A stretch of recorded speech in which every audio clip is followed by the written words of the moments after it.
while.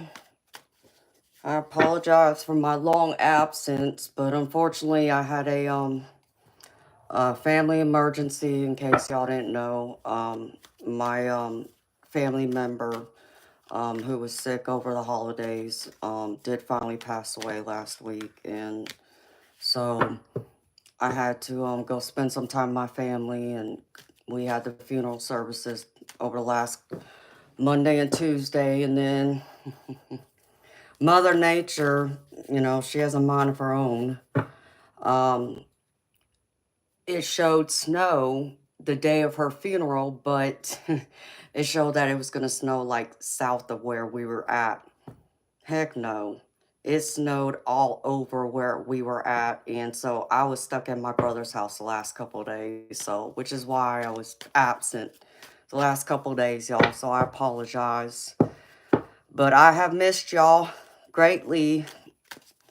I'm sorry again for my absence, but I hope y'all understand. You know, things happen. I know life happens, but still, I do miss y'all when I'm not here with y'all. So, thank you for joining me tonight for another crazy edition of Insomnia Maniacs Tarot with your host, Tropical Empress in Spirit. How y'all feeling tonight, beautiful people? It's good to see y'all. Hi, Chu.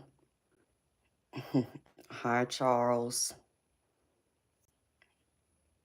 Yeah, Charles, I'm okay, baby. You know, it's just been an emotional roller coaster for me. And next week ain't gonna be no better. Hey, Blunt, how you doing, beautiful? It's been a minute, girlfriend. Hi, Eternal Light. Hi, Bishop. I come out of the snowstorm with power. I know, right? Hi, Moonchild. Oh, I told my brother the other day when we got snowed in, because we went and got food right after the service, and the flurries had already came down, but we were all thinking the snow wasn't gonna stick. And I'm sitting there, and I looked at my brother. I said, "Let me tell you something." I said, "If I ain't got no power at my house," I said, "I'm staying here, just so you know." It's almost like I jinxed myself just for the snow to stick, because I already said I wasn't going home. So, but so yeah, at least I got power. The snow mostly is melted now, and the roads were a lot better today, because the last couple days it was terrible, and there was no way in hell my sports car was gonna get traction with all that snow on the roads. Even though I got new tires, they probably only have like 5,000 miles on them, if that. It's like, no, because I even watched a couple people. I ended up having to leave my car at the restaurant, so I didn't even take my car to my brother's house because it already had stuck. Like there was already like 3-4 inches on the ground. And so I hopped in the car with my brother and we went to the house. And as we were driving to the house, we're watching all these cars in front of us, including pickup trucks, sliding all over the roads. And I'm just like, oh, great. Yeah, this don't look good. I'm glad I didn't try driving the car to your house, because, yeah, she probably would have ended up in a ditch. So, but yeah, so it's been an emotional roller coaster for me. So, and next week, Um, probably won't be much better because my daddy's birthday is on Monday, and um, my loved one, her name was Linda. Her birthday's next Wednesday, so next week is not gonna be much better. So the family and I were already talking about making plans, doing something, to honor, her birthday, and still like get like cupcakes and everything. So I probably won't be on next Wednesday for sure. Monday and Tuesday, y'all know I take off, but Wednesday I'm gonna take off too, just so I can spend her birthday with my family and all that goodness. So, but anyhow, that's what's been going on with me, beautiful people. I hope y'all been doing well. So I was even worried I was gonna make it home today. Thankfully, my sister-in-law decided to be the crash test dummy, as my brother likes to call it. And we went out this morning and ran a couple errands and got breakfast. And so I saw that most of the roads were cleared up. And it's like, okay, thank you. Make it home. I just wasn't sure if I was going to make it to the stream tonight. I was kind of worried because a couple of things have happened. But everything's gravy with me now. So I appreciate y'all being here. So I already pulled most of the cards, y'all. I just got to pull a few cards, and then I'll go over the general collective reading with y'all. We go from there, beautiful people.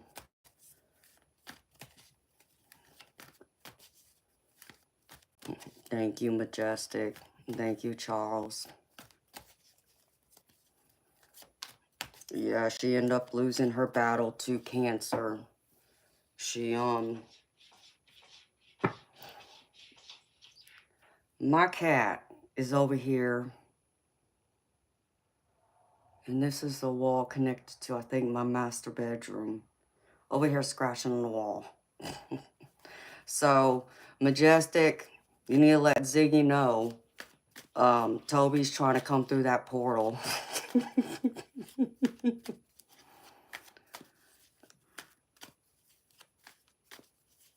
Oh no, Charles. I'm sorry to hear that, baby. Well, I hope y'all feeling better. The flu is rough. I don't want that, baby. So, I hope y'all get the feeling better. Alright.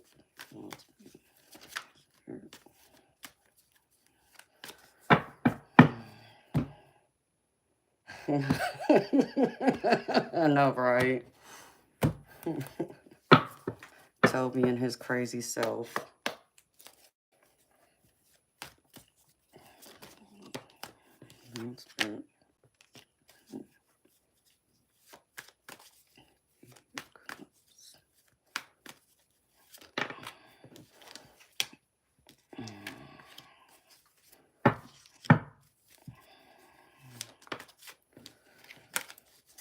Oh man, come on.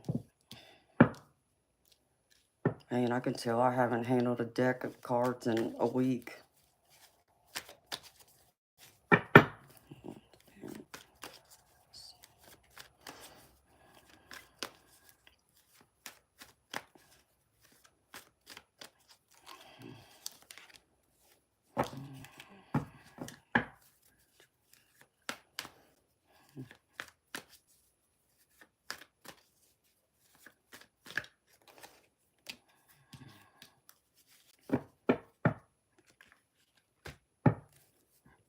Dang.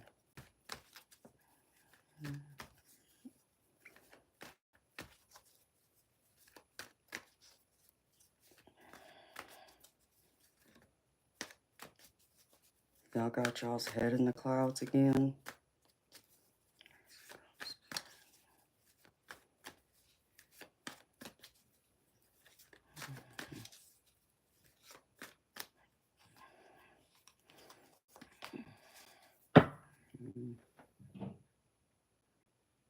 Alright, beautiful people. Oh my goodness.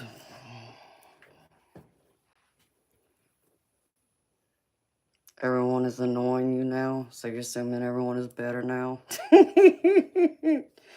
Hey, Charles, that's a good thing, baby. You know what, baby? I'll tell you this, even when my family gets on my nerves, I can lose my patience at times, but, I have to remind myself, and I take a deep breath, and it's like, Amanda, you'd rather them be here right now and be a pain in your behind and aggravate you, annoy you, whatever, even piss you off, than for them to not be here at all, baby. And that's how I look at that. So I got to remind myself of that.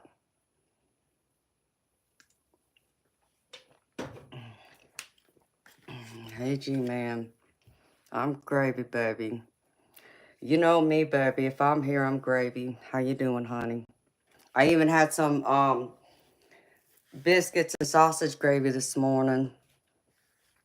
Hi, beautiful Fiona. How you doing, sweetheart? Okay. Let's see.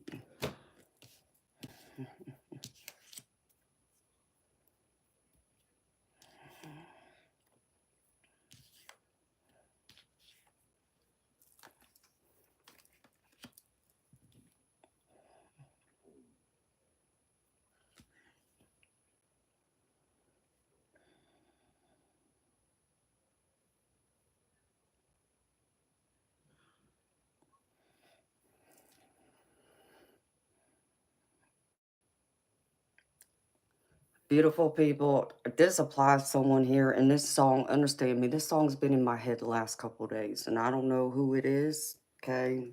But, I don't know, someone's been going through a heartbreak of some kind. I don't know. Normally, when I get songs in my head, it's a message from spirit, and if it's not someone that I have like a personal connection to, a song that, doesn't, have like whole, special meaning to a specific person, it's normally a message from spirit.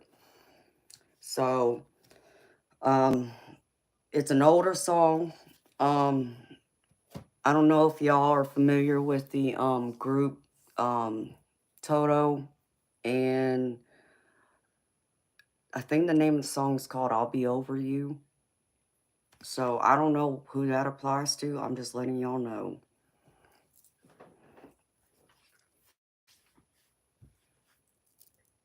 So Fiona being rambunctious as always. I mean, I haven't been here, beautiful. Um,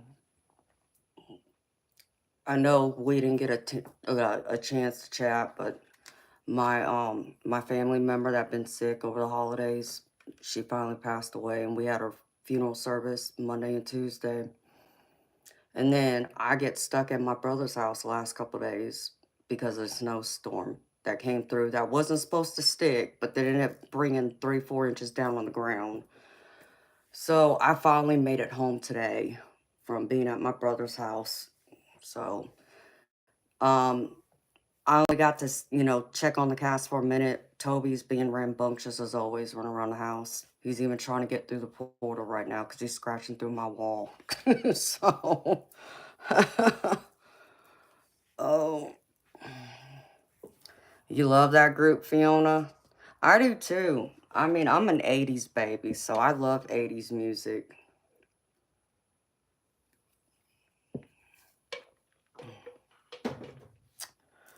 Okay. Oh, thank you, Fiona. I appreciate it, honey. So, yeah, that's why I've been absent, honey. So, I know I had posted something to the community page the day I had canceled the stream, which was last Wednesday, about she had, went into hospice and we were just waiting for her to pass.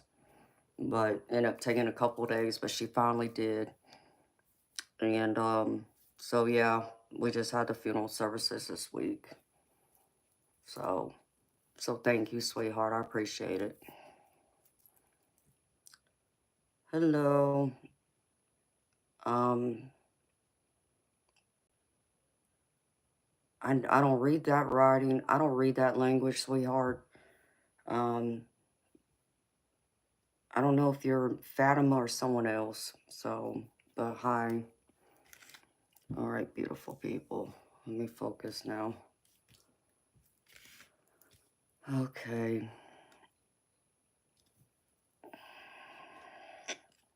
All right, beautiful people. If y'all watched me before, y'all know how I do my readings. But in case y'all are new here, I pull cards from my 2 spirit guide decks that I use. Just get specific messages to see what spirit has to say before pulling tarot. And then I pull oracle cards at the end. Your Fatima. Okay, honey. I thought so, but I didn't want to say that's who you were. I wasn't going to assume. So thank you, sweetheart. It's good seeing you again.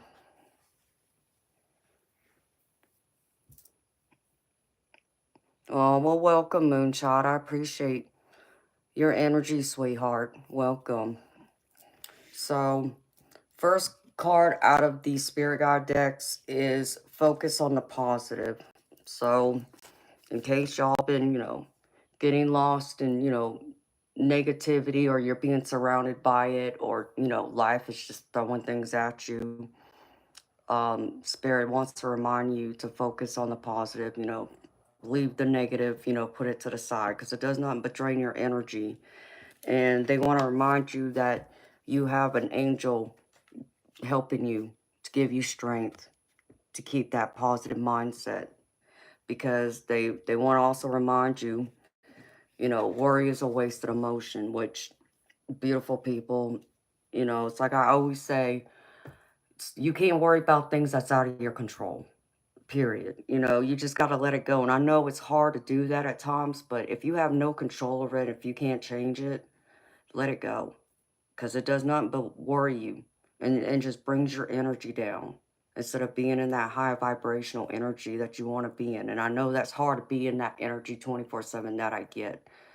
Um, but try and be in that mindset more than focusing on things that you just are out of your control, that, cause you worry, grief, stress, loss of, lack of sleep, all those things, okay?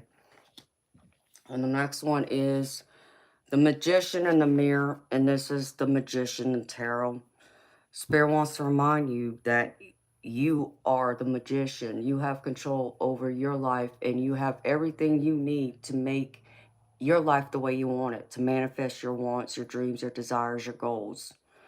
And next to it, I get love is your energy.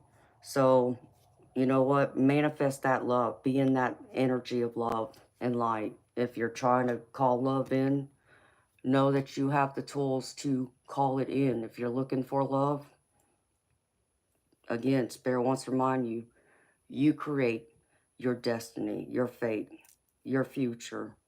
So always remember that. But be in this energy, because you don't want to be in that negative energy, being worried about things that, like I said, are out of your control. So for the tarot, beautiful people, first card, and this is like past energy. I get the Four of Wands, and this is like about celebration, being happy and content, you know, overall being in that joyful happiness, celebratory energy. Um, and I feel like, there was something that was going on with y'all, that brought y'all more happiness than you've had probably prior to the recent past. And Spirit wants to applaud you. And this is what they just put in my head, because I get the Hangman with this. They want to applaud you for being more open, of having a different perspective on life, because I feel like you were getting in your own way, blocking your happiness, or looking at the things in your life, the things to be um, grateful for, instead of focusing and, putting all your worries and allowing that to overtake you. So Spirit wants to say, good job. This is the energy I'm getting from this card, about being in a different mindset, having a different perspective, a different point of view, overall life, even if, for someone out there, even if you've gone through a recent breakup, let me say this to you. This is a specific message for someone who's watching me right now. Um, appreciate the time you have with that person. Yeah, I get it came to an end, but it's like I say, and it's what my mom always told me. Love's always worth the risk, even if you only get it for a short while. And appreciate the time you had, and all the happiness, the love, the joy that that person brought to your life, and just let it go. I know it's hard. I know when we get our heart broken, it's hard to think of those things, and even thinking about them in the positive, light and the happy memories is also what causes our heart to break even more, knowing they're absent from our life. But be thankful for that, because know that people come into your life. They're either going to come in for um, a season, or they're there for life. Sometimes people are only meant to be in your life for a season, to teach you something, to open you up to new possibilities. Maybe a new possibility of love. Maybe you're one of those people out there who didn't believe in love anymore from, prior hurts, and suddenly someone walks in your life and you're like, oh wow, I believe in love again. you know Look at it from that point of view, that perspective. And that way you're still worthy of love, and you're still worthy of being able to have love for yourself and for someone else. And know that it will be out there for you to find again in the future. So don't, close your heart to it. All right. And the next one is the Eight of Cups. And beautiful people, this is like y'all's present energy. Um, I feel like there's been a lot weighing heavy in your soul, is what I'm picking from this energy. Things you got to drop, things you got to let go of to move on in order to see the light at the end of the tunnel. It's like, this card right here, worry is a wasted emotion. So drop your worries, drop, all those things that just aren't bringing you up and aren't raising your spirits, and move forward. This is what this card represents. Take your heart, be open, but yes, be cautious and be wise. But let go of everything else.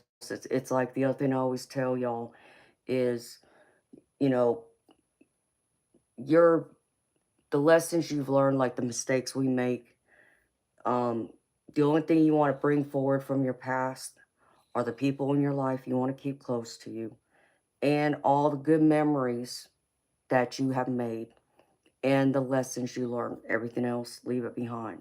It serves you no good. Because Spirit's showing me that once you do drop everything that isn't serving your highest good, that all these new opportunities are going to come in for you. Because I get the Seven of Pentacles. And this is all about seeds being planted in the ground and you making those, small steps forward, improvement, whether this is, in your, abundance, whether that's spiritual, emotional, or financial. Um, but if we want to talk about love, there's even that possibility. Just know that things will get better, whether you're, just starting in a new relationship, or like I said, maybe one ended, but know there's someone else out there for you. And know that Spirit is bringing forward those opportunities. As you lay those seeds in the ground, it's just going to take some time and patience for things to flourish and to come and grow and take root. So just be rooted in the ground and hold true to your happiness and what you want overall for your future in your life. And in the center, y'all, I get the Sun. And this is the happiest card in the deck. This is, like y'all just being on cloud nine. Like y'all heard me say earlier, I feel like y'all's heads, for some of y'all's heads have been up in the clouds, which is a good thing. I'm not knocking y'all for that. That's telling me y'all are dreaming and looking to the future, looking, even to the heavens for, guidance, help, success, um, forward movement, where you're wanting to go in life, and the people in your life, and appreciating all the goodness you have. Because Spirit wants you to be in this happy energy. They want you to have a leap of faith. To know that even if life is challenging you right now, even if there's obstacles, there's blockages, there's struggles, there's hardships, there's heartache, whatever that is for you, they want you to jump and have a leap of faith. Know that you are on the right path to bring in that sunlight. Because I get the full card, and this is all about, you know, I. It's not meant in the context of, like I would say, that there's that saying like act a fool. That's not what this is. It means, being naive. And just know that you are on the right path to take that step forward, leap forward, believing in the goodness in the universe, and the universe will bring in that abundance and reward you for trusting in them. And also, but most importantly, trust in yourself, trust in your happiness. Believe in that. Believe that everything will come to you that's meant for you. Things that, are meant for you will never pass you by. So, if we want to talk about like a relationship, that may have ended, just know that that person wasn't meant to be in your life anymore. That means the universe has someone better for you, waiting in the wings. Just give yourself that time. Okay. Um, the challenges I see right now is I can read this couple ways, beautiful people. I get the Page of Cups, and this is just telling me, like, when it comes to y'all's heart, it's hard to have that openness to trust in someone again, especially if you've been hurt. Um, but again, spirits just said again, have a leap of faith. You know, believe in yourself, believe in the harmony of what love brings. Love is the greatest feeling in the world for all of us to have, whether that's from another person, romantically, our family, our friends, but even most importantly, ourselves. But also know that the divine has unconditional love for you too. But this is about you opening yourself up and allowing that new person to walk into your life. If you want to talk about it in a romantic perspective, but this is even if, someone like a friend, a platonic person comes into your life, having that heart space open and ready and willing to welcome them in with open arms. Because I feel like this will be um, something that's going to bring a lot of happiness once you do. Once you put your heart out there again, um, and y'all place it where it fits, with whatever type of relationship. Um, I feel like it's gonna be a very good, happy, harmonious relationship, friendship, even if it's a family member you haven't talked to in a long time and they just suddenly enter your life again. Whoever it is, I feel like someone's gonna come through and be steadfast is the other word spirit just put in my head. And be willing to be there.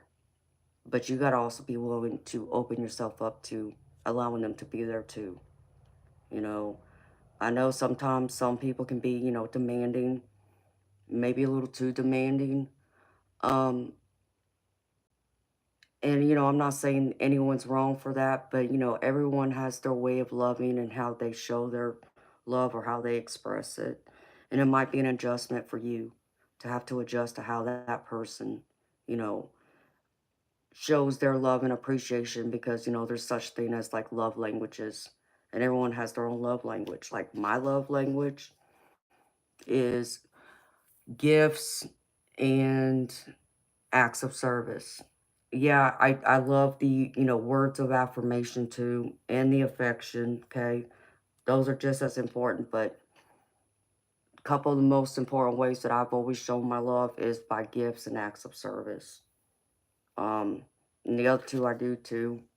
But it's probably the biggest thing that I would say for myself. So maybe someone's love language is different from yours, so it's hard for you to understand, when they're showing their love or appreciation.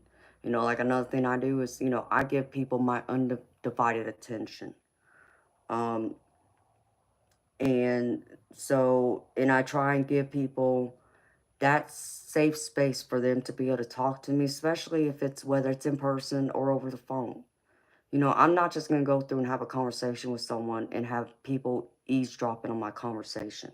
I'm going to give you my undivided attention. I'm going to make sure it's private because that's how I am. And some people may not understand that, and they may not be used to someone like me in that way. But that's one of the things I do. And then you might be the complete opposite, of me. And you might be like, well, I don't, it's not that I'm not paying attention, but I'm going to talk to you whenever, whether people's around or not, just as an example, y'all. So just be open to difference in how people express their love, express their gratitude, their appreciation, you know, getting to know new people in general. We all are different. Our personality types is another thing. So with some, it might mesh well better than it would with others. And for the advice that Spirit has for y'all, again, they want you to be open to receiving. Like Spirit just said, be thankful, have some gratitude and appreciation for the people in your life, even the opportunities that come. Um, it might even hit you at a moment's notice. And I feel like it's going to knock you off your feet, where it's like, you're going to be like, wow. You know, you would never expect it, but I feel like it's like going to be a good surprise. Because I feel like someone wants to offer you a cup of love. Because I get the Ace of Cups. And with it, I get the King of Wands. Um, Someone who's very passionate, fiery. You know, I'm a fiery person, but someone who has a lot of fire, a lot of passion, that wants to show you it's okay. You know, you can lean on them. You know, you can trust in them, that they're not going to be the ones that's going to be like everyone else who, you know, ran over your heart. And, you know, friendship, romantic, place it where it fits, y'all. And I feel like this person's going to also have an opportunity that's going to like show you a new way of looking at life and seeing all the endless possibilities that maybe you haven't looked at or even thought of yet. They're going to bring in a different perspective with a lot of passion, because they're going to want nothing but goodness for you. So again, be open to this, you know. And beautiful people, do not assign gender to this, okay? Even though it's showing me a King of Wands, this can be a woman just in their masculine energy. So just keep that in mind, y'all. All right, and then for the oracle cards, I pulled a few. I was guided. Spirit told me to pull this, so I did. And this is from the Healing Heart Oracle. And the one I pulled that just jumped out is called Longing Heart. And in case y'all don't know, this is like a love letter to yourself from your higher self. So this one's called Longing Heart, and it says, value what you have and more will appear. It says, dear heart, I know you are tired of waiting, longing, and pushing for things to happen. There is so much confusion flowing inside you. You know that things occur in divine timing, but you are wondering whether your most earnest desires are real or they are just a fantasy. The truth is, they are a bit of both. There are parts of you that are stuck in the past, where you dreamed of being loved in a perfect way. However, you are being called to let go of your old illusions and be willing to allow yourself to grow and mature. Connect within and reflect on what you now have the confidence to explore, knowing that life and love come with ups and downs. No matter what age you are, there is a great opportunity to learn, evolve, and value what you already have. Profound love is on your doorstep. Are you willing to let it in? Beautiful people, I can't make this up from everything I pulled in the tarot. Again, like I was saying, open your heart. Be willing to allow love in. Allow it to shine through. So if someone's in your life, unexpectedly just comes and knocks on your door out of nowhere, or it's someone new that you have just recently, you know, met, or it could be just, you know, maybe in the last few months, I don't know. Spirits remind you, be open. Allow this person in. Give them a chance. You know, love's always worth the risk. You know, it's like my mom always said, she'd rather love and lost than to not ever love at all. Is one of the things she always told me, which pretty much means like she would rather enjoy the time she had with whoever it is, friend, you know, family, lover, and she would rather have those happy moments and be loved and give that person love and get hurt and that person just walk out of her life than to go through her entire life not ever feeling it and not ever truly knowing what that feels like. So I know it's hard to put your heart out there, but like that wise woman always told me, love's worth the risk. And I agree with her. It truly is. Love is always worth the risk. And then, beautiful people, I pulled from the Guides of the Hidden Realms, Zenith at the Peak. And it says, in autumn, the harvest reminds us of the nature of abundance and the promise of prosperity. It's a peak moment of success. Be assured that in your own life, you are moving toward this very zenith of achievement, creativity, and love. You have worked so hard. Can you see how far you've come? As you move forward, you can reach even higher, building upon the foundations of your accomplishments. This natural cycle carries within it a reminder to be humble. Nothing remains at the peak forever. The seasons must change as part of natural law. Accept the fruits of all your hard work, inside and out. Be here now with humility and gratitude and share your good fortune with others. This is a wonderful time for intimate exchanges and profound connections. Celebrate this peak moment, then keep moving. More adventures in abundance will follow, so make space for them. Again, beautiful people, I can't make this up. It's just going and confirming what I was saying. Be open to receiving, whether that's, your prosperity or, growing spiritually or allowing someone new into your heart and into your life or both. Either way, know that it's there and it's tangible. It's something you can hold and hang on to. So celebrate it, beautiful people. Like I told y'all, the end of last year, it's like I feel like this year was going to be full of abundance. And I mean, I feel like it's still that way. And a lot of these cards have been telling me that.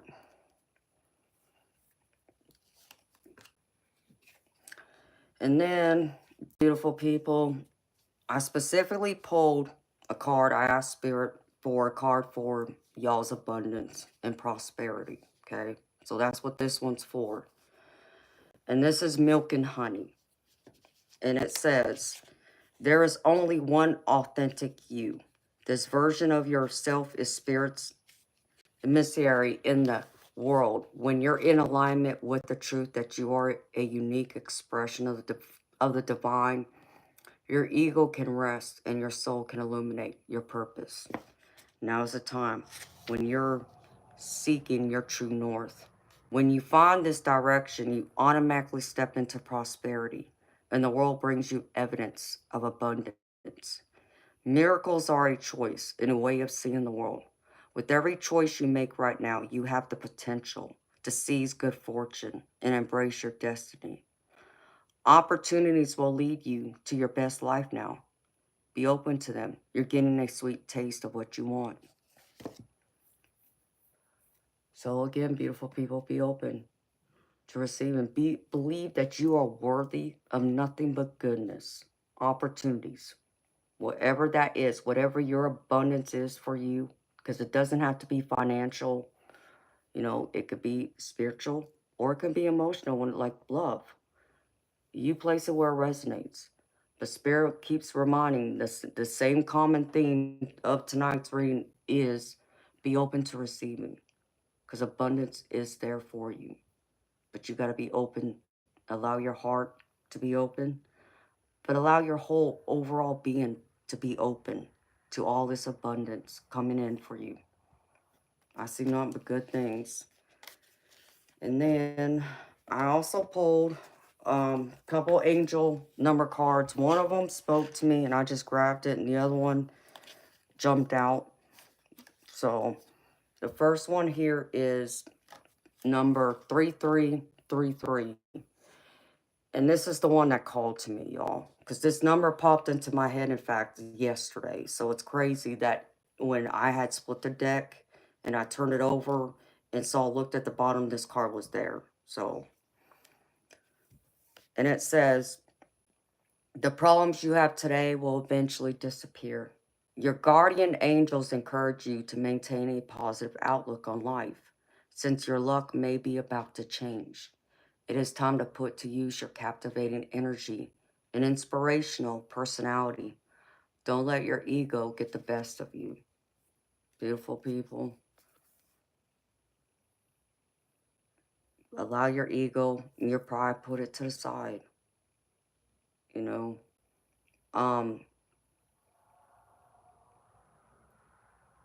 being lost in our ego, just when people like pop our bubble, so to speak, it really just deflates us, right?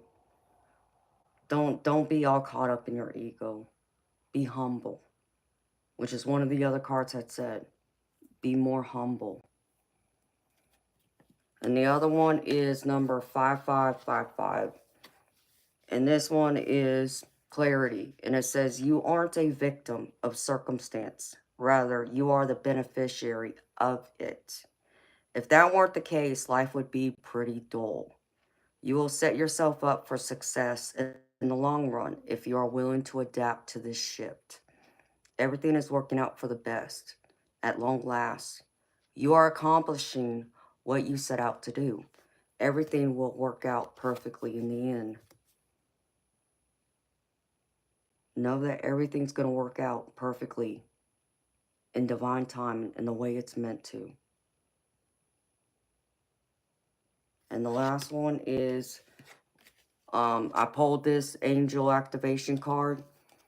And the one I pulled is Guardian Angel. It says you are not alone. And this one says, your guardian angel is here to hold you and support you, but needs to be invited to come forth and guide you. This invitation doesn't have to be issued through prayer. It can also come through your actions. So, stop trying to do everything on your own. Let the barriers of independence fall so that you can be held, loved, and cherished by heaven and earth. Beautiful people, just know that you're never alone. No matter how it may seem, even if it feels like you are alone, like if someone else isn't physically around, your guardian angels have your back. They're there with you. Your spirit guides are there with you. Your lost, your passed over loved ones are there, guiding you too. And if you believe in a God, in a deity, know that they're there too. So you will never be alone. You'll never walk this world alone. Even if it feels like it, you're not alone. And that's what I have for you, beautiful people, for the general collective reading. So, beautiful people, this was a general collective reading. It wasn't a personal reading. So please take what resonates, leave the rest. If it didn't resonate, don't take it, okay? Don't force it to fit. Leave it behind for someone else. And if nothing resonated with you today, well, maybe it wasn't meant for you today, but there's a reason you're here now. So keep it in the back of your mind. Maybe you're meant to look at it later down the road, and it may apply to you then. And this will be here if you should ever feel called to want to watch it and listen to it again. All right, beautiful people. Oh, thank you, Fiona. Yeah, I love blue, especially like an electric neon royal blue, like this color, blue. It's always been one of my favorite colors. So thank you, sweetheart.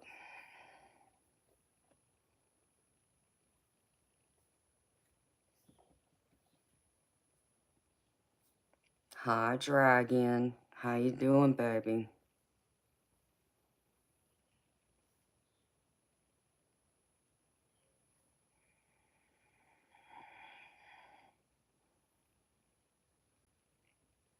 Hi, Gnostic Light Being. How you doing, baby? Well, I'll subscribe to you, baby. Yes, beautiful. It's a top. I'm wearing my black dress pants. I know it's hard to tell with me sitting here, but thank you.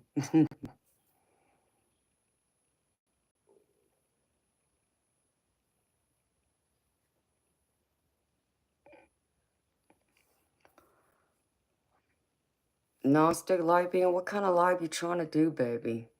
You should only need 100 to go live, not 1,000, baby. Unless YouTube changed it, it should only be 100, baby, not 1,000. Hi, Danny. How you doing?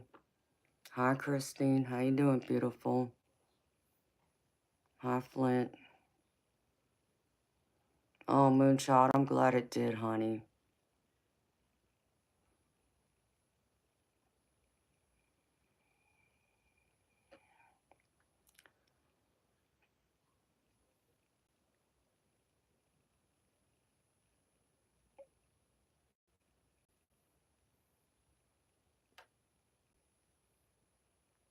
Hi, Leatherface. How you doing, baby? Hi, Stasio. Hi, Caitlin.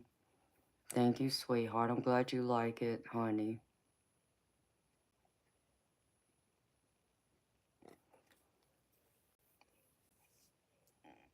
For comments, it's 1,000? Really? I don't recall it being that way for me, Eternal Light.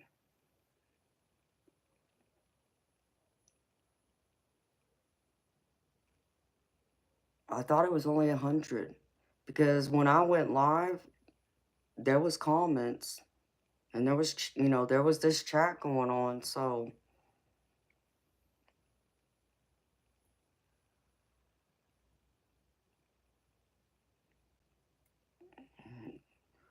Yeah, exactly. Majestic. That's what I thought, too. It was only 100.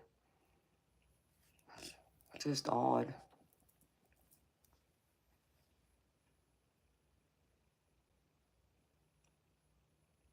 Hi, Edita.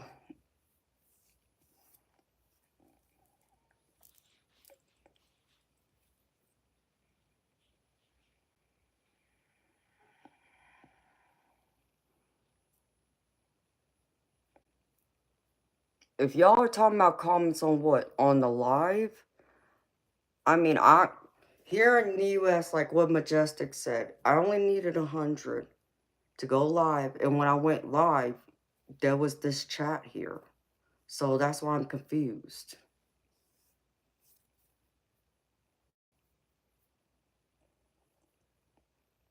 Hello, this guy Hernandez. Oh, Majestic, I have no idea, honey. I mean, I had my chat. So that's why I'm confused. I mean, like, so what? When you stream and the stream's over, you talking about, like, leaving a comment when the stream ends? I mean, you could do that then, too. So that's why I'm confused.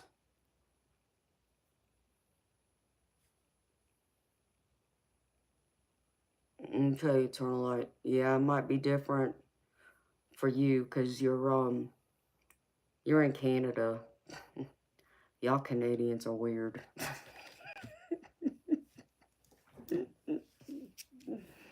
You know I'm messing with you.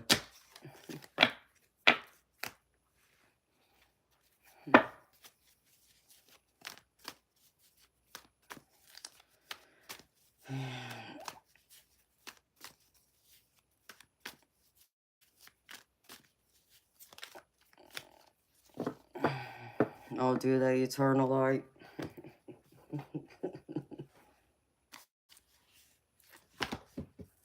I mean, y'all Canadians, y'all are just something else. I don't know. But I mean that with love. I don't mean it in a bad way. Hi, Manny. How you doing, baby?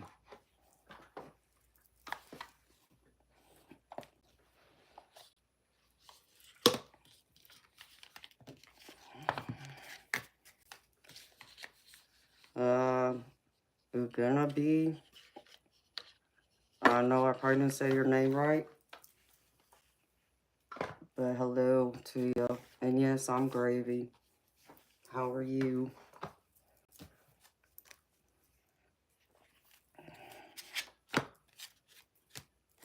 Y'all, my sister-in-law made me laugh today.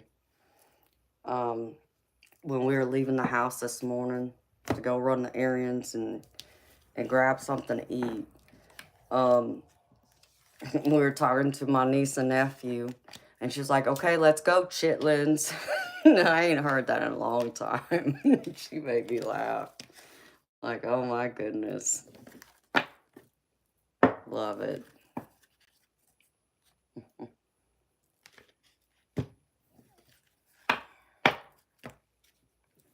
Hey, Diane.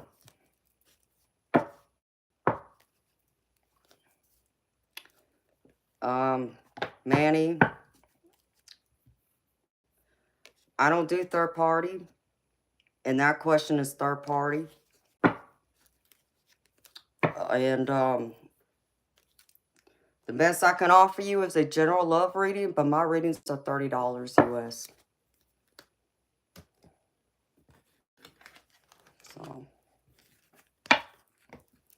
Hi, Shade.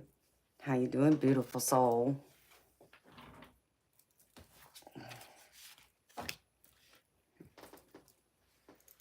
Let's see.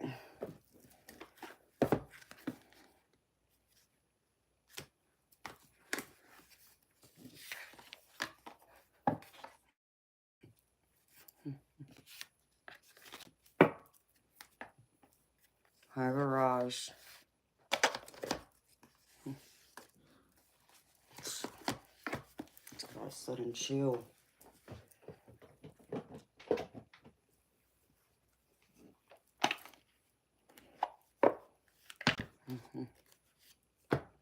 Hello, Rodrigo. How you doing, baby? Welcome. All right, put this back. Pull this back. Shuffle these decks now.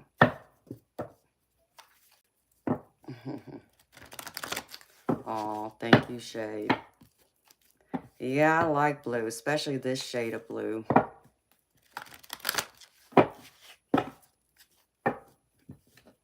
It's always been one of my favorite colors. I actually got like a blue neon electric blue dress that's almost this color. It's one of my favorite cocktail dresses, but I needed to like drop probably about 10 pounds before it'll fit me again. But yeah, blue is one of my favorite colors. Yep. And I do see a lot of blue spirit orbs.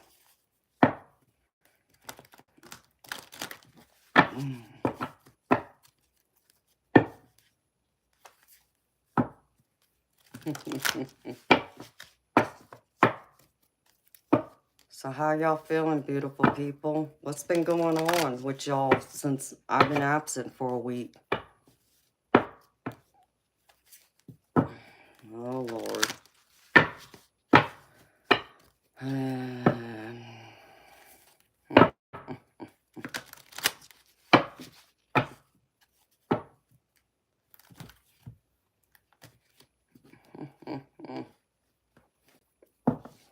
Here it all comes, all them trolls and all them perverts. I mean, like, come on. Exactly, Fiona. Like, it's not even 4 o'clock in the morning yet. Like, what's the deal here?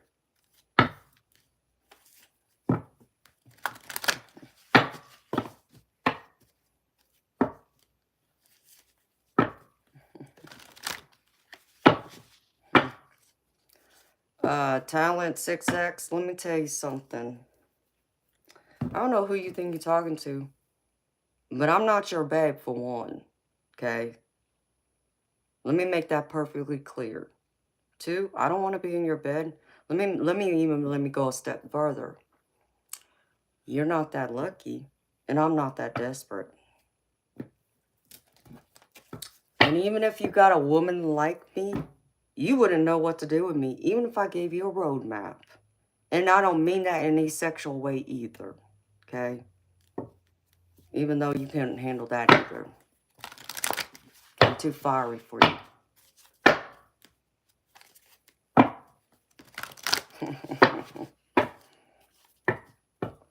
Hello, Freedom Firefighter. It's been a while. I don't remember you, baby. You're welcome.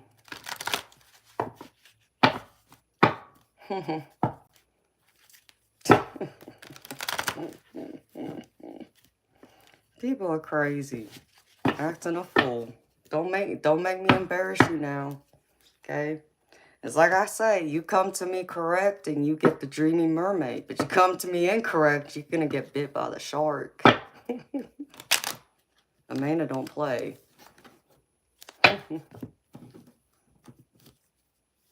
Define sanity. I mean, baby, I don't know. What is sanity?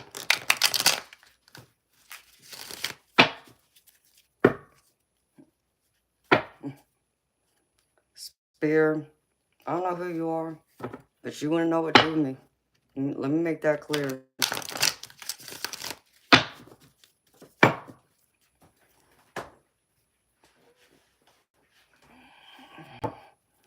Ice fishing, 4 degrees. Hey, Gnostic. No, baby. That's too bloody cold for me. I'm a mermaid. For real shade.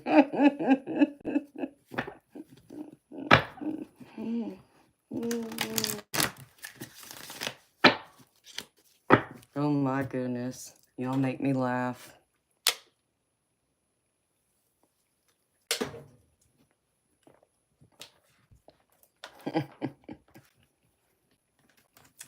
Y'all crazy.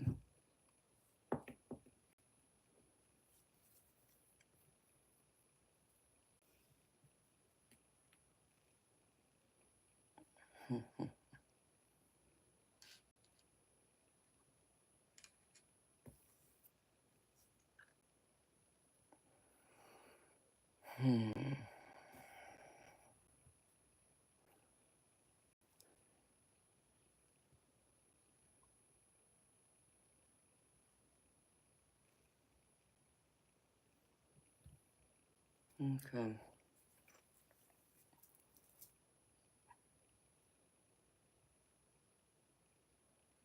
You're Papa Shark. Gnostic light being. I believe that, baby.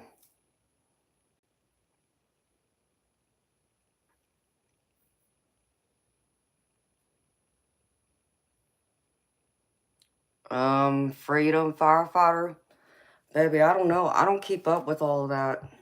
I don't even know what you're talking about. You'd have to fill me in, baby, because I don't, excuse me, I don't watch the news. And, I do believe in aliens, though, but I haven't been watching it.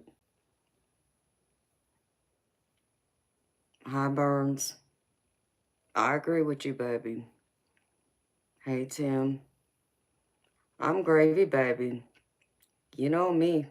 If I'm here, I'm gravy. I'm so gravy, I got biscuits and sausage going in my gravy.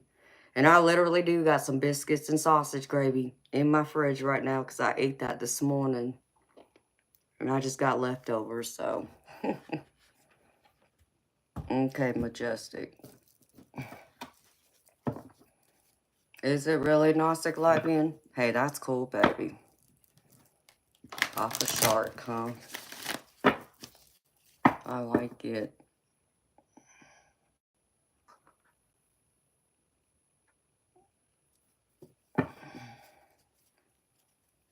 I got grandkids, too.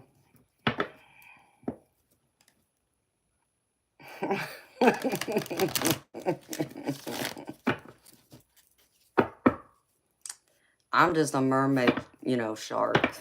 You know, I got fangs. Just watch out. I got a shark tail, too.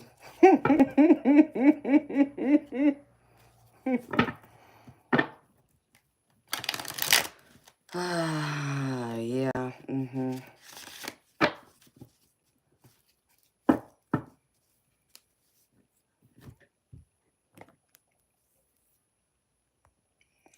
Nonsense.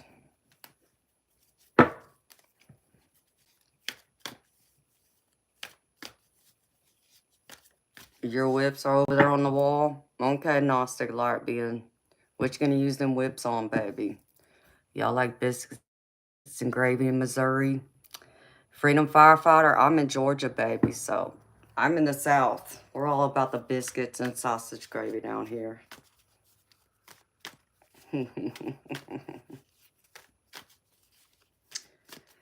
Man, y'all, eating out's too damn expensive anymore. Like, because I was over there at my brother's house, they didn't cook, so we ate out every night. That crap gets expensive, y'all.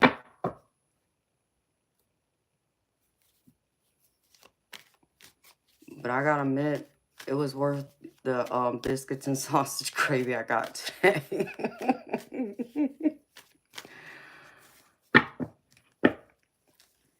Freedom Firefighter. Yeah, I agree. Hey, I make some good biscuits and sausage gravy, baby. You be like barbecue? I like barbecue occasionally. Short for days. I'm gravy, baby. I'm so gravy. I got biscuits and sausage go with my gravy. How you doing? Yeah, Shade, it did. It snowed. In fact, that's what I was saying at the beginning of the stream. Because I had a funeral to go to. And I had to drive an hour and a half to where, you know, my brother lives and my family over there. And they said the snow was going to go south of us. It had never touched us.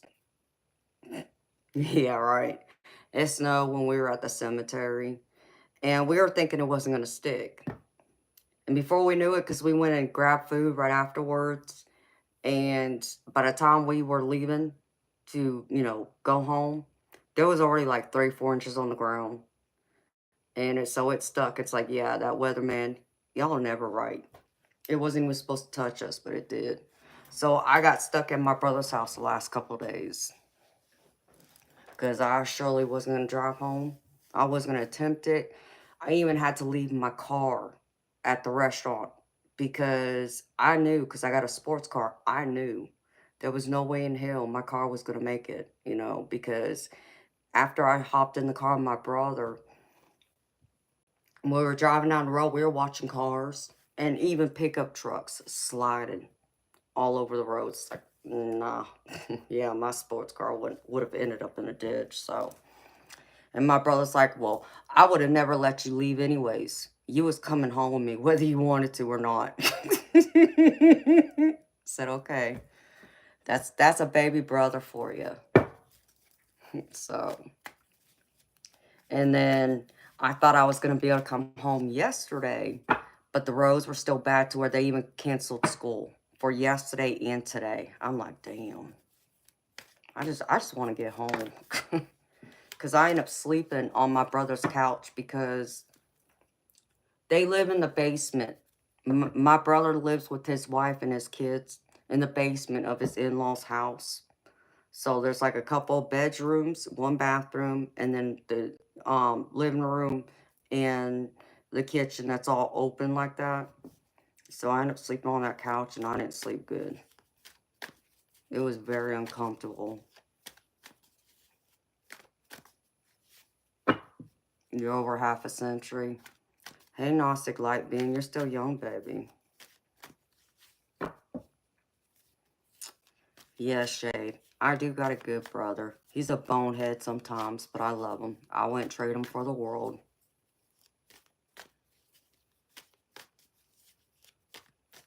Like Kwanzaa, you love marriage, but you're not in love. Well, honey, I'm sorry. You gotta make yourself fall in love, honey.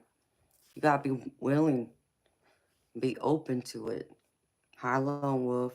How you doing, baby? Welcome. So yeah, and I got to see my brother all dressed up, and I don't ever see him dressed up, so it was nice. So we took a couple pictures together. So I'm debating if I'm gonna post a picture of him, of that picture of us or not. So I might. Y'all be surprised though to see my brother because we don't look nothing alike. So y'all gonna be like, "That's your brother?" Yes. I got a blonde hair, blue-eyed brother. Hi, Jada Neal. You're new here, Lone Wolf. Well, welcome. I'm happy you're here, honey.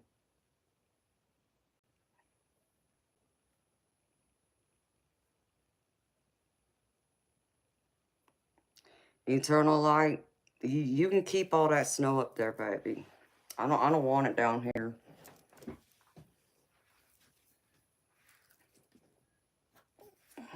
Yeah, Shay, that's what I have to do down here, honey. Cause I don't have any like thick winter clothes. Cause we're not used to getting snow down here.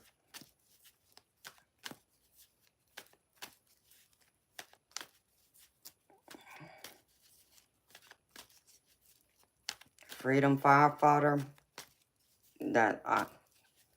Hey, with age comes wisdom and experience. Isn't that truth?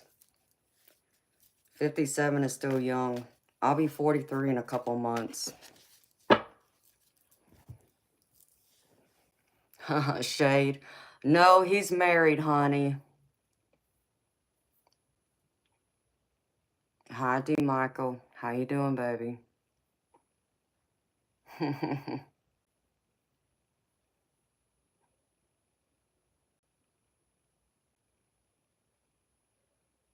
Oh, wow, Gnostic Light Being. That's crazy. Oh, well, thank you, Gnostic Light Being. Yeah, does that surprise y'all? I'll be 43 in March. No, Freedom. 4-3. I was born in 81.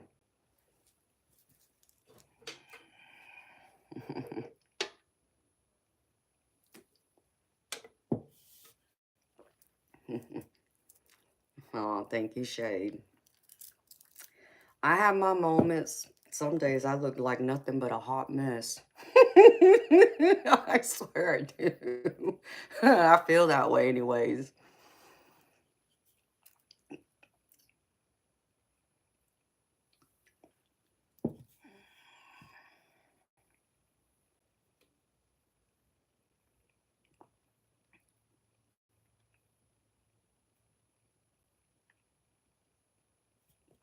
I know, Shade. I'm sorry, honey.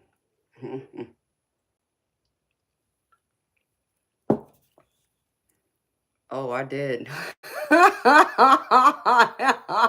Eternal Light just corrected me. Yeah, correction. I'll be 44 in March. Thank you, Eternal Light. See, I even forgot how old I am. I wasn't trying to do it on purpose. That's freaking hilarious. That tells you I ain't had that much sleep.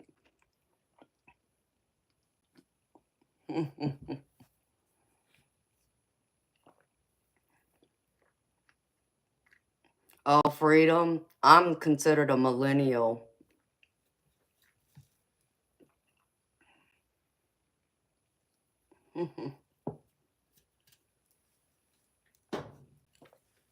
That's funny, Eternal Light. Oh my gosh.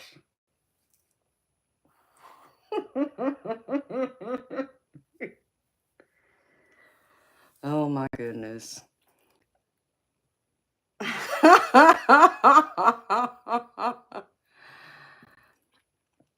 I mean, well, my age is legit because you saw my driver's license, so yep, I just missed it, firefighter. I'm a millennial. After 21, you stop counting down. Lone Wolf, ain't nothing wrong with her being older. Nothing wrong with that at all.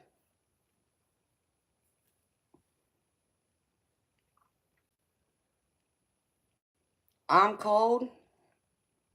I mean, you can always say please first, and second, it's $30 US to get a reading from me. So if you want a reading, the information is in the chat where my name's highlighted in yellow.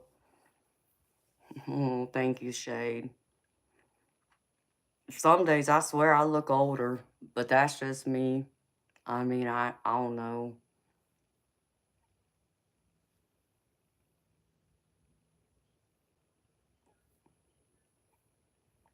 Lone Wolf, what do you mean? What if she finds out? Finds out what?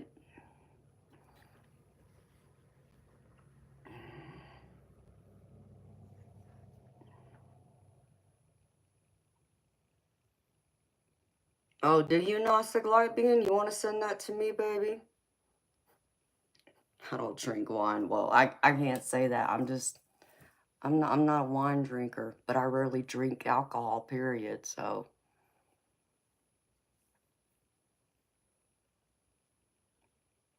wow, Gnostic. That's impressive, baby. Lone Wolf, that's where you gotta become independent, baby.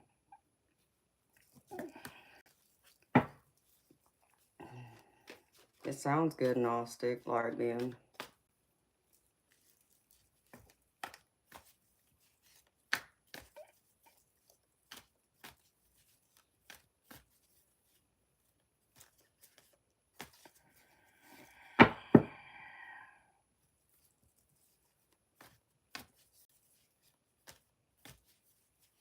Lone wolf, that's a blessing.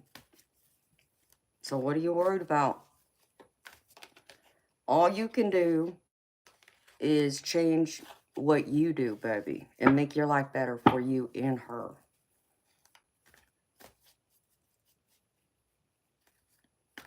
Hey, Gnostic light being, that's cool, baby. You know, I got a bottle of champagne in my fridge, and it's not old, but to me it's old because I opened it like 2-3 years ago on New Year's.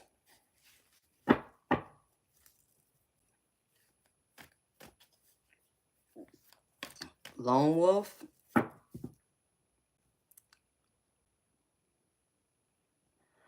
Baby, let me tell you something. Secrets are never good. Okay?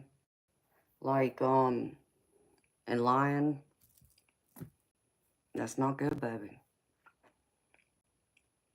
My advice to you is you fess up now and let her hear it from you, then her find out on her own, some way else.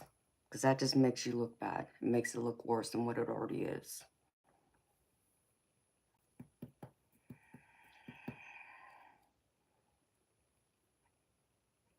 You're home, not seen. That's funny, Gnostic Light Man.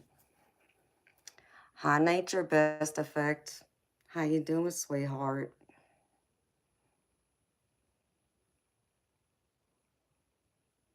Wow, Eternal Light. I'm sure that was good.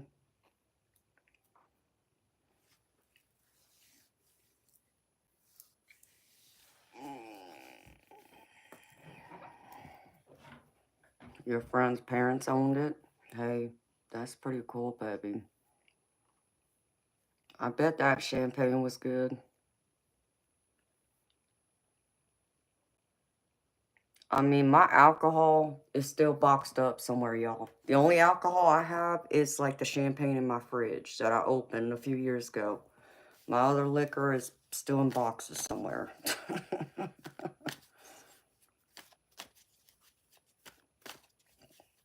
Really, Nature? Well, that's a shame, baby. I'm sorry. I always ask people how they doing. People should ask more. Hi, N92. How you doing, baby? Oh, you was 14. Oh, wow.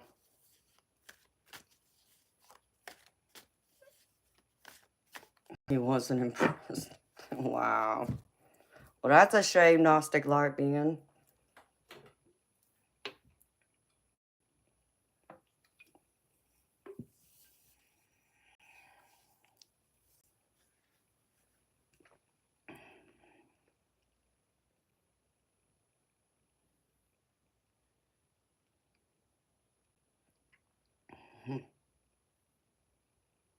LaQuanza Freeman.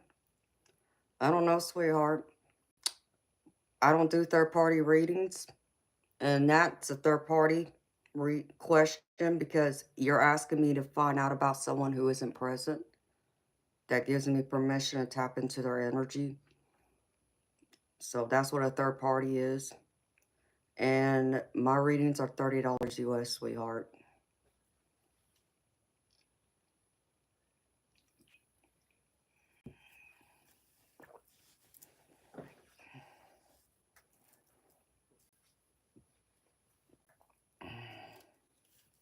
Oh, wow, Gnostic.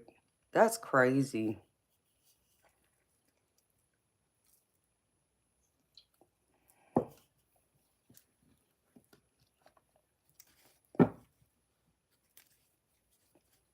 Ace Lowry.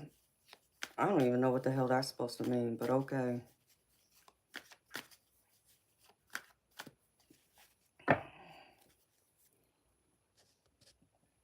Oh. Yeah, Gnostic, that would make sense.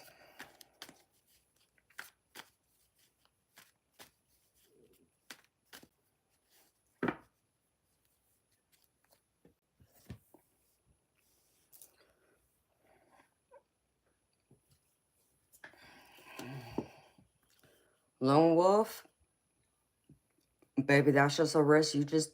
That's why you don't lie. Do you understand? Because lies catch up with you. You don't want to do that. So you're just going to have to face the consequences. The only advice I can tell you is fess up now. Like I said, before she finds out another way. Okay? And if she does walk out of your life, then understand this. This was a lesson for you to learn. One, not to lie, which that's something everyone should know naturally, but some people still, fib or whatever. And I'm not judging, so understand me, okay? But understand me when I say this to you too. If she is meant to be in your life, she will stay in your life. But if she's not meant to be in your life, the universe has a powerful way of removing people that ain't meant to be in your life. Whether you think they're good for you or not, no matter how you feel. Good, bad, indifferent. If they're not meant to be in your life, the universe, the divine, comes in and removes them.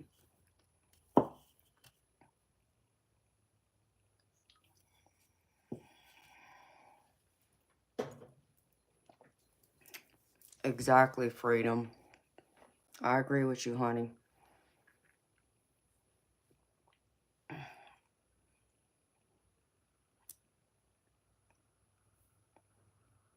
Kwanzaa, a court order. How old are you, sweetheart?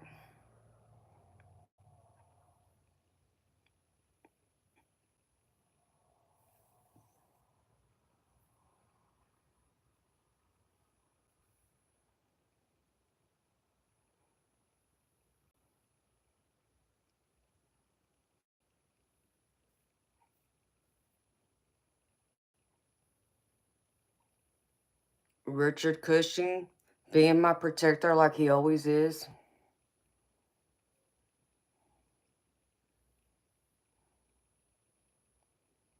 Really, eternal light? Wow, baby. Laquanza, I mean, how do you not know what a court order is? A court order is when a judge in legal, it's like law, a judge makes an order. It's legally binding. That's what a court order is.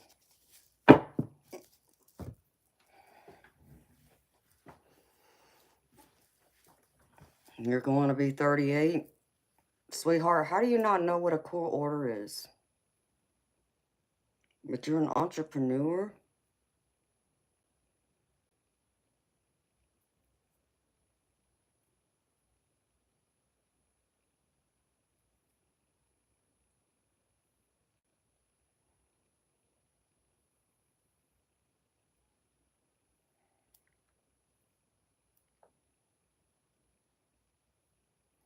So if you don't abide by that court order, well, there's always consequences, depending on what it is, whether it's a civil matter or a criminal matter.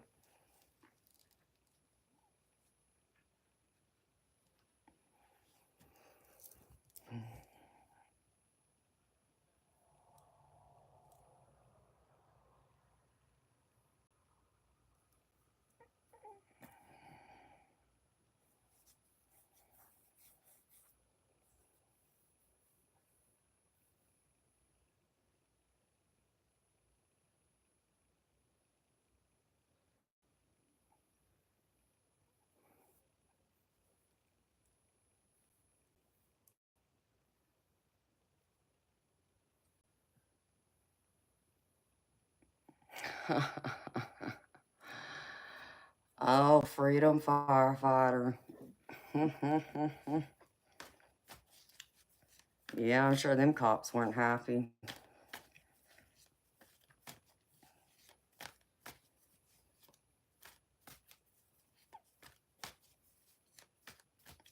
Hello, Jerry Hill. How you doing, baby? You know, freedom firefighter. Um, I know y'all gonna automatically assume, yeah, because you're a woman.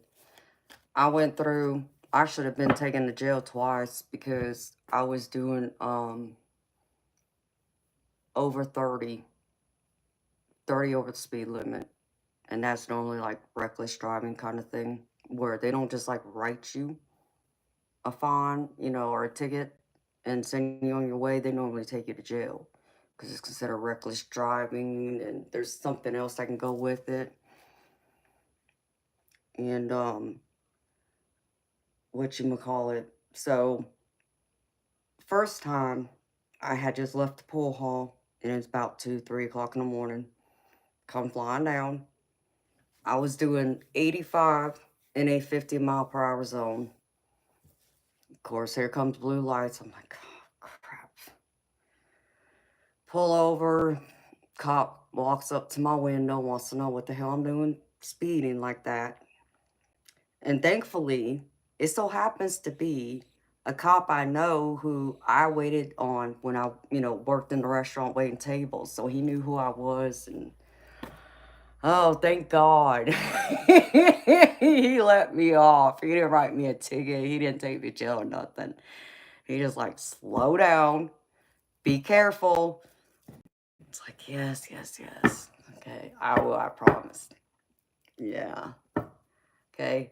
And I had every intention of keeping my promise till it was like, I don't know, a couple weeks later. This time, I was left the pool hall again, but this time it was an emergency. My mom was being rushed to the hospital, so I was racing to the hospital to get there because anytime she was rushed to the hospital, it was life or death because that meant she was going in ICU and being put on, life support. And so, same thing, coming down the same road, and damn, here comes blue lights. Oh my God, crap. Again. And I had a picture of me, my mom, and my brother in my dashboard. And man, I mean, I had angels watching over me, so I can tell you because it wasn't the same cop. It was a different cop, but it was another cop I knew. And he's like, what are you doing speeding and doing this? Are you crazy? And I'm like, listen, my mom is being rushed to the hospital right now.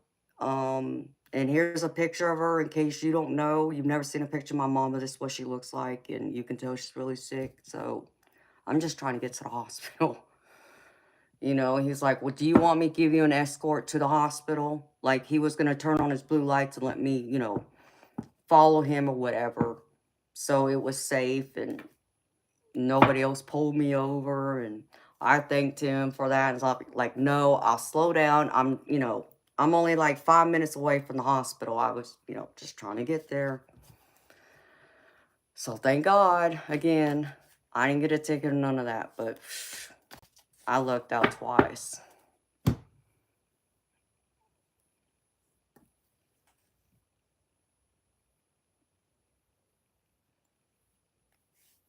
Good night, Gnostic Light Being. See you next time, baby. Hi, Charles Bolton. Happy New Year to you, too. Jerry Hill, I'm gravy, baby. I'm always gravy.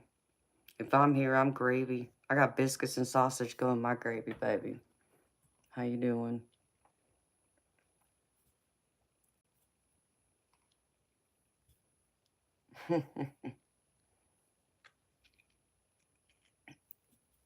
Eternal light. Thank you, baby.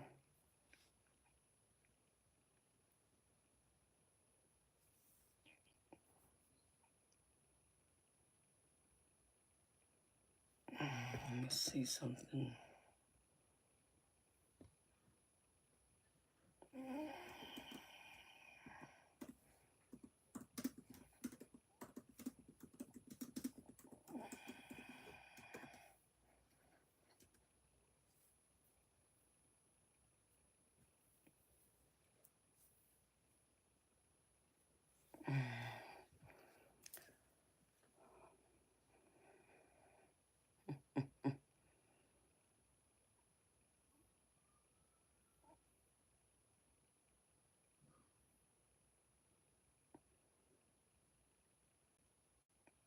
11:30. This is crazy. I don't feel like I've been here for an hour and a half. Time just flew on by, y'all.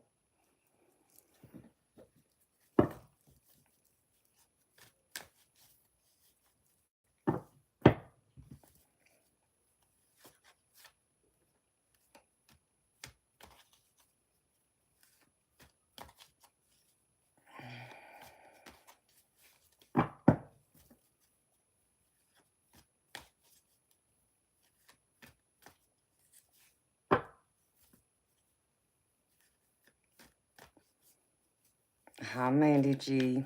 I'm Gravy, sweetheart. How you doing, beautiful soul? It's been a minute. I know, I hadn't seen you in a minute, honey.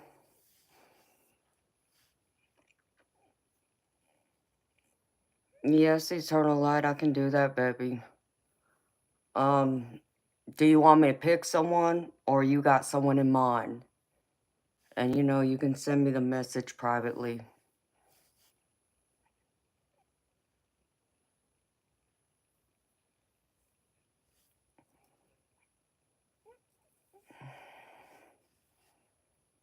Oh, well, happy birthday. Happy belated birthday, Mandy. 46. I'll be 44 in March. I was trying to make myself a year younger, though. Oh, I don't know. It was like a brain fart. Okay, baby, I can do that. Thank you, honey. That's very sweet of you.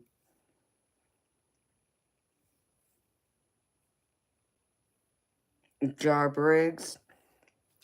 Do I have a southern accent? I don't know, baby. Does it sound like a southern accent to you?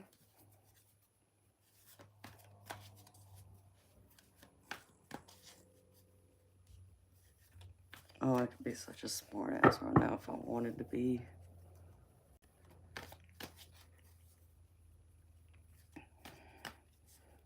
I mean, Jar Briggs, like, if you hear a southern accent, wouldn't that tell you I got a southern accent? Or you think I'm just making up my accent? I mean, I'm trying to figure that one out.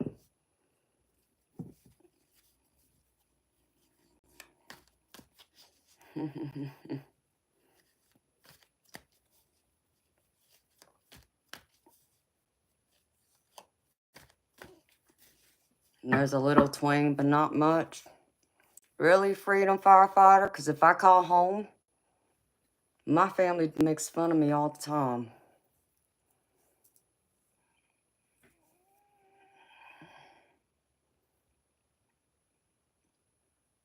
High country surfer.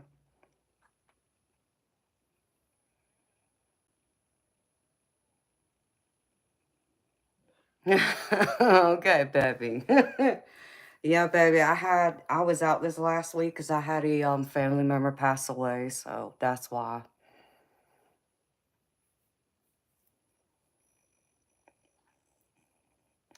That's the way it is for me, Manny G, but I'm in Georgia. So Jar Briggs. No, I'm not originally from the South, but I've been living here since I was 10 years old. So, yes, I do have a Southern accent.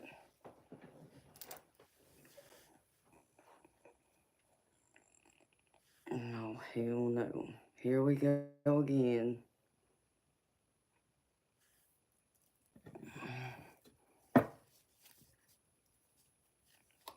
That's funny, Jerry. Oh, thank you, Tony Snow. I got an accent whether I want to have one or not. And it's like I've tried fighting it and it comes out. It just comes out. There's nothing I can do about it.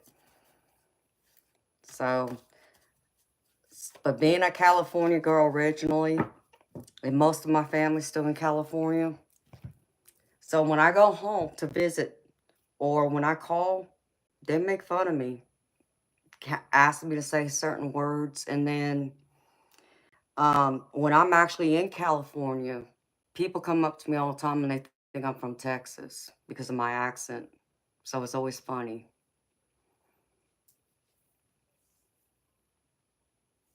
Well, thank you.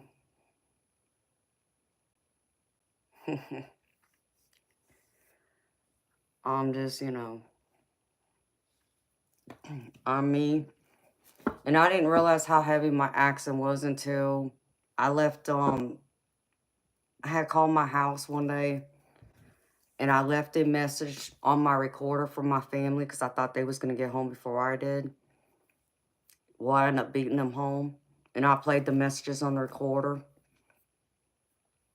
And I heard my message I left, and it's like, no, that's not me. I don't sound like that. I mean, I could hear the accent all day long. So, yeah, no wonder why my family makes fun of me. So, it's funny.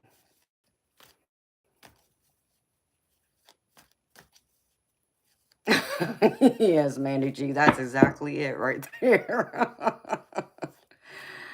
Thank you, Richard. Same to you, baby. Okay.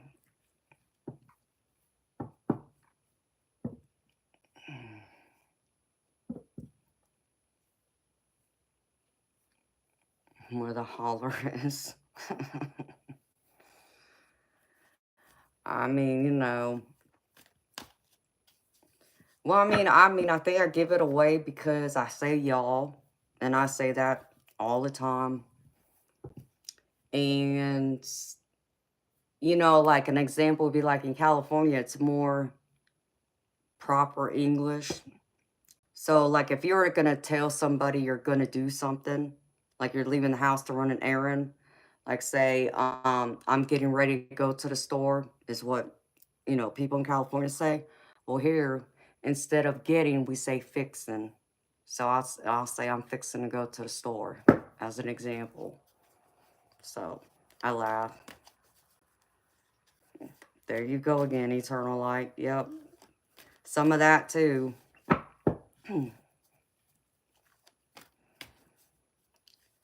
Country surfer. Oh, I do. It's still in there, honey. The Cali girl's still there too. It's interesting, y'all, because I actually watched a YouTube video last night that was talking about accents.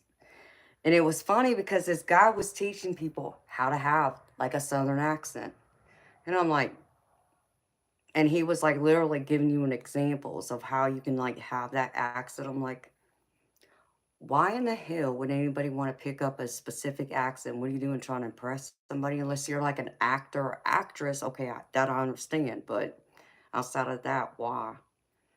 So, but the other thing that's funny is I had a neighbor, my old house, my old neighborhood. He was from New York, but originally he was from Sicily, Italy. And when he first met me, he thought I was from New York.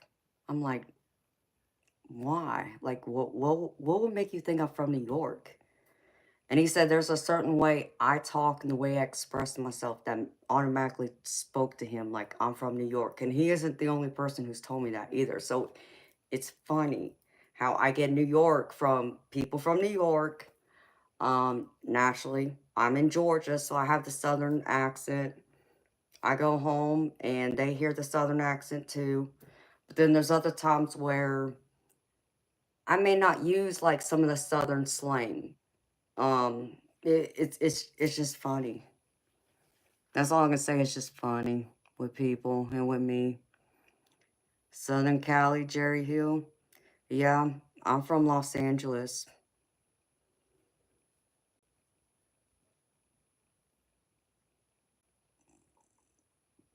Country surfer. My Red Bull's right here, baby. Actually, I got a few of them. So here's one, another one, and another one. And I got a case in the fridge. My chips, they're in this black plastic bag over here. I do need a munch because I haven't, well, I ate breakfast this morning. That's the last time I ate.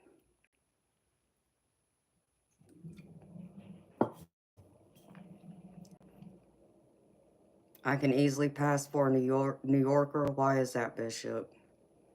You had a monster tonight, Eternal Light? What's wrong with you, baby? You ain't feeling well?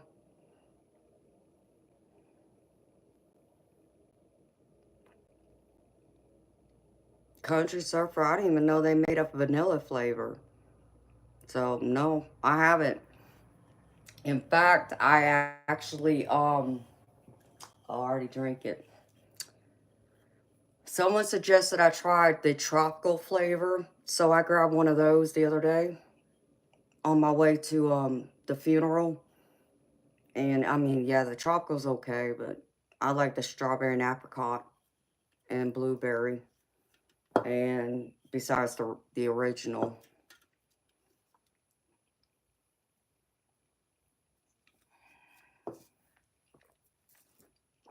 it was free. Okay, Eternal Light. I won't hold it against you, baby. I was just wondering.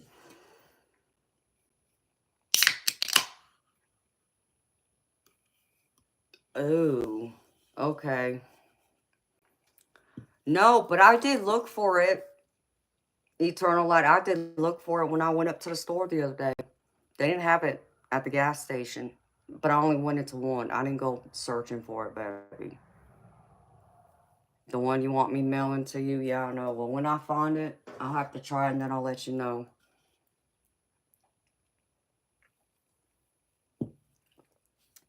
Okay, Bishop. So, y'all, I don't like eating at buffets. Do y'all like eating at buffets? Because I don't.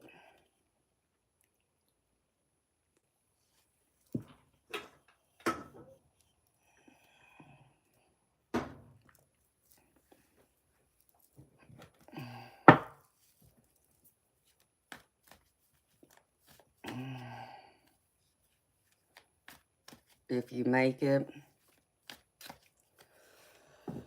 Yeah.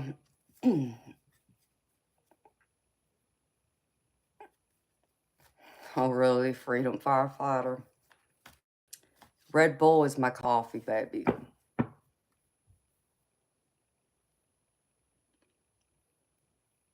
Hey, Robert Watford. Yeah, I lost power that day because I got snow and I got like 4 inches on the ground. So, but what's funny is I got snow again um Tuesday. Got another 3 or 4 inches on the ground. But I wasn't here at my house. I was at my brother's. I was actually at a funeral. They had power, thank God. They didn't lose their power, but I got stuck there because I'm an hour and a half away from where my family lives, my brother and them. So I surely was not getting on them roads because I watched people left and right sliding all over the roads. And it didn't matter whether they were in like a regular car or in a pickup truck. People were sliding left and right. It's like, oh no. It's not like I'm just going down the road. No, I got an hour and a half drive, so.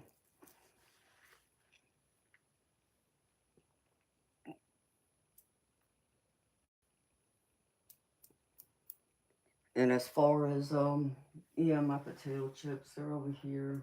I do got them. Got to munch. But I actually got some real food in the fridge. It's just my leftovers, though. But anyway, so,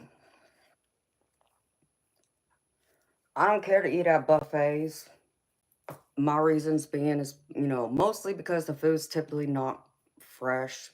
It's been sitting there. But the main reason is I never get my money's worth because I can never sit there and eat my money's worth. And I can't box anything up and take it with me. And I don't know why my family wants to go to this damn buffet, but right after the funeral, we go to the damn buffet. $20 for their buffet. I'm like, $20? What? No. Not worth no damn $20 to me. Okay? If I'm gonna spend $20, understand me, I'm gonna have some leftovers to take home. But I wasn't gonna argue with my family. That's where they want to go eat. Fine. So,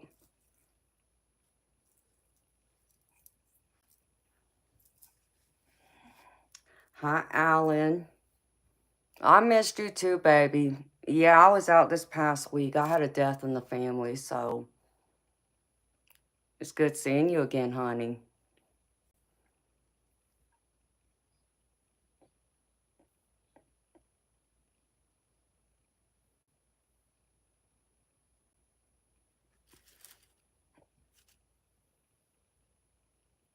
When buffets didn't have sneeze guards, I mean, yeah.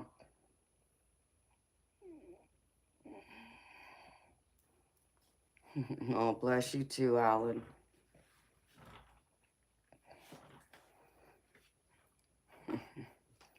I mean, I've eaten at some good buffets, but I'm not a buffet girl. I don't go to buffets usually because, like I said, it's never worth the money because I can never sit there and eat my money's worth.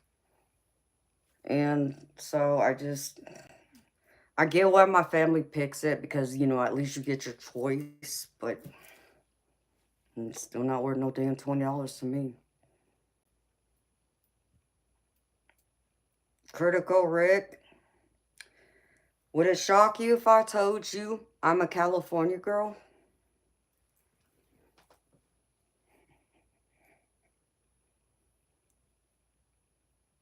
But you would be correct hearing my southern accent.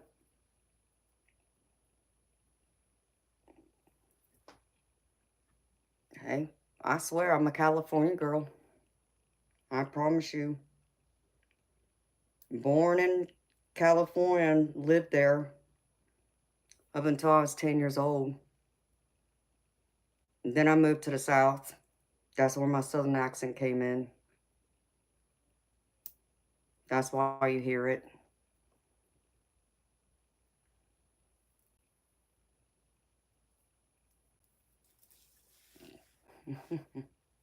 So I'm in Georgia.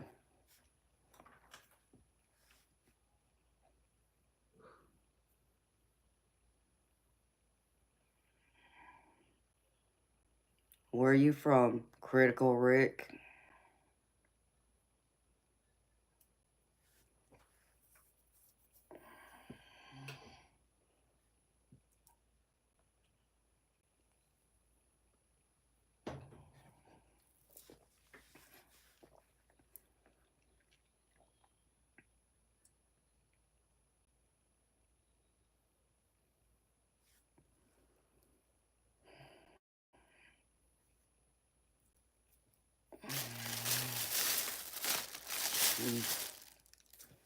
I don't feel like munching just yet.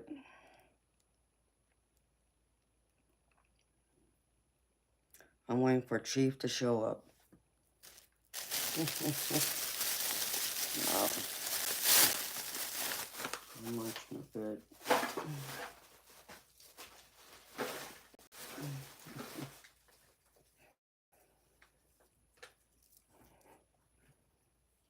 You're from Texas? Well, Critical Rick, it's funny. Every single time I go home to California to visit my family, I get asked that all the time if I'm from Texas because of my accent. So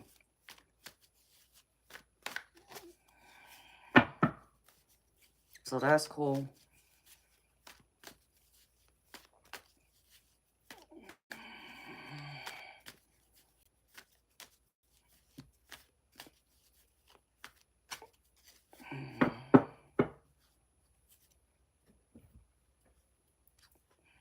Well, Eternal, like, that's different. That's fine dining. If it was a fine dining buffet, but I mean, that's still costly. If I'm gonna spend that much money, I'm gonna have like a filet mignon and some cream spinach and some cream corn and some garlic mashed potatoes, a crab cake, a spinach salad, and dessert. That's what I'm gonna have, and a little more than that. But I don't know. I don't know if it's worth $220, baby. But, you know, I ain't gonna knock it. I try it once. If somebody wants to take me, I'll try it.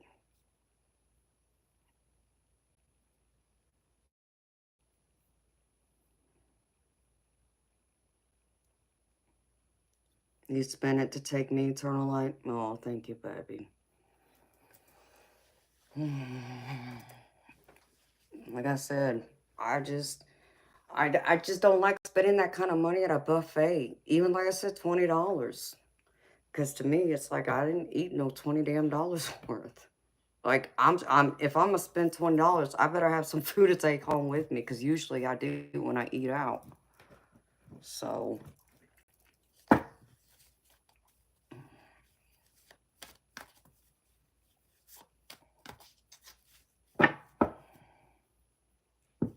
I spent money the past few days I didn't have to spend just so I can freaking eat.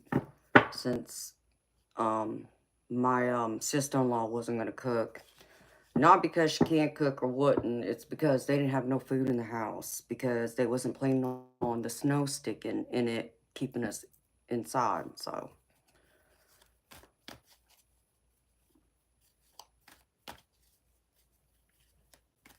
Oh, thank you, DH. Yeah, I like my long hair.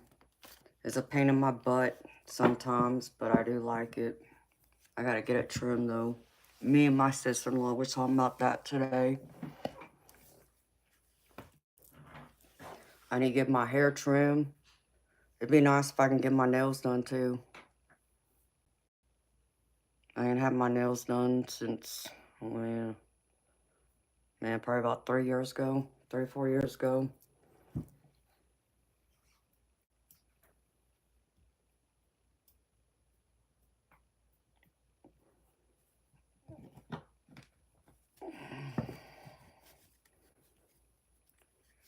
And eternal light, the way you describe it, baby, it sounds good.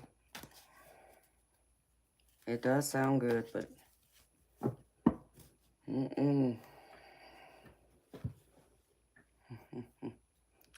Hey, man from the West. How you doing, 420?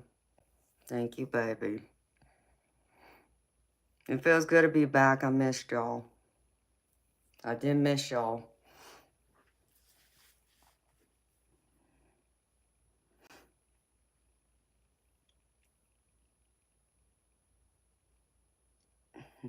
Well, thank you. Freedom Firefighter and Joe, thank you very much. You're very good, 420. Happy to hear that, baby.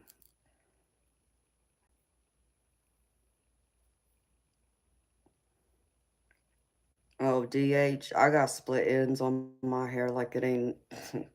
It's terrible, baby. My hair is down to my knees. At the longest point. The longest length of it. And because I ain't had it trimmed in about a year and a half. About a year and a half, roughly. Yeah, a year and a half.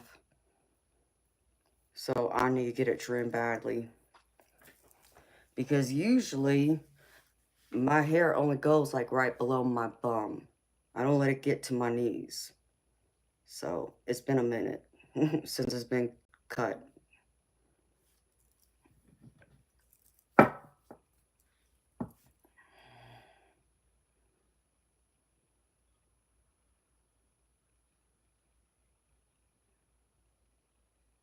Eternal light, it sounds delicious, baby. It does.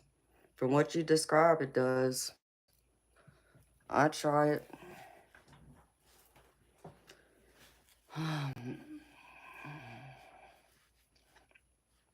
Were you, Mandy G? Yeah.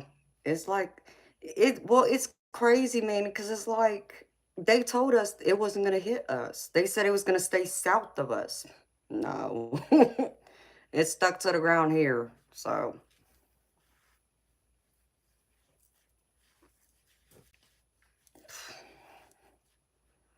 So yeah, DH, my hair is that long. I know you can't see it because I'm sitting, but if I was staying, you could see it.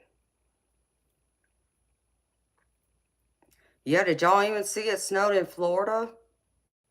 At the beach, I'm like, what? No way.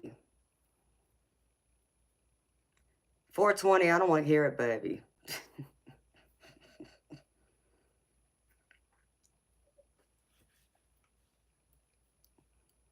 That was crazy. That's like a once in a lifetime event. That's what me and my sister-in-law were talking about earlier today. It's like, I'm like, what? So that was wild to see.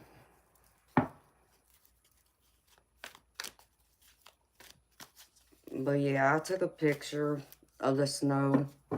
It may not be as much snow to most people, especially when y'all live up in the northeastern part of the United States or in Canada. But see, people here in Georgia, we don't get snow like that. So people definitely don't know how to drive in it.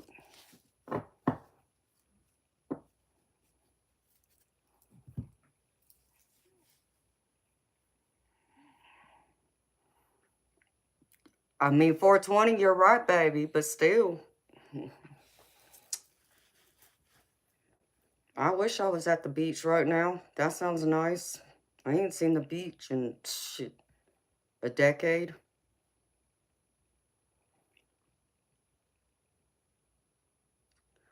Fiona, it did snow here in Georgia, Tuesday. It wasn't supposed to snow, at least not here in my area in Stick, but it did. So I got stuck in my brother's the last couple of days. Hi, Cornelius. How you doing, baby?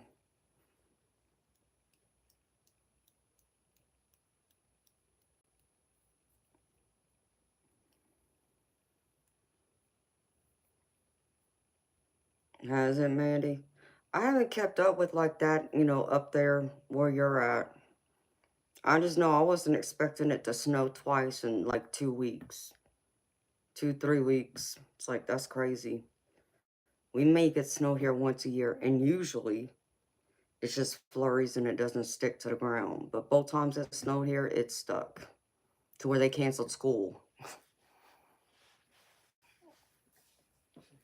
That's okay, Fiona. Hey, honey. I tried to make myself a year younger earlier. I forgot my age there for a minute, which is pretty bad. Oh my God. I don't know what the hell I was thinking.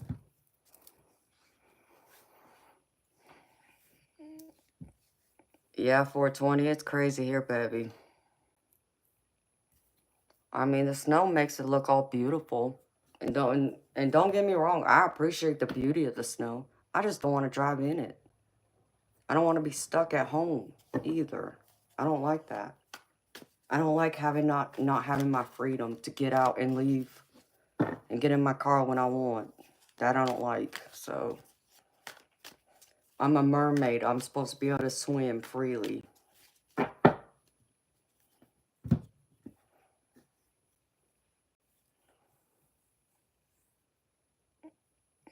I gotta run to the ladies' room, y'all. I'll be back.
Well, the cops are out.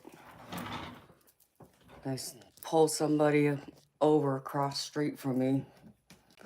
Pulled another guy out of his car, too. I don't know what all that's about.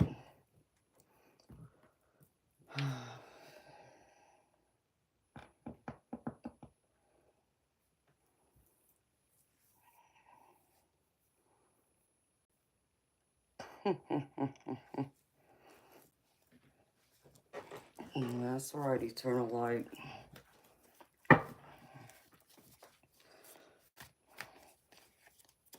Playing whack-a-troll. I don't know, Fiona. I can't see out there. It's across the street, not like in my neighborhood. My neighborhood is off of like what I thought it was just a country road, but I'm not. I'm just down the street from the freeway or the interstate. But I thought this road, because I'm out here in the country, that it wouldn't get a lot of traffic. Yeah, I was wrong. I hear semis and cars going past all the time, but um, there's a business across the street. When you look out my back window, because I don't have a fence, you can see the business cross street, and that's where they're at. So I don't know if it's a neighbor. I don't know who it is. It's too dark. I can't see over there. But it's nobody I would know, because I hadn't. That's really sad. I've been living in this house 7 months now, and I may know 2 of my neighbors in my neighborhood, and that's it. I don't know anybody else in this area. I'm new to this area. I've never lived over here before, so I would never know, Fiona, to be honest. Hi, Rodrigo. How you doing, baby?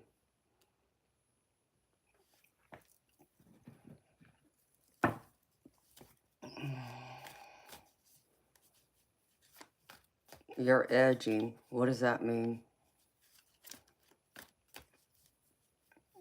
How you feeling, Fiona?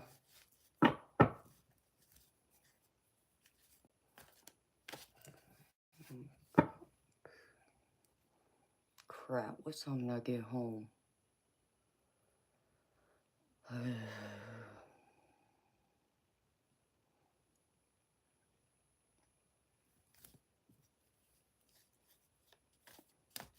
He's being weird.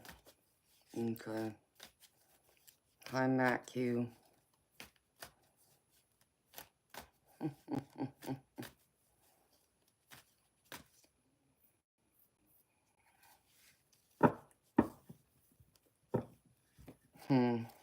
Is that right?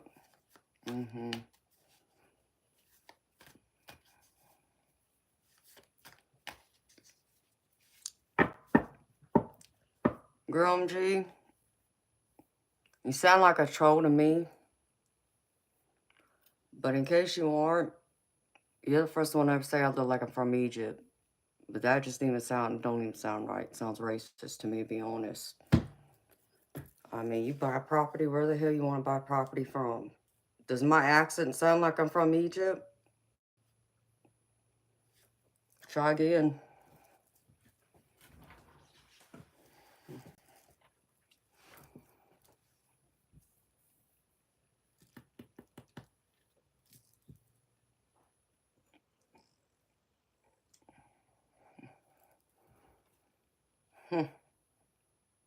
Crazy nonsense with people.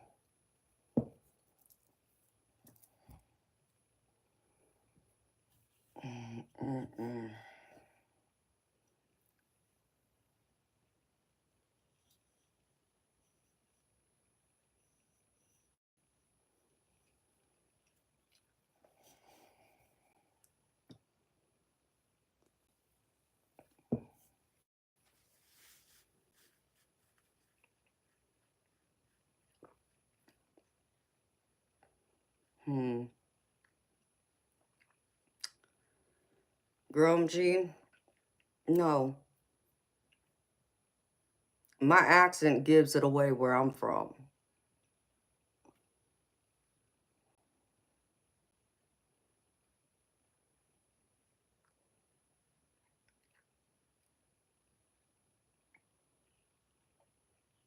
Thank you, Fiona. Yeah, in case y'all are curious about what my ethnicity is.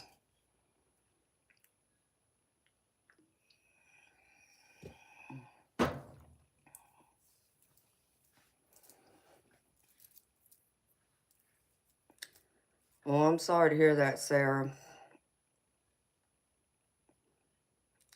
We all go through that, honey. That's just life.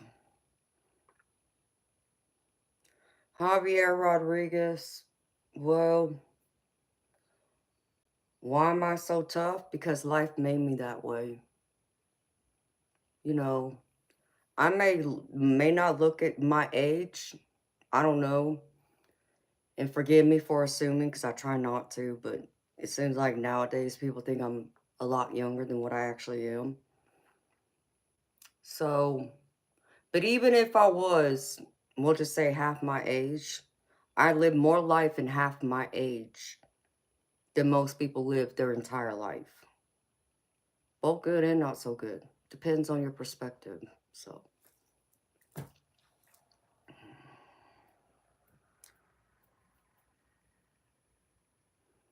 hi, Untouchables. But Javier, I am a Cali girl. I don't know where you got that from though, because I know my accent isn't Cali. Maybe my personality attitude can be, sure. Because I don't take nonsense from people. And just so you know, even my beautiful mod right here, Miss Fiona, would say, you know, it's always rude. And why is it that us ladies get, try smiling? Why don't you smile? Why? Why does it matter? I don't see you men going around telling other men to smile. Us ladies, we don't like that. So, just so you know, it's rude. I'll smile when I'm ready, okay? Understand me. I don't smile just because people expect it out of me or want me to. When I smile, it's genuine. It's not fake. Give me a reason to smile and I'll smile.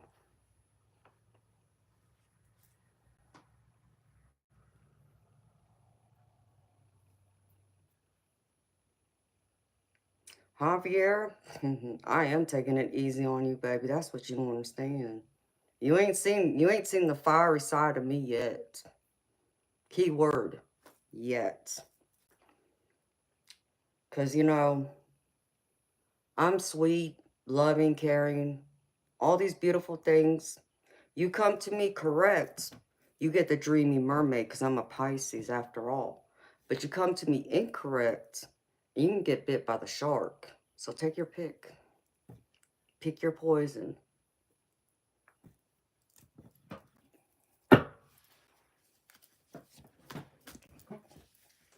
Fiona, they're crazy. I don't understand. Like,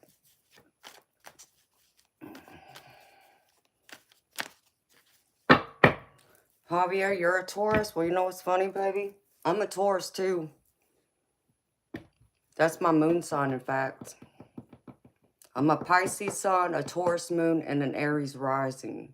So, I'm all fire and a little bit of water, you know. And I'm very well rooted in the ground, which means I'm pretty damn stubborn. And understand me, I know a Taurus very, very well, and they're stubborn. And they admit they're stubborn. And they thought they was stubborn until they met me. So, you know. I got all these edges to me, rough edges even. But, you know, there's many layers and facets to me too. You just got to get to the pretty side of me. So.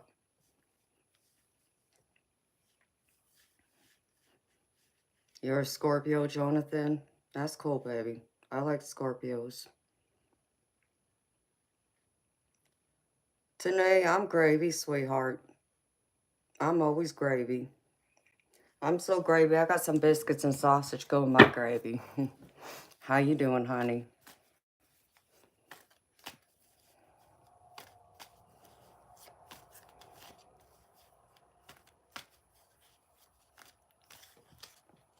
I mean, come on. Fiona, that guy would have been chewed out left and right by me. Hmm. Hmm. Which country am I from? I mean, I live in the United States. That's where I'm from. Where are you from? I know, right, Diane? They should try that too. Crazy nonsense. Just because ladies ain't smiling from ear to ear 24/7, they think we're having relationship issues. And you know what's messed up, Fiona? That was his classy way. Okay, and with all respect, beautiful, I'm just telling you from what, having a lot of guy friends, that was their like nice way of saying you need to get laid. That's exactly what that is. And they're crazy. Because I would have told them exactly like what I got to tell all these other fools that want to act a fool. They would never be lucky enough to find out, and I sure the hell ain't that desperate. And they wouldn't know what to do with me.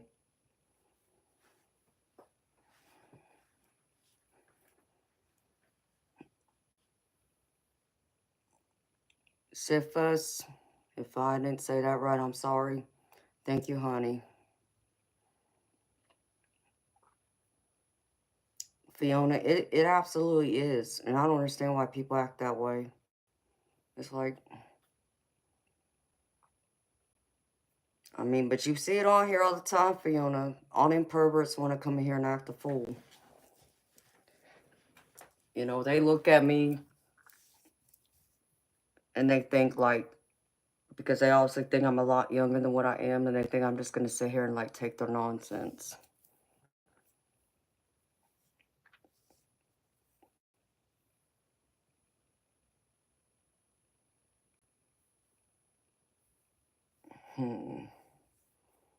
What to do here?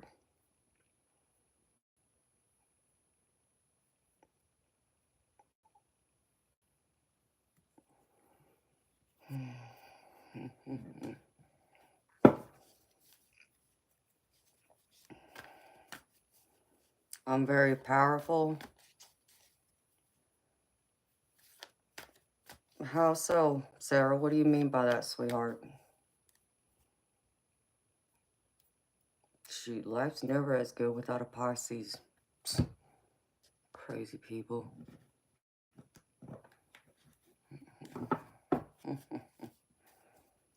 My energy. Is that a good thing, Sarah? Yeah, Eternal Light thinks I'm an angel. I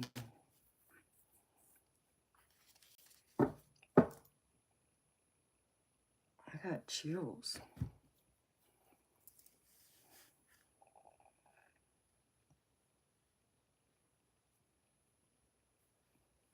Oh, well, thank you, Sarah. I appreciate you, honey.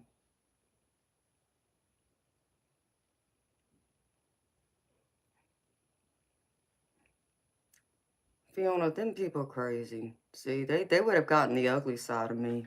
Most people don't ever see. I need to put on this sweater. There's a spirit here. I can feel him.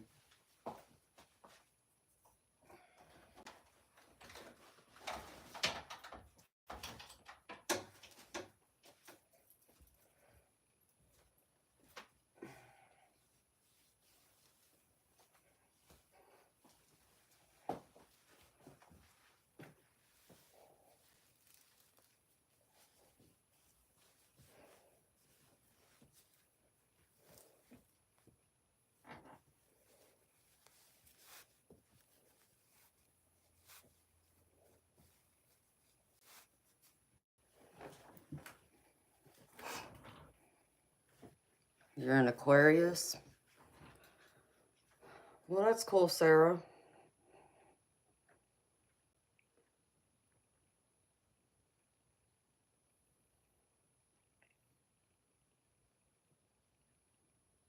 So when's your birthday, Sarah?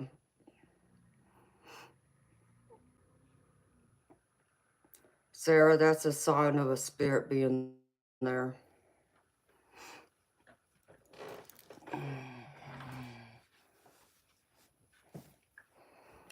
Thank you, MK Ultra. January 26th, huh? Okay, so you'll be 46 next week. Your birthday's day before my daddy. Well, actually, your birthday's Sunday.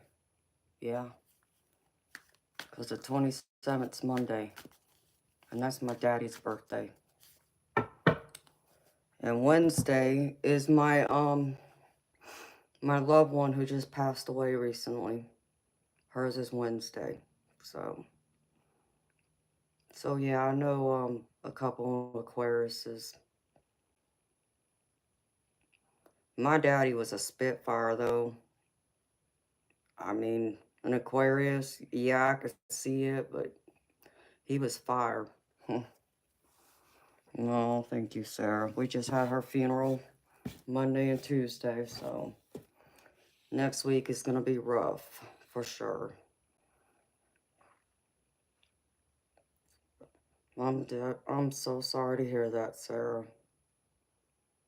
I'm sending love and healing light to you during your time of comfort, honey. I know you need it. I couldn't even imagine losing my baby brother. No, thank you.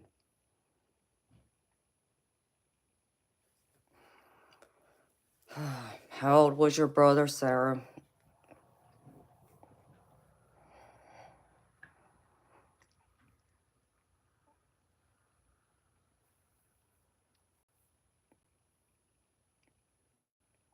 Wow, he was young. What he die of, sweetheart?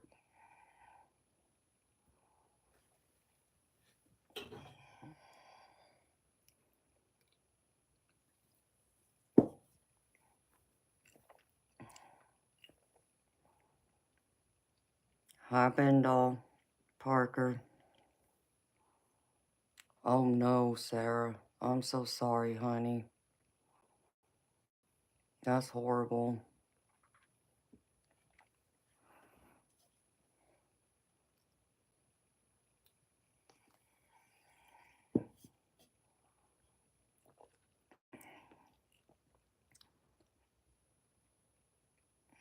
Justin, I'm deeply sorry for your loss, baby.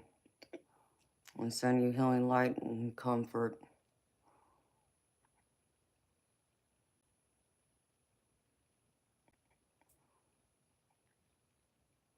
Bendall Parker, thank you, baby. That's very sweet of you. Sarah, it does, honey. And I'm deeply sorry for that. I really, really am.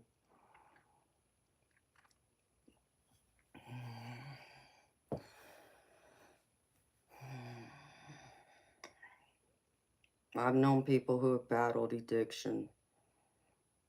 And thank God, all the ones that I'm close with, they're still here. Thank God. That's all I can say.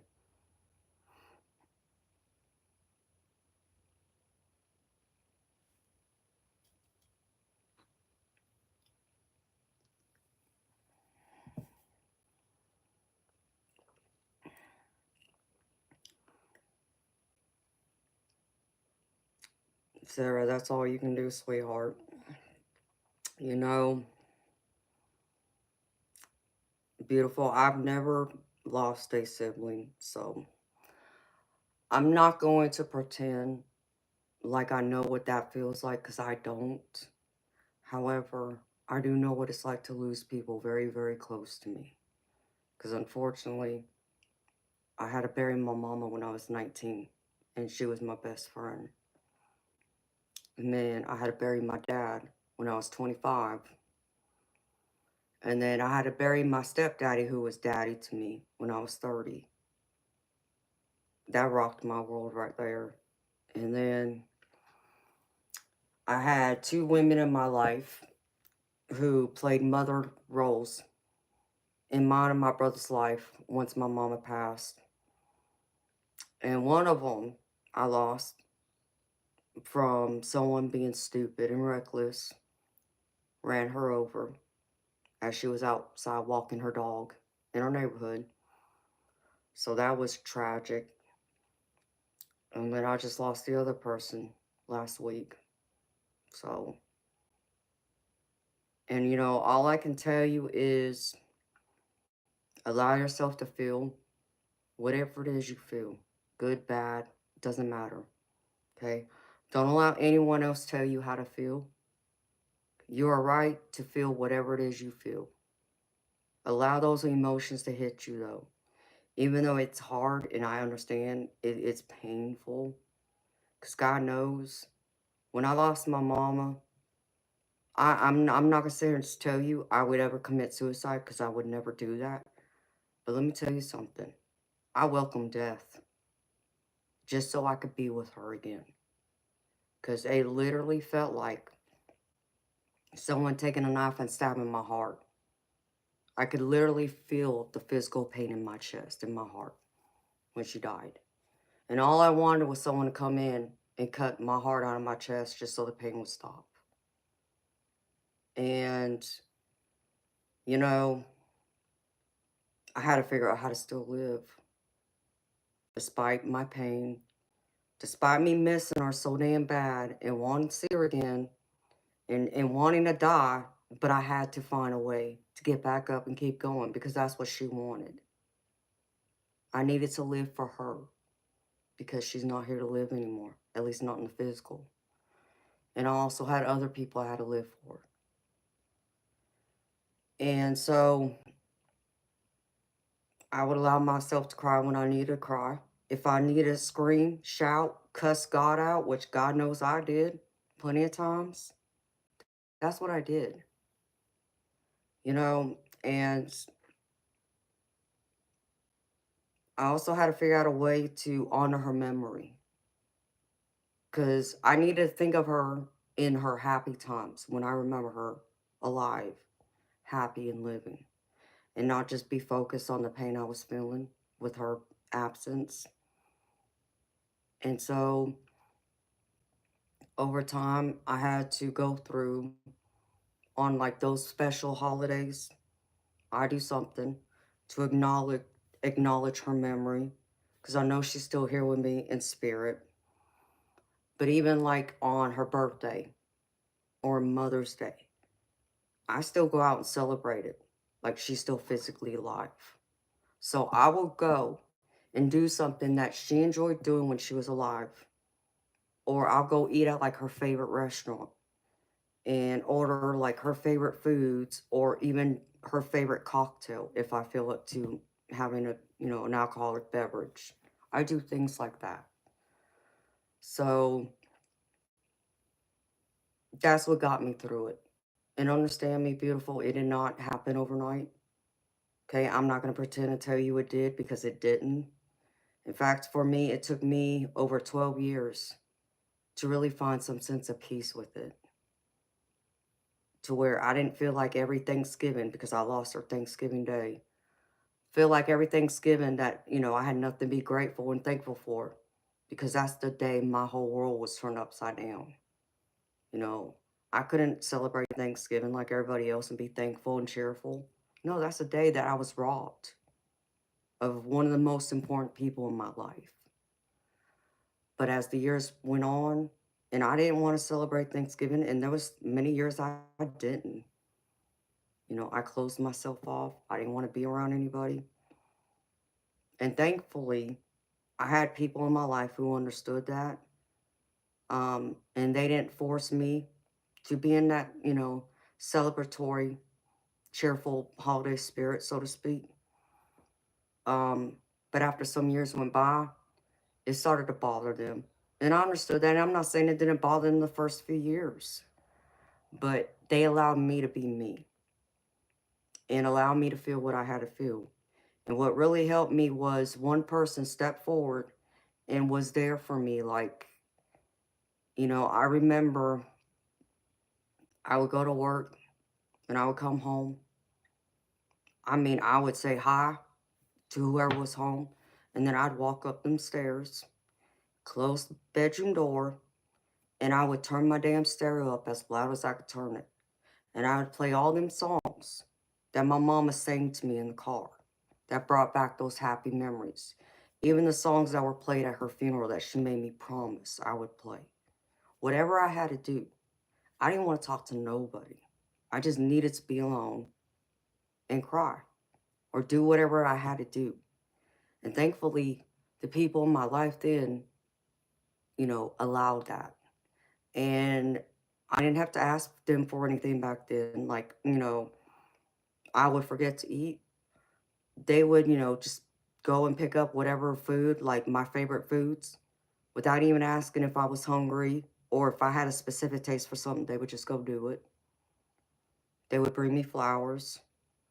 Um, and on like Mother's Day, birthday, things like that, they would also bring me flowers because my mama ain't buried. She was cremated, so I don't have like a gravesite to go to talk to her and, all and put flowers down and all that stuff. So I just made like a what they call I guess the best thing I can call is like an ancestor what do they call it, mantle or something. And I had her picture up there and a few of her trinkets and things like that. And I would talk to her. And that helped, but it helped me, like I said, to celebrate her life instead of focusing on so much of the pain of her absence. Because I still know she's with me. Even though I can't physically touch her, I can't like just pick up the phone and call her, and I can't just drive over to her house to see her, but I still feel her. And so let me tell you this, sweetheart. Understand me that your brother is not gone. He is still with you right now. You may not realize that. You may not be aware of it, but he's still there. He never left you. And the one thing he left behind is his love for you. And love is eternal. It never dies. Doesn't matter whether you're physically here or not. It lives on in eternity. Take those good memories and focus on the good memories with him. You ever need to talk to him? Talk to him. Do it in your own time, your own space. You don't even have to say it out loud. You can talk to him in your mind. You can write it down on a piece of paper. You can type it up on a computer screen or your phone. He will read it. He will hear you. And when he can, he will answer you. I often try and tell people when you lose someone, because people will seek people like me out to connect to their loved one. And I have no problem doing that. But I try and tell people, give it a year before you do. Because you need to give them time to adjust to their spiritual body. Okay, because it's completely different than in the physical. And, what I can tell you is like when, right after I lost my mama, like I said, I cussed God out left and right, said every word in the, in the dictionary I could and made some words up with it to let him know my anger, my pain, everything I needed to say to God. And I told him, just let me see her one more time. Just let me see her. Let me hear her voice, and I'll be all right. I begged him for years, let me see her, damn it. Let me hear her voice. I just need to know for sure she's still here. It took 12 years. And I finally did hear my mama's voice. And I can tell you, it's the most healing thing for me. I was able to release a lot of pain that I was not able to release before that point. But what I can also tell you is that because I was still caught up in all that grief for all them years, it wasn't the, immediate raw grief like right after they just passed away, but there was times I still felt that way. And because I still felt that and I carried it with me, it blocked my mama from coming through and connecting to me. So you may not understand this, or maybe you do, I don't know. But our grief can put up that barrier from them connecting to us, sending messages, signs, symbols, all them things. But what I can tell you is that your brother and any other loved ones that's in heaven, the best way they can connect with you is in your dreams. So if you ever dream of him or anyone else, take it to heart. The only time I would tell you to question it is if in the dream they're angry or mad, because they're not angry or mad. If anything, if they got anything to be mad or angry about, it'd be at themselves for if they feel like they did something wrong to you, like they need forgiveness. But that's them being angry at themselves and learning to find forgiveness up there. Okay? They're not going to take it out on you.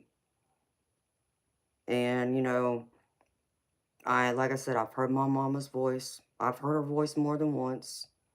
I have seen her spirit. And yes, I've dreamed of her too. And my daddy, and my dad, and my grandparents. So give yourself that time. And he will come through. And what I would also say to you is think of something that he loved in this life, that he was passionate about, like that just brought, um, stars to his eyes.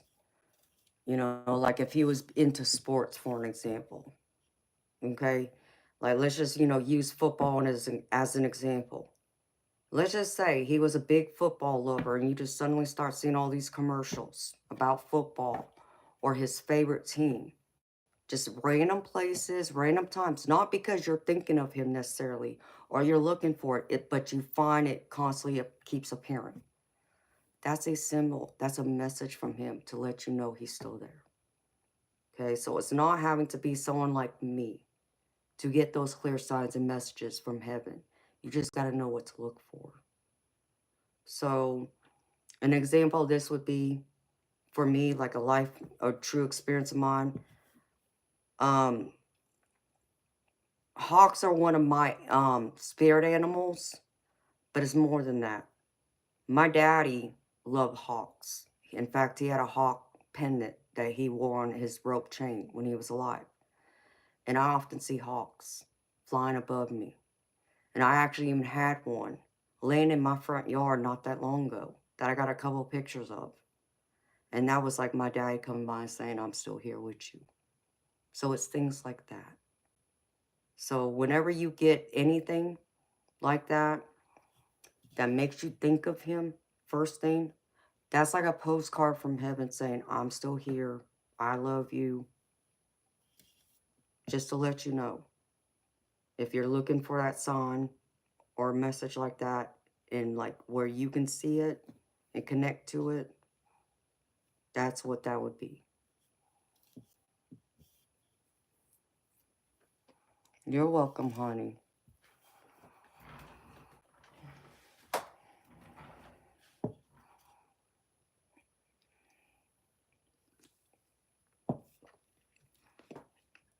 Honey,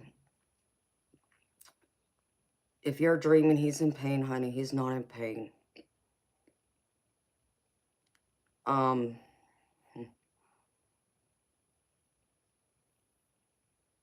I've had an angel experience that I haven't shared, and I've been waiting for Spirit to tell me the right time to share it, okay?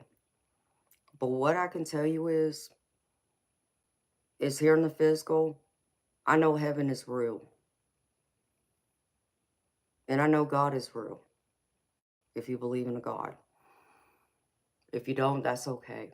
But as long as you believe in heaven, I can tell you the feeling of it is unlike anything you've ever felt in this physical world. And that's only because I've had an angel experience that brought that to me and allowed me to feel that.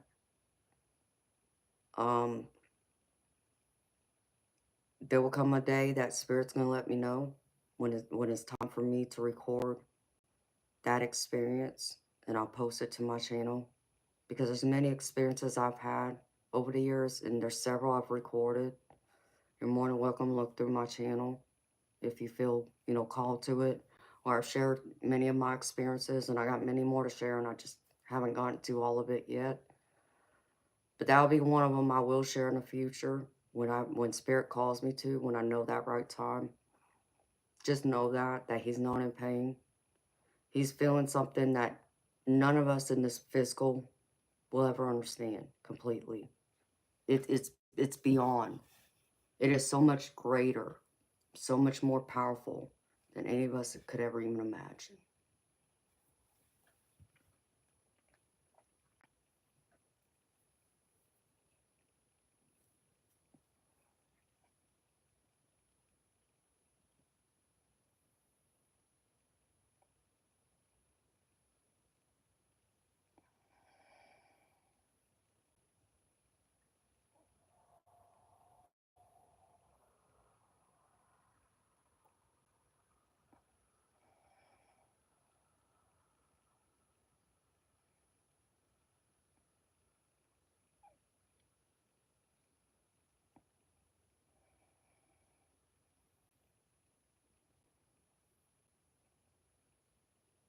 Hey, Michael.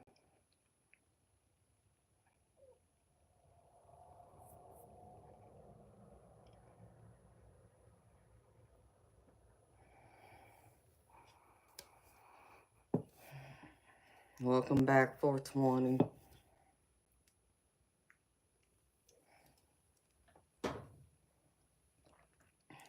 Ooh, my back just popped.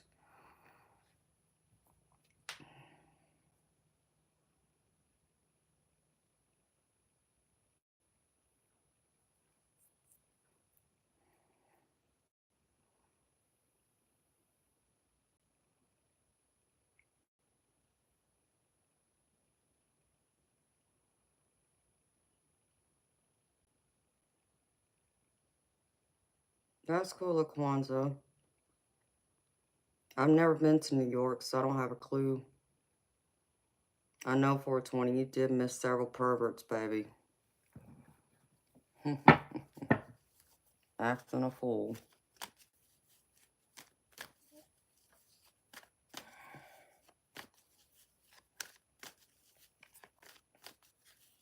Have I ever seen a fairy? 420? It's funny you say that, because depending on how you define fairy, because fairies to me are like just mini angels. And if that's what you mean, then the answer is yes.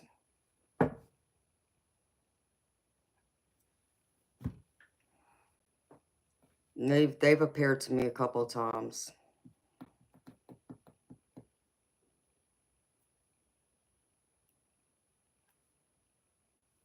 Don't ask me why, but they did.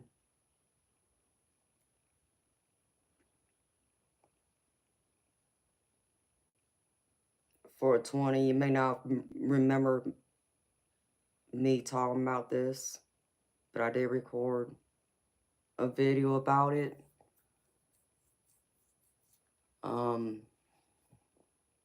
don't even know what I called it, but it has something to do with angels. Yeah, they look like little tiny humans with wings. You know what's crazy is, just a couple weeks ago, I was on the phone chatting with a friend. We were video chatting, and as I was talking to them, I saw a big angel wing appear right here in front of my closet door in my office where I'm at right now. And it was wild. And this was in the past few weeks, baby. 2-3 weeks ago, something like that. I probably got it written down.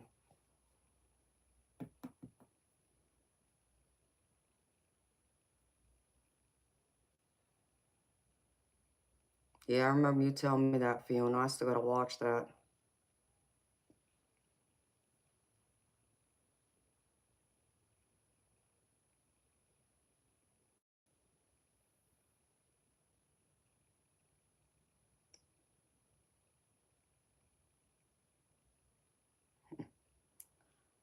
420.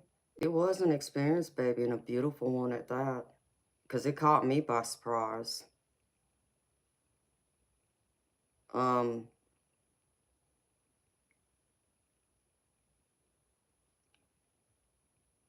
I know Eternal Lights watched me, you know, obviously because he's one of my mods. And that's up to him if he wants to share a couple of the experience he has seen while watching, you know, my streams and things like that. That, you know, blow my mind. But 420, I'll share this with y'all. I'll share, you know, I got a video recorded, but here, let me grab something real quick.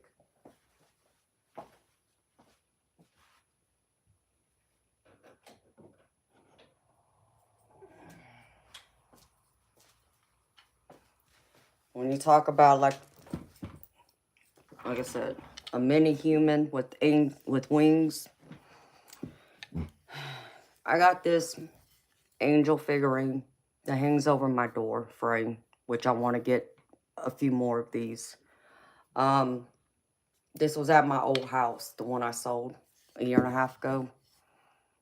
One night, I was in my bedroom where this thing hangs, and I was like, I think I had the TV on, but I was on the internet, so like I was looking down at either, you know, a screen, we'll just say, whether it was a computer or my phone, and I caught something out of the corner of my eye, my right eye, in my peripheral, and it was gold, and it twinkled, in fact, and I kind of looked up, and I'm like, nah, I didn't just see that. And, you know, and I thought I was seeing things. And it looked like a mini angel wing is what it pretty much looked like. I'm like, nah, I didn't see that. It's crazy, right?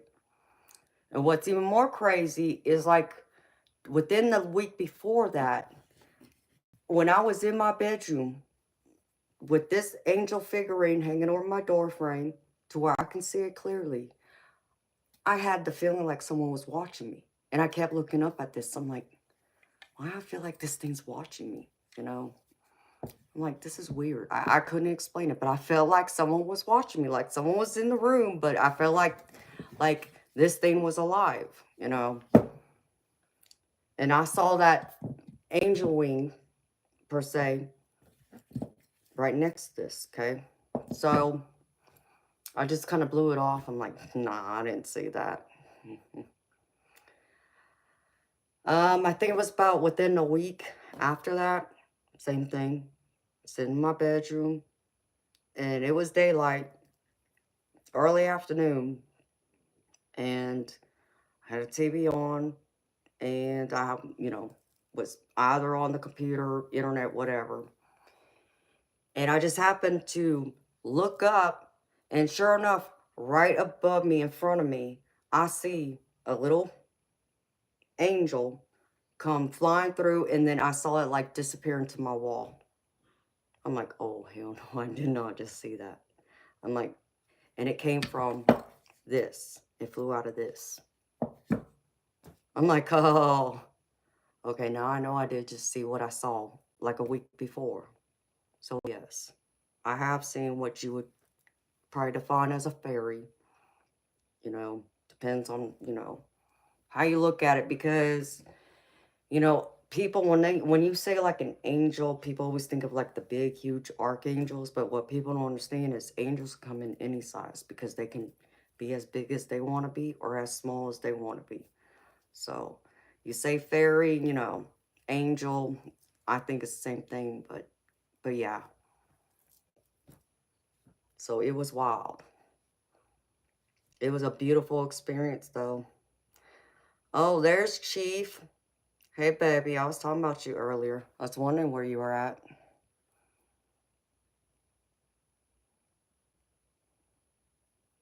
Hi, Easy Marquez. It's all biscuits on your side, baby. I'm always happy to hear that. Yes, everything's gravy with me, honey.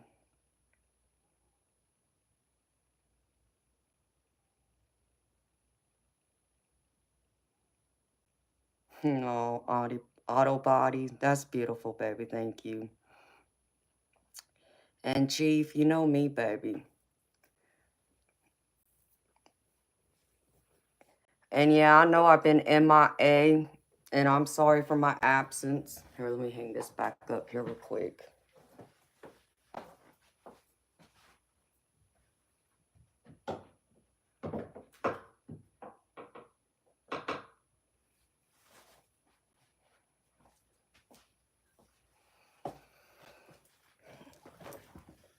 My loved one passed away. That's why I hadn't been on in a week. And so we had the funeral Monday and Tuesday. Well, I had planned on being home Tuesday night. Yeah, well, you can say Mother Nature had other plans because it ended up snowing when during the funeral, when we were at the cemetery, and they said it wasn't supposed to snow in my area and where we were at. It not only snowed, it stuck to the ground like 3, 4 inches to the point that it made the road so slick that there was no way I was driving home because it's an hour and a half drive to my house from where I was at, where my brother's at. So, and my brother looked at me. He was like, there was no way in hell I was going to let you drive home anyways. Okay, boo-boo. So last couple days I was stuck in my brother's house because of the weather, because I wasn't going to take the risk to drive home with the roads like that. No, thank you, Chief. You know, she's not in pain anymore. And all I can say, baby, is we got her, you know, through the holidays and a little beyond that. And I can only, you know, I'm thankful for that. So, next week will be rough, too, though, because Monday is my daddy's birthday, and Wednesday is her birthday. So,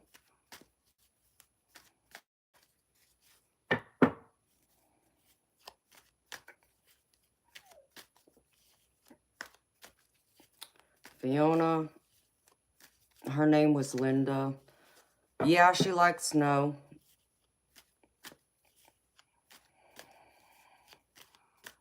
Yeah, the weather's been crazy. Mother Nature's been crazy. That's all I can say.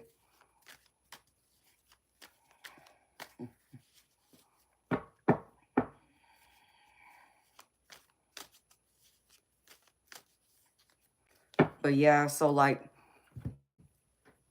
um, during the funeral when we were at the cemetery, the flurry started coming down. And we didn't think, because like I said, we weren't expecting to get snow because they said it was supposed to stay south of us. And so we didn't even think, you know, what flurries were coming down that it was going to stick to the ground. But so we ended up going to eat after the service. Yeah, it came down, like I said, by the time we were done eating and getting ready to leave, there was already about 3, 4 inches on the ground. And a couple of my family members already left and tried driving home. Well, they ended up slipping and sliding all over the roads. And they drove a truck. It's like, oh, crap. If they're slipping and sliding, I have a sports car. There's no way in hell. So, and I got to drive an hour and a half. And I was going the same direction they were going, but even farther than where they were going. And so my brother's like, I wouldn't let you drive home. It wouldn't matter. So I had to leave my car at the restaurant and get in the car with my brother and go home with him. And when we were on our way back to his house, we saw a few cars on the road in front of us, sliding all over the place. Even saw another truck, just kept sliding off the road. It's like, oh, crap. Just let us get home, please, you know, one piece. So, yeah.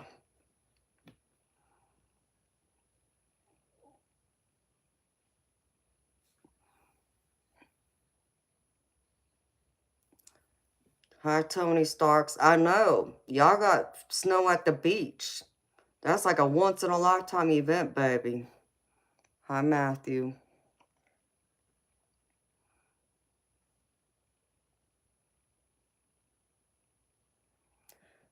Tony Starks, I'm glad you found me again too, baby. Did you subscribe to my channel? Because if not, baby, you should subscribe. Then you'll find me whenever I go live, baby. Or post anything to my channel.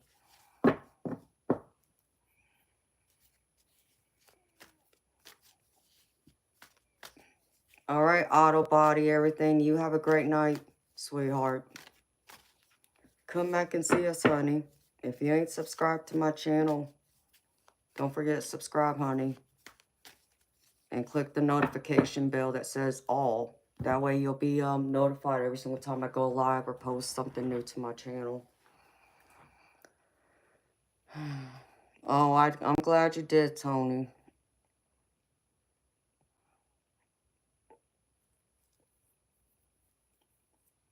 Fiona, that's true. And I did feel that way too when it came down like that. I remember, and what's crazy is my sister-in-law showed me a map this morning of like where the snow was. And it was like right there. It cut off right there on the major interstate I had to go down to get back to my house. It cut it like right below. And I looked at my sister-in-law. I said, well, I guess God didn't want me and, a few of our other family members to drive home that night for some reason. So I felt like we were being protected from something is the feeling I got from it. So that first night, there was a house full of us, trying to fit all of us. I ended up having to sleep on my brother's couch because they live in the basement of his in-laws. So it's like there's like 2 bedrooms, one for them and the other one the kids share, and a bathroom, a kitchen, a living room, and it's all open right there. Oh, that couch. Not comfortable at all, so I didn't sleep with a damn. Plus my nieces and nephews, because school got canceled too. They was up running around, up and down throughout the night, wanted to, come out there and sit with me and, play and everything else. And so,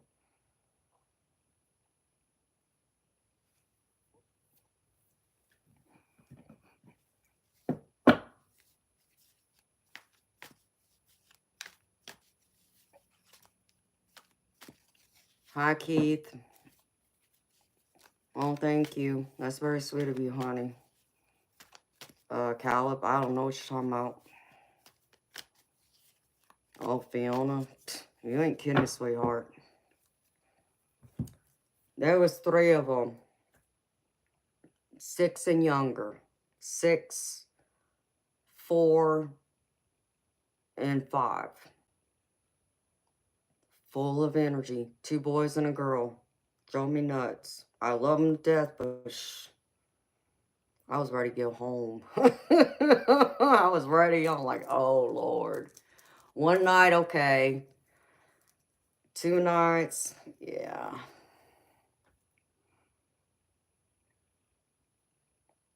$420. Teddy's good. Being my protector. Y'all so funny. Shot caller. So, I enjoyed my time with my family, though. So, and what's crazy is that my brother's in-laws, like his wife's parents, the father is my daddy's best friend. So they're family to us too. Even though they're family by marriage, but it feels more than just by marriage. So since my daddy's been gone, and because he's my daddy's best friend, he now takes on that role as, dad to me and my brother.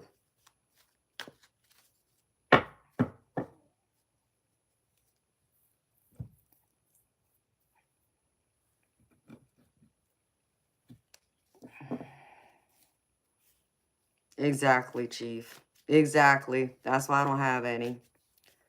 Hello, Laura. How you doing, sweetheart?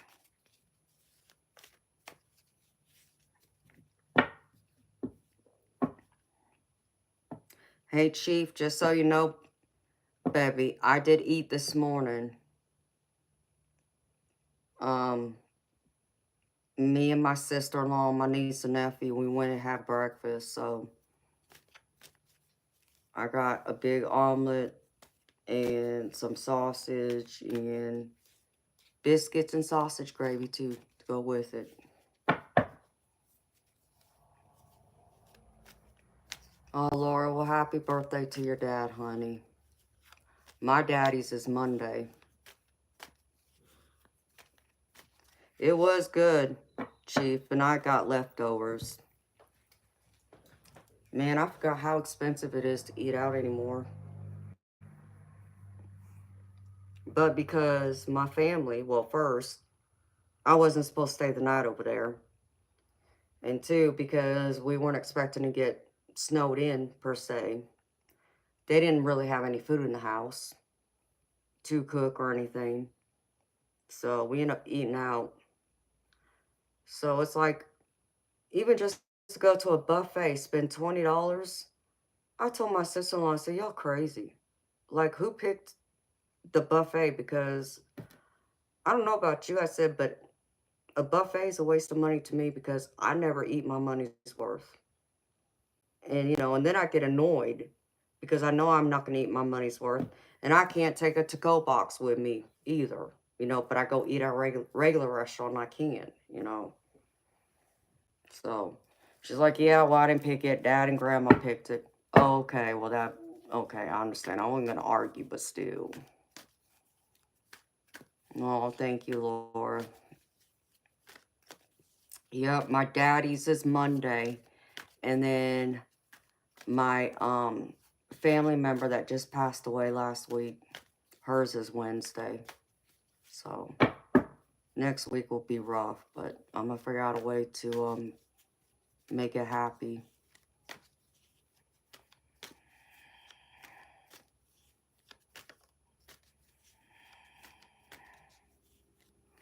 Oh, Fiona. Psst. Like my nephew, the one that was there, and their cousin, which is like another nephew, one of them has ADHD, and he bounces off the walls. But his sister, my niece, she's my princess. But boy, is she defiant as ever. She don't listen. She don't listen very well. So it's funny because my brother was going to name her after me. But he ended up giving her our grandmother's name for her middle name. But what's funny is, because he was also going to give her my middle name, he calls her by, you know, her name in, you know, first, middle, and then adds my middle name to it. So I laugh, and she knows. When she hears my middle name, she knows she's in trouble. And I said that name a lot the last couple days.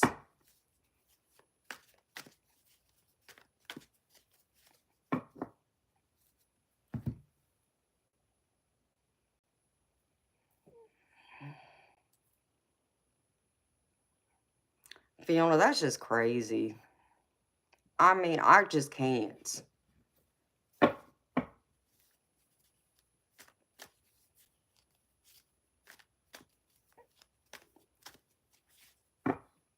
I can't sit there and eat like that.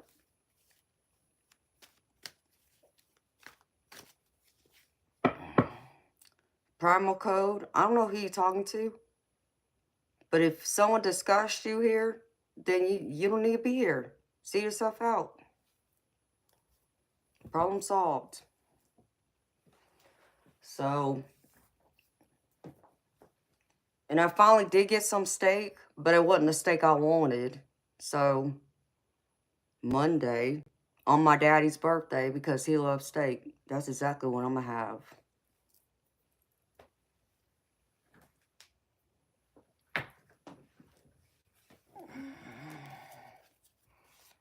So, but I got to have at least some steak fajitas last night.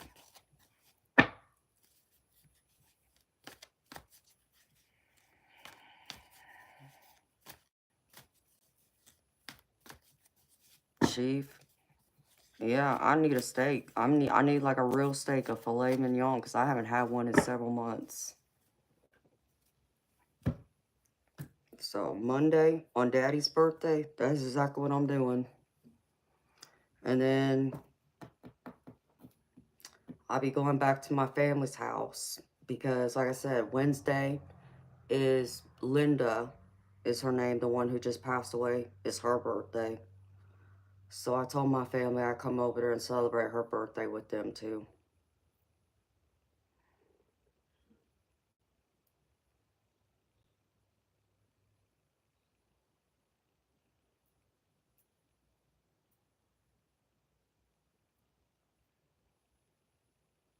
Oh, Laura. Well, I'll be sending you healing, love, and light and comfort, honey. You know, my mama, and it's crazy. Me and my family just talking about this the other day. My daddy, who's my stepdad, but that's daddy to me. He's been gone. It'll be 13 years this year, and it don't feel like it. But what's more crazy is my mama, it'll be 25 years this Thanksgiving that she's been gone. And it don't feel like it either. It feels like they just died like a month or two ago. There's some moments where it feels that fresh still to me. And then my real dad, it will be 18 years. No, 19 years. The end of this year too. And it don't feel like it.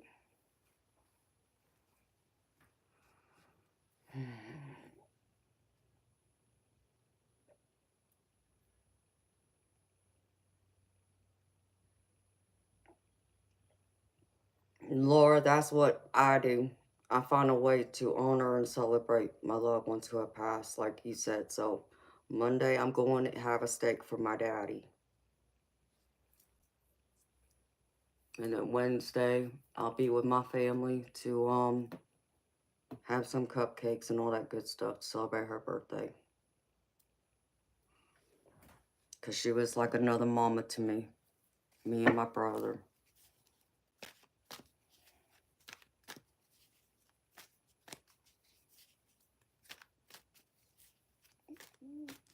Laura, they really do, honey.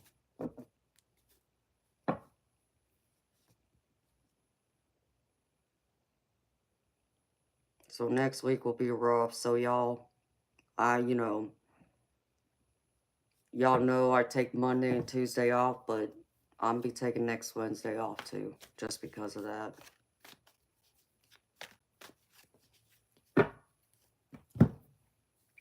So I can go spend some time with my family again. Because I think they're going to kick my butt if I don't come back down there and see them soon.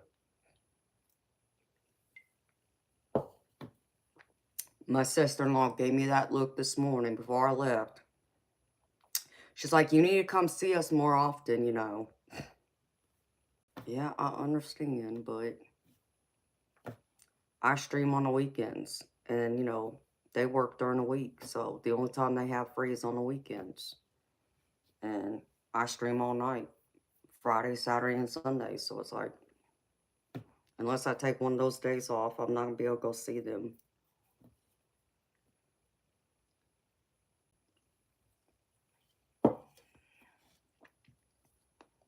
Oh, yes, Laura. I do.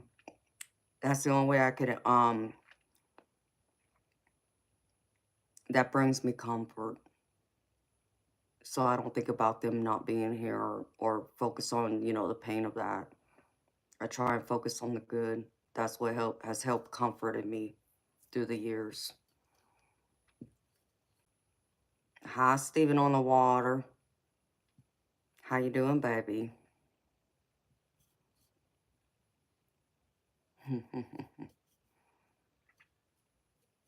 Oh, thank you, Stephen. Same to you, baby.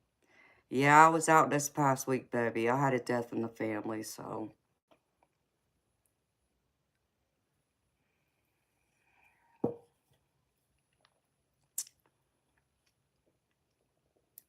Fiona, what do you mean, sweetheart? Who you talking to when you said older sister? Hi, Denzi. Good evening to you too, honey.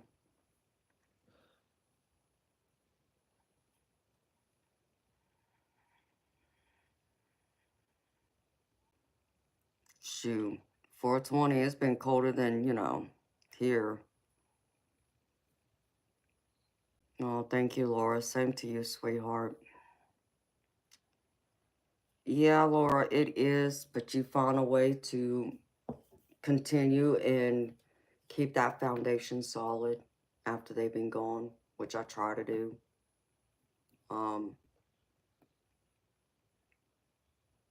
Like, if it wasn't for my baby brother being here, I wouldn't still be here in Georgia. I probably would have moved back to California where I was born and where most of my family is, but because of my brother and his family being here, I stay here.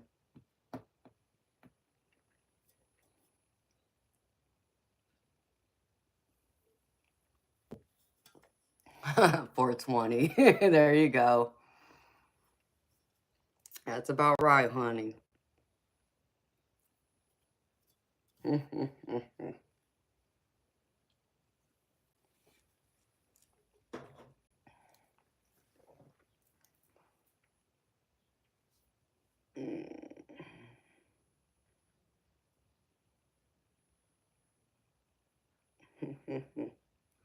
420, he's so funny, baby.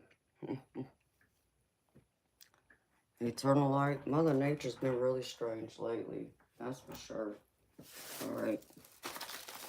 I'm gonna sit here and munch for a minute.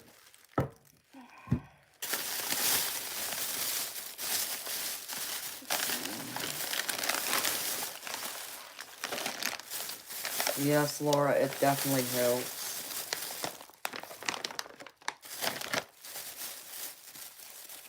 You know, my baby brother, I mean, I call him my baby brother. I mean, he's not a baby, but he's the baby of the family, and he's younger than me by 4 years, so. We're very close. We're the only, siblings that grew up together most of, our childhood. Because our other 2 siblings are in California, so we're not close to them. So, but my baby brother and I, we're like 2 peas in a pod, and I could not imagine not, being within, a drive's distance like I am now from him to where I can go see him regularly. And we talk often. Like, we talk 2-3 times a week on average. So we are close.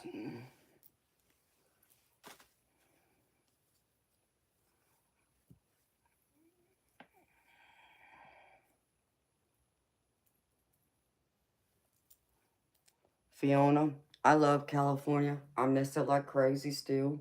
I miss it both because I love when I lived there, and I miss my family that's there badly. So one of these days, I'm gonna buy a house in California.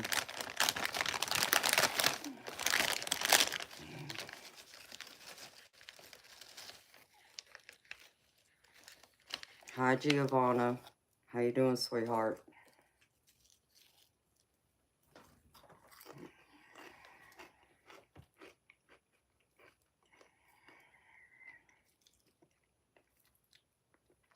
Yeah, Fiona. Like with my brother, and his wife and his kids, and then like my daddy's best friend and his wife and that whole family, we're family. And I'm close with all of them, but I'm especially close to my brother.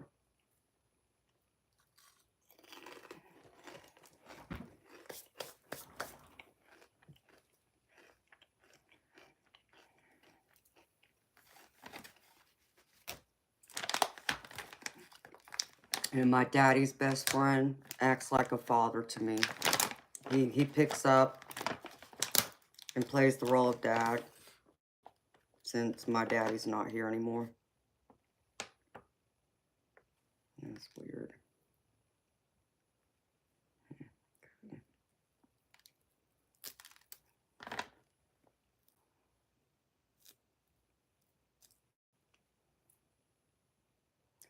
$4.20, you ain't lying, baby. Buffets they're a waste of money to me. I mean, like I said, I can never eat my money's worth. Paying $20 for a buffet is ridiculous to me.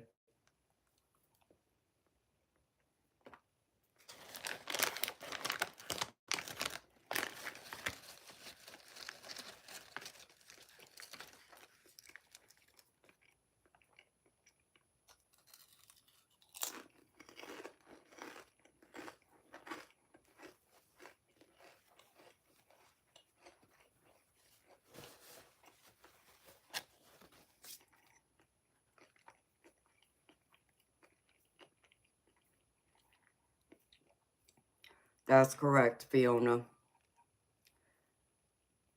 My daddy's best friend is my brother's father-in-law. Yes, you are correct.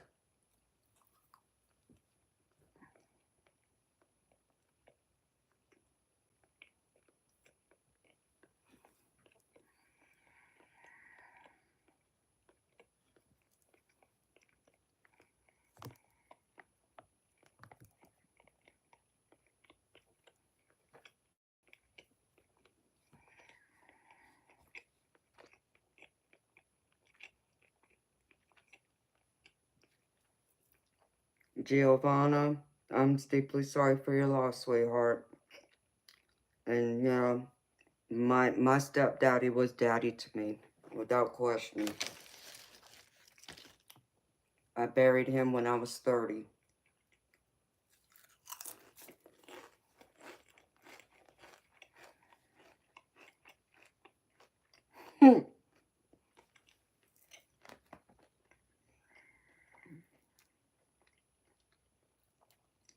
Chief, you're funny, baby.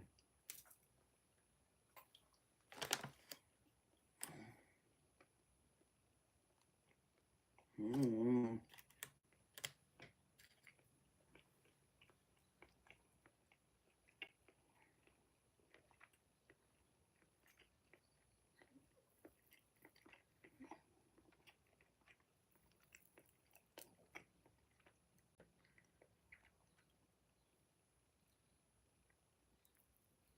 Eternal light, where's Marissa?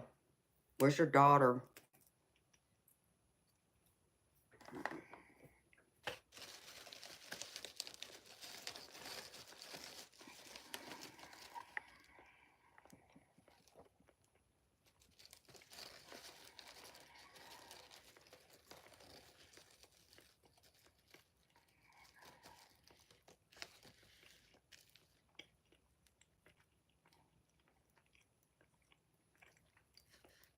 Chief, I'm sorry to hear that, honey. Oh, that's right. Okay.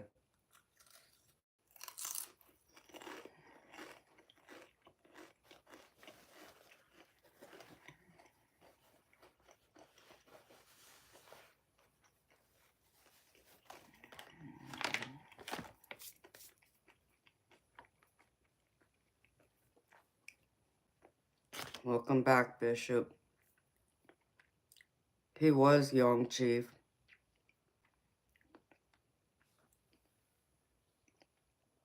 I'm sorry to hear that, baby. My mama was 41 when she died, so I can relate to it that way. But my daddy was 56 when he died. And then my real dad was 62 when he died.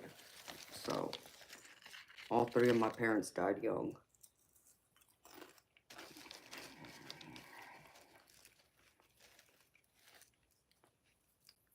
All right, Laura.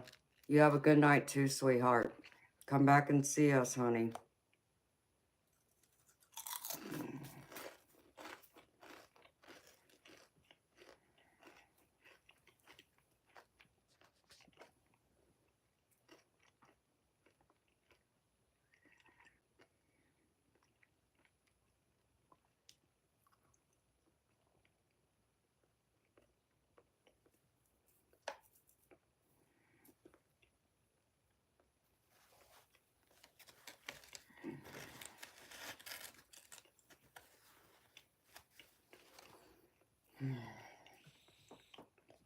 Bishop, see, I paid $20 for the buffet the other day, and it's not worth it to me. $27, but you're in New York too, so it's going to be more expensive up there.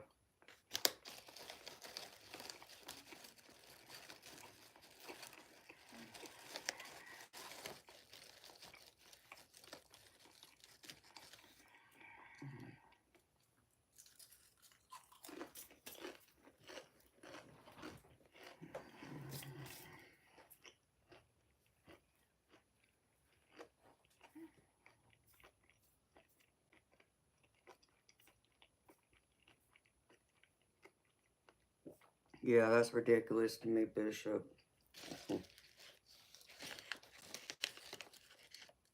No matter whether that be for a child or an adult, it's still ridiculous to me.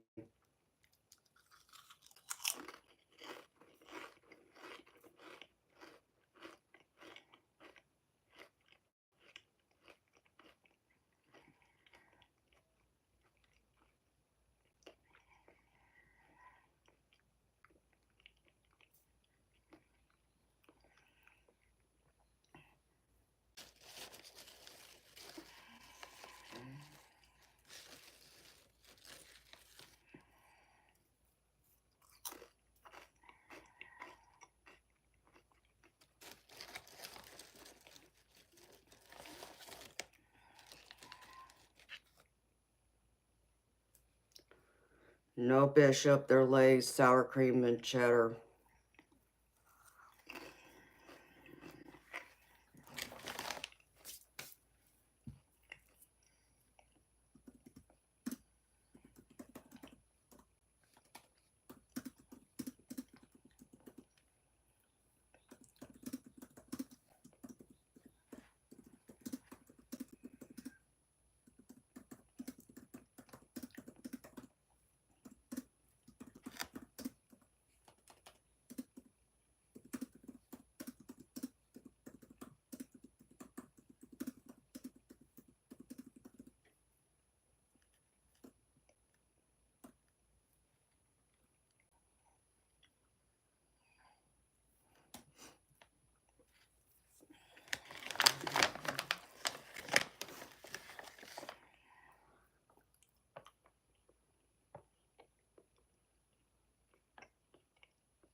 Hi, Mimi Vegas.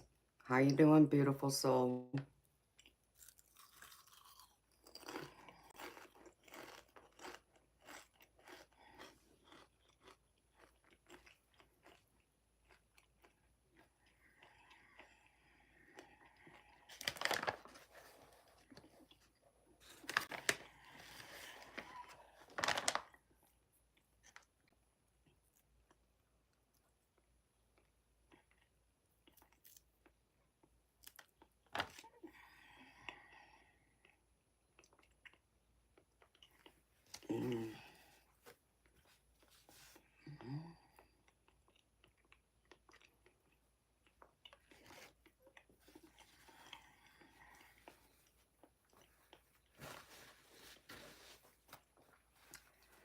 Nene, I'm gravy, sweetheart. Thank you for asking, honey. It did snow Tuesday to the point it kept me at my brother's house for the past couple of days. It was too dangerous for me to drive home.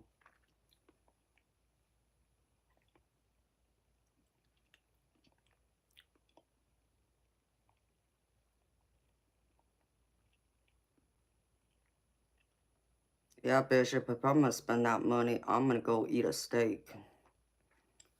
So, but I didn't get a choice in the matter. I didn't get to choose the past few days where I ate. So, but if I wanted to eat, you know, I ended up spending money I didn't want to spend, but it's nothing I can do about it. I just think it's ridiculous to spend $20 at a buffet, for an example.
TC, who you talking to? Get up and cook. Let me tell you something. People don't tell me what to do. 2, I wasn't home to cook. I was at someone else's house. 3, they didn't have any food in the house cooked. That's why we end up having to eat out.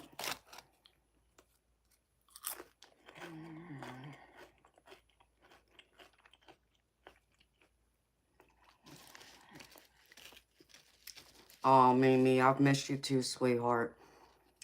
I know, I saw that was crazy that it snowed at the beach in Florida. It's like, that's a once in a lifetime event.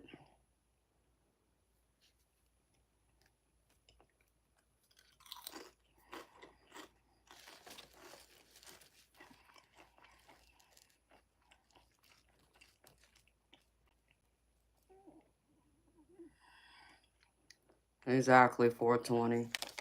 Hey, I rarely eat out.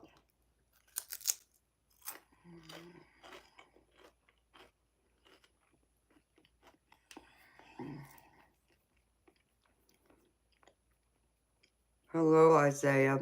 How you doing, sweetheart?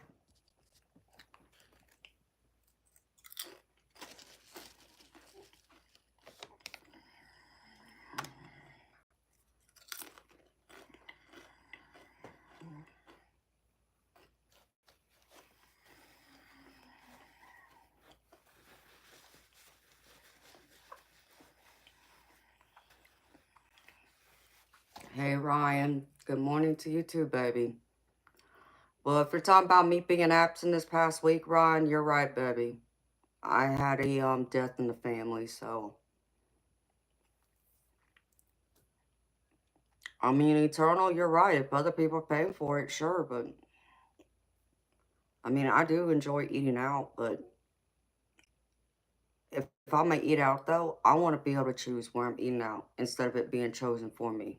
That's what I didn't like too. Like I said, going to a buffet. Nope, I would have rather gone somewhere else to eat. In fact, I had the steakhouse on my mind. So, I didn't get a chance to do anything I had intended on doing the last few days since I got snowed in at my brother's house. Which really just didn't help matters, but...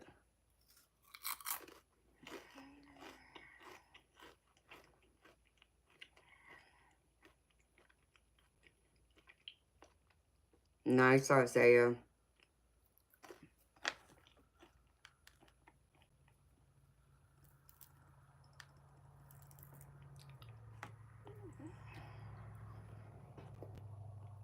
Thank you, Ryan. Appreciate you, baby.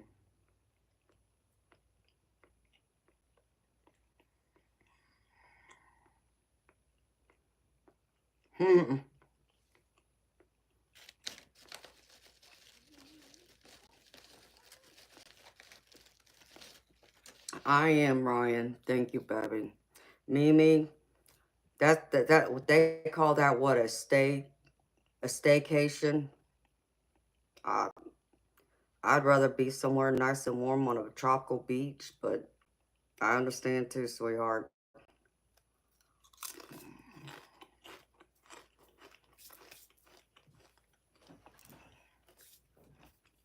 Okay, 420. Same to you, baby. I'll be back tonight. Have a good day, honey.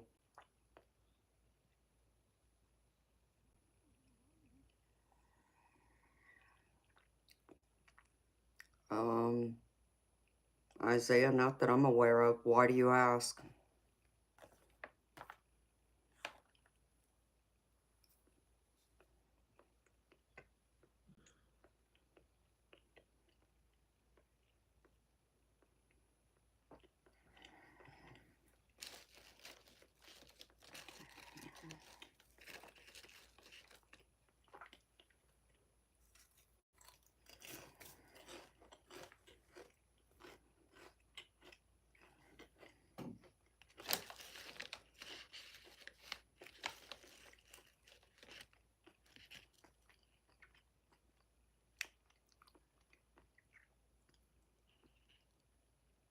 Yeah, eternal light.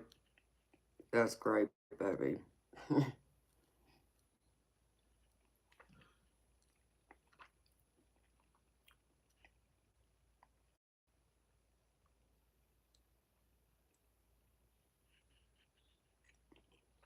Okay, Ryan.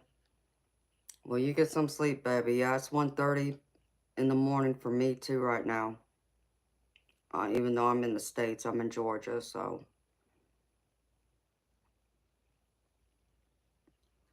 What does the CEO do? The CEO is Chief Executive Officer.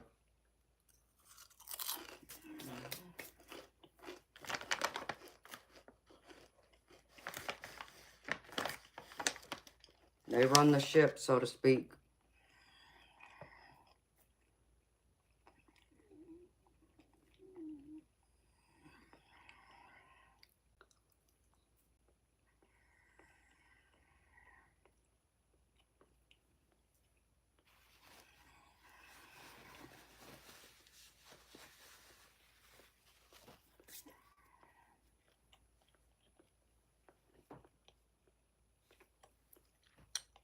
Hey, Fred. How you doing, baby? You got good news and bad news. Okay, well, give me the bad news first.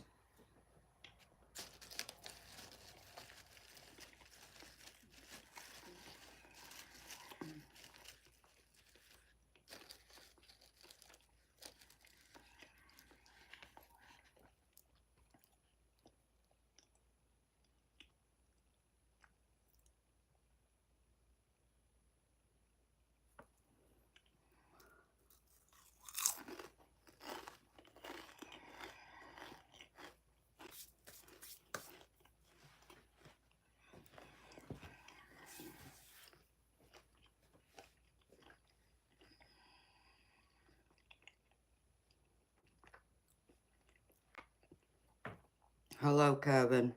How you doing? Mimi, you know what, sweetheart? I've been thinking about the same thing, but I live in Georgia. But I need to stay in Georgia right now, too. I just need to be somewhere else.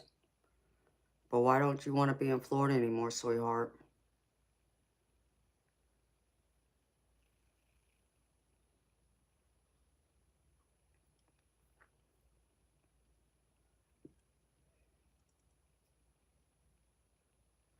Really, Fred?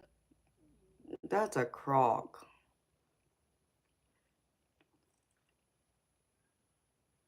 And what's the good news, baby?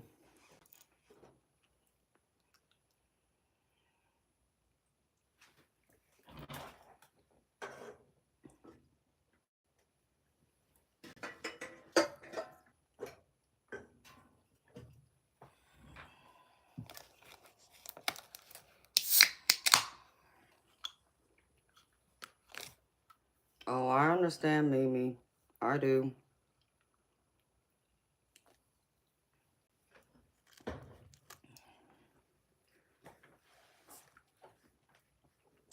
Hey, DJ Air. How you doing, baby? Well, Mimi, where do you see yourself living at, sweetheart?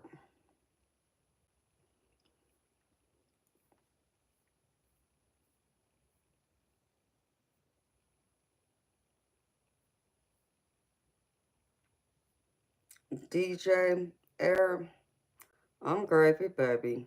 You know me, if I'm here, I'm gravy. I got biscuits and sausage going on my gravy, baby. How you doing?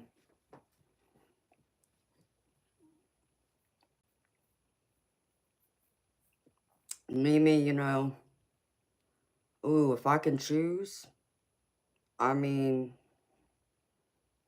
what would be perfect and ideal would be Hawaii. That's where I'd live. However, I can't leave my baby brother, and I won't. And the rest of my family's in California, so it'd be Hawaii and California, but because my brother's here, I stay here, and he's the only reason. You're thinking Texas? Texas be cool. I mean, I've been to the airport. That's about it.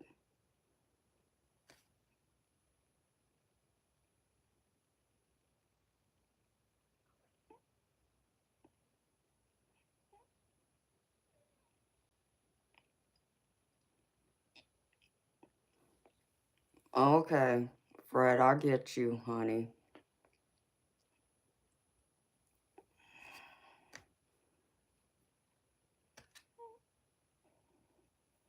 Oh, exactly, Mimi. That's exactly it, honey. That's what I need too.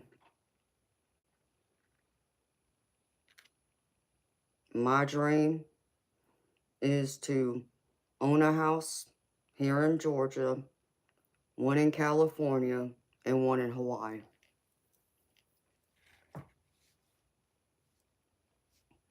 And I mean, own all three houses at the same time.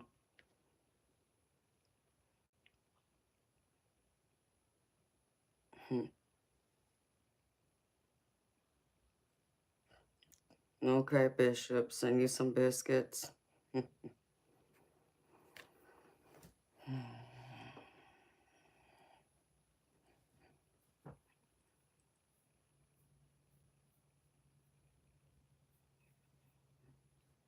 Oh yeah, Eternal Light. I can't forget about Canada too. Yeah.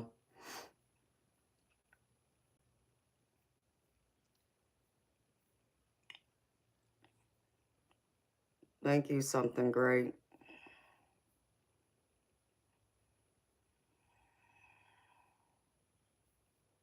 You're getting transferred to Austin? Oh, well, that's cool, DJ.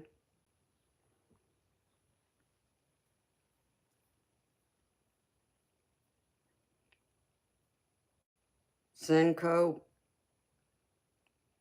Oh, well, thank you, honey. I'm sorry I'm not familiar with the name, honey. But it's nice to see you. You just finished a live of yours? That's cool, baby.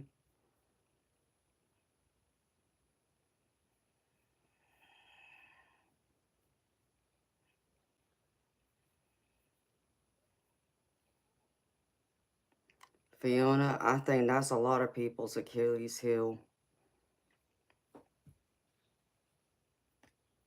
Huddle gravy, too. Okay, Bishop.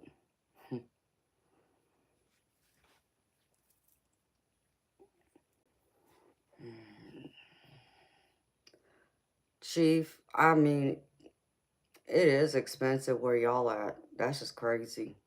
Some of the crap out here, I'm like, no.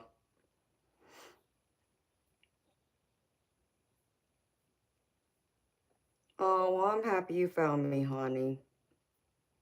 Yeah, I stream live every night except for Mondays and Tuesdays. If I'm out any other days because I'm either sick or an emergency or a special occasions going on. So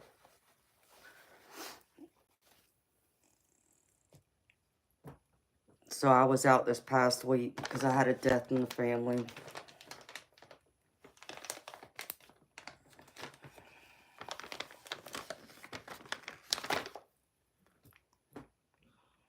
Oh, thank you, Isaiah. Bishop, it probably wouldn't surprise me because it's probably just like California, and California's ridiculous. But you see, Bishop, I wouldn't be renting. I would have bought a house there. But that's me, but I understand not everybody can do that. Thank you. Cinco, Bane, thank you, baby. Appreciate you, honey.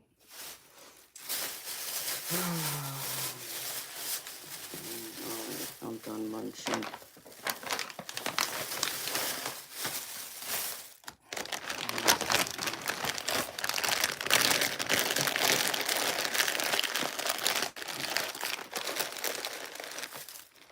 Yeah, Bishop, that's about average for a house.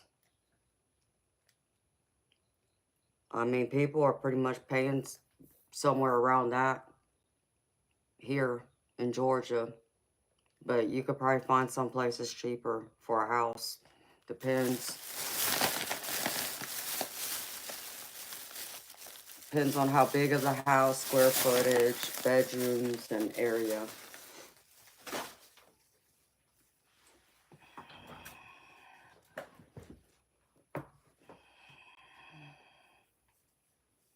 You have a munch bag beside you too, Mimi. We have that in common.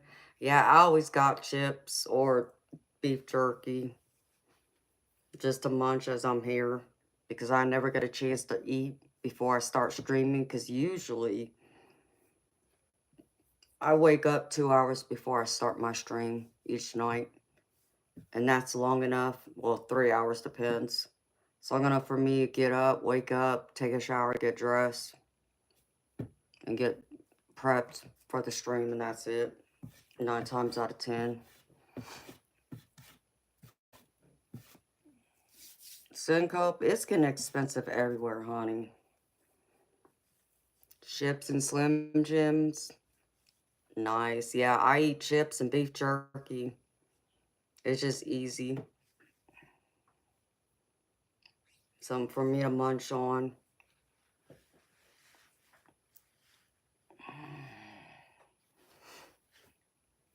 Oh.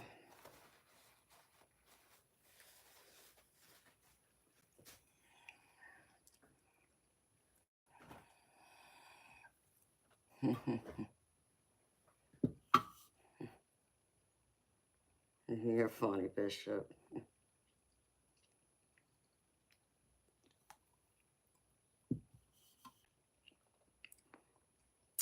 Isaiah, shoot. Do you understand, like, for a house where I'm at, if you don't have a large size down payment, you're paying every bit of 2,000 plus for a mortgage for like what I'm living in right now.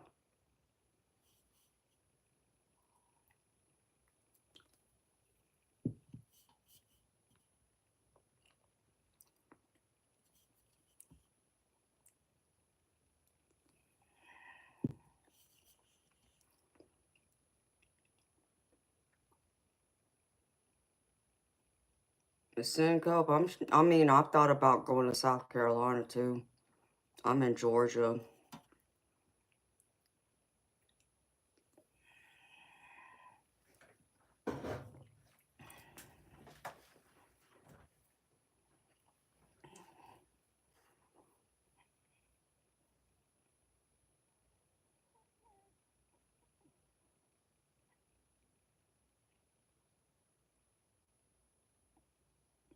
Yeah, Canada is beautiful. I've never been, but one of these days I will. Is it Denzi? Is it just certain cities? Because I know it's the same way in Georgia.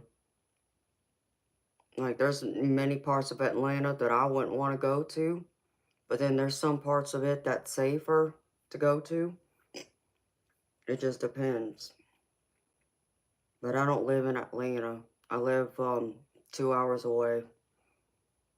Well, yeah, I guess about 2 hours. Excuse me.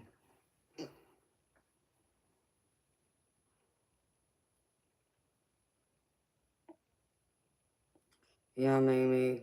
It's crazy. Even for a house in Florida like that, it's ridiculous. I mean, I think it's ridiculous what I pay for this freaking house a month, and I put down a large down payment, so it's ridiculous.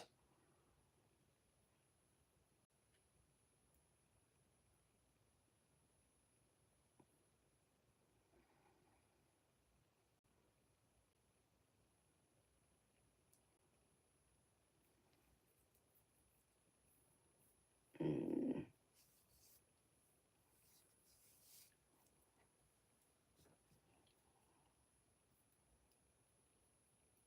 150. I need to go brush my teeth now.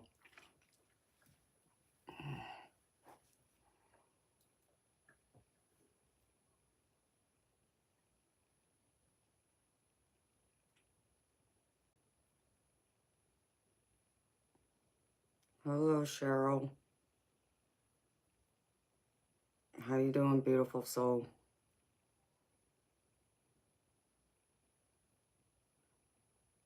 Chief, this is true.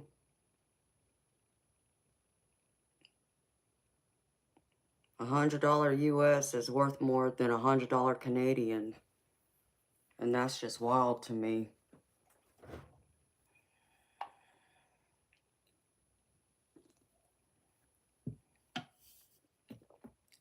Correct, Chief.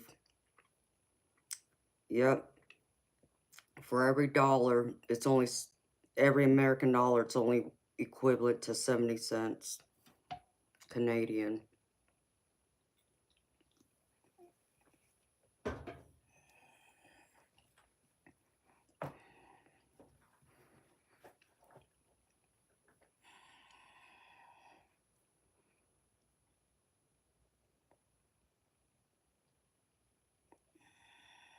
Ouch.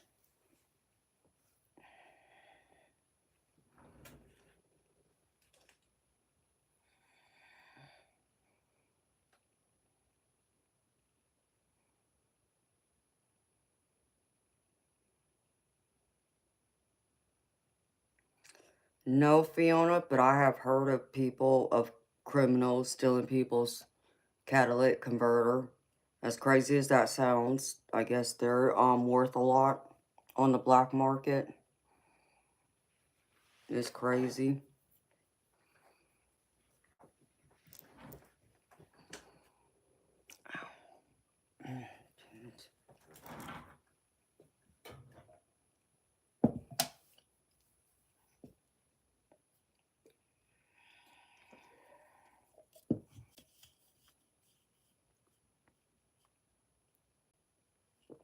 Gee, but you know what's crazy to me? With y'all's tax rate, because what's crazy is, I'm sure y'all seen it on things, when you purchase certain products, it'll have USA's price and Canadian's price. And Canadian's price is always higher, but it makes sense to me why. Um, but y'all's, health coverage is pretty much free because y'all pay for it in y'all's taxes when y'all purchase things. But the crappy part about it is gotta wait on y'all's health care, like, from what I hear, it's like, oh, no, no, no, no. Okay, I may have to pay out of pocket for my health insurance, but at least I know if I want to see a doctor today, I can. And I don't have to wait and be told. Now, that's what I find ridiculous about Canada.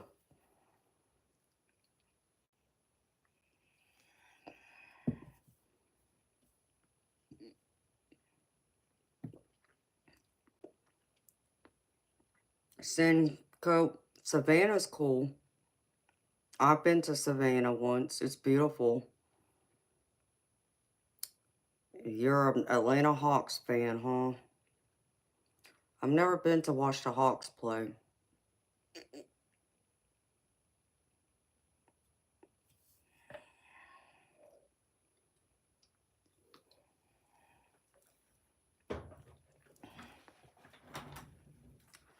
Oh, Mimi, you're speaking my language, sweetheart, because that's what I want to do too, is travel.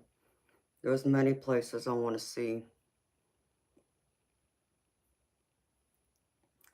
Cheap, and I understand that too, baby, but it's still ridiculous. Like, when I heard that, I'm like, oh, hell no. Nope.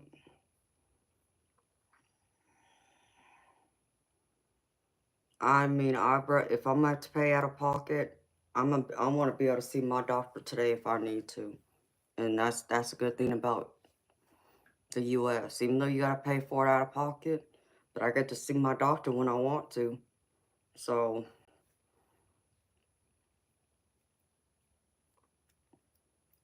it's the food for you. I like traveling and experiencing different cultures and their food.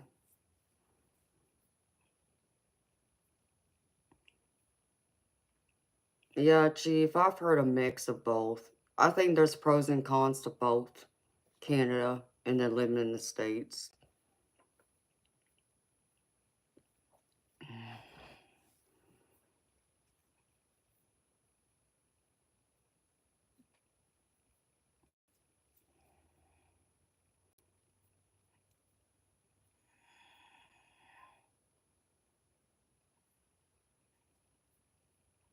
Okay, Senko, I'll let you know, baby.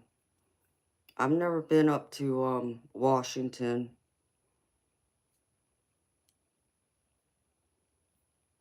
Oh, Mimi? Yes, I have, and that's one place I want to go to, honey.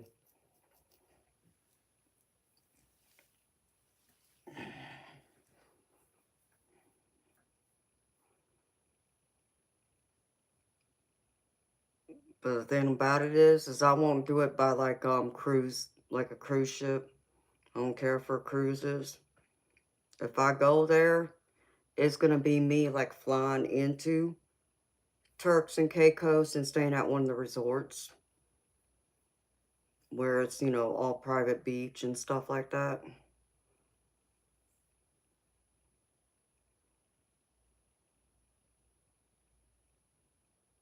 So I do want to go there though.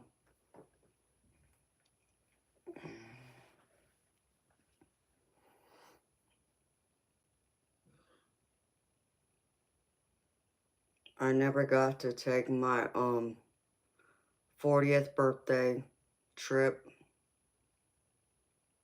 So one of these days when I have some money saved up after I make another purchase first, I'll do it then. But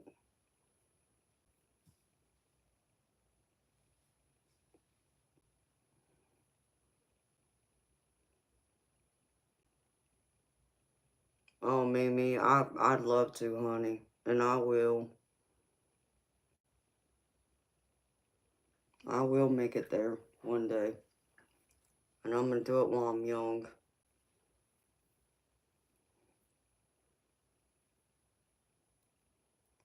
I haven't been to a beach in 10 years. At least 10 years. That's the last time I saw a beach.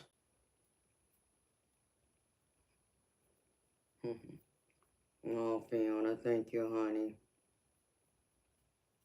I will. I still gotta take that trip. And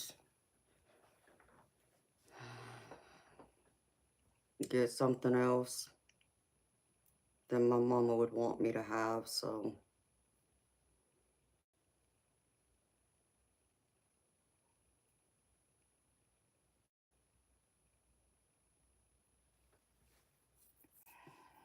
2 o'clock. Wow.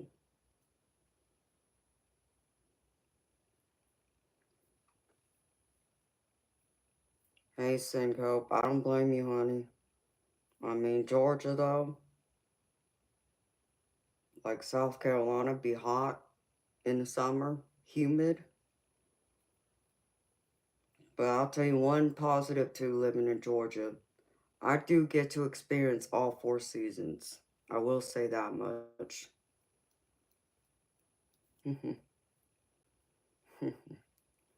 Okay, Chief. It's always a blessing to see you too, baby.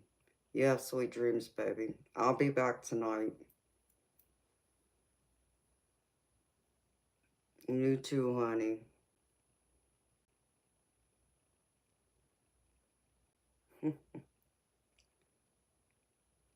You know what, Fiona? I've seen that show, but I'm drawing a blank to it.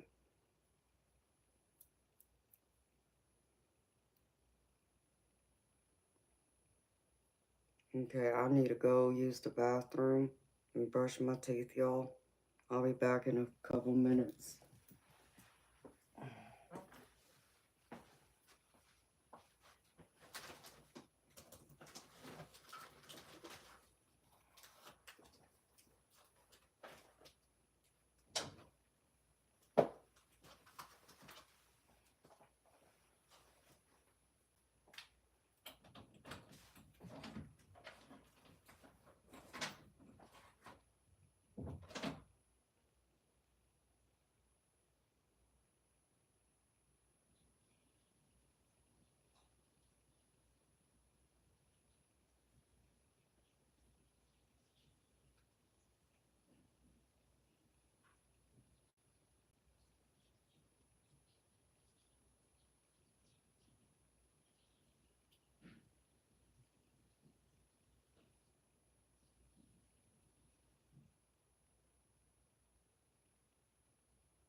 What y'all talking about?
Eternal light, if only you're lucky.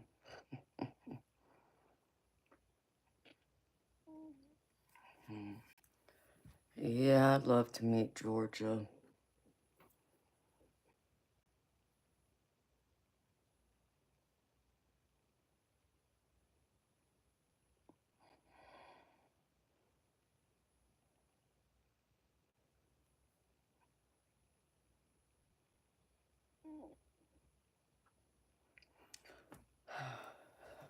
Mimi, several people have asked about that. Do a meet and greet. I meet with y'all. It'd have to be like a group event, though.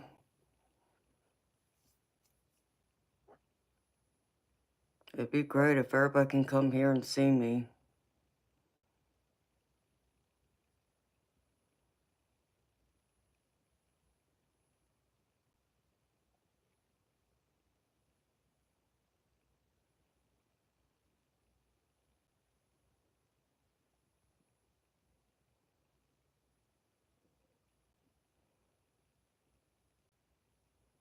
Oh, Mimi, thank you for being here, sweetheart. You make my night too, honey.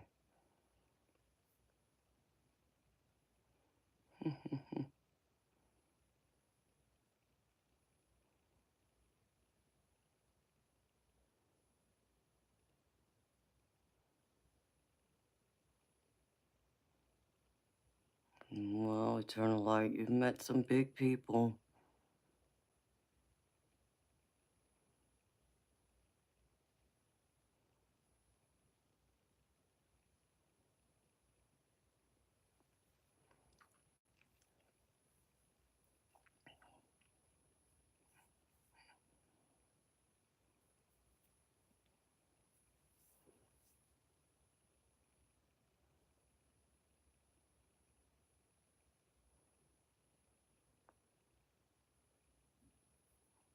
Oh, you're gonna go lay down, Bishop?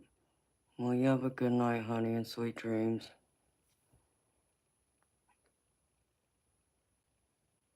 No, thank you, Stephen on the water. I appreciate you, baby.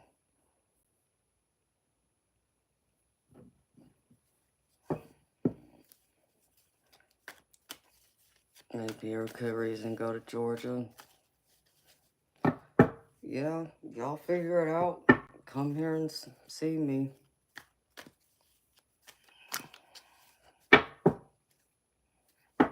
Georgia peaches. Oh, why is my nose running? Okay, Bishop.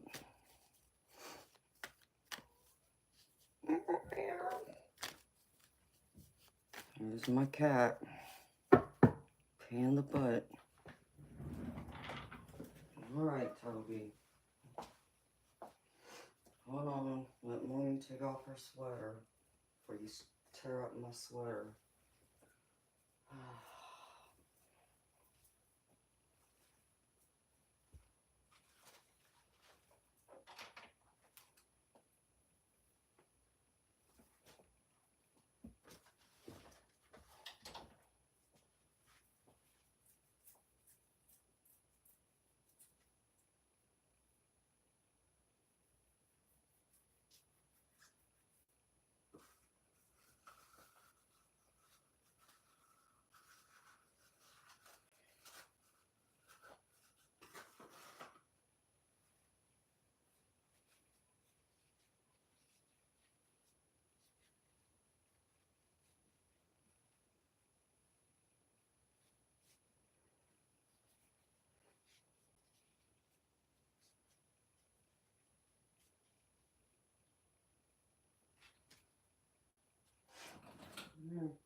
Would you miss me?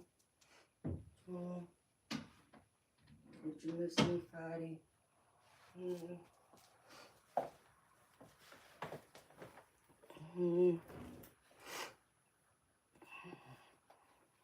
Yeah, I know. Say hi, Toby. Yeah. Yeah. Did you miss me?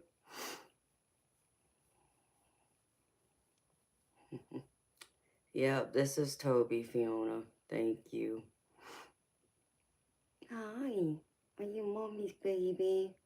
Yeah, you've been sleeping on Mommy's side of the bed, I see. Yeah, spoiled cat. Thank you. Yes, Eric, he is one fat cat. Thank you. Thank you. Yeah. What are you doing? I know you want to get down, but you're not going to be able to get down unless Mommy puts you out. You know the rules. Yeah. Nope. You're not going to get down. I know you want to go exploring. Nope. Mommy's going to put you out. Mommy's going to put you out then. Because you don't know how to just lay down. Yeah, because I know you just want to knock everything over. Yeah. Yeah. I know. I feel you beating your tail against my leg. Hi, Mommy's baby. Did you miss me? Yeah. He's a good boy. Yeah.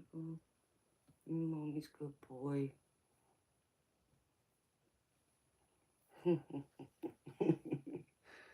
I know you pain the butt. Yeah.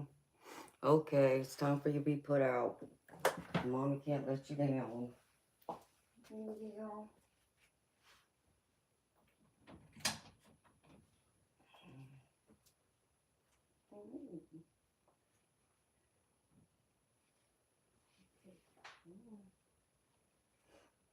Silly cat. Yeah, I know you want me to follow you.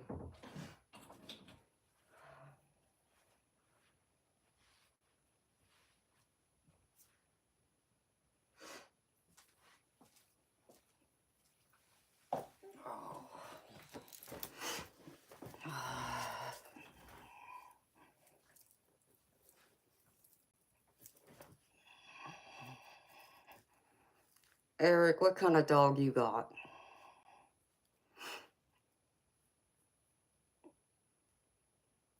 Like a Bond villain. I mean, because he don't know how to sit still. He ain't gonna just lay in my lap like that. He wants down. And then he would want to jump on the shelves. And then I have to holler at him. Because then he's going to knock over my cards and my crystals, and that's not happening. Okay, Eric. Yeah, I understand. I used to have a Chihuahua, and I miss him. He was my baby. The longest live I've done, Syncope, Eternal Light. What's the longest live I've done, baby? You would know. I think it was like 17, 18 hours, Syncope, if I'm not mistaken.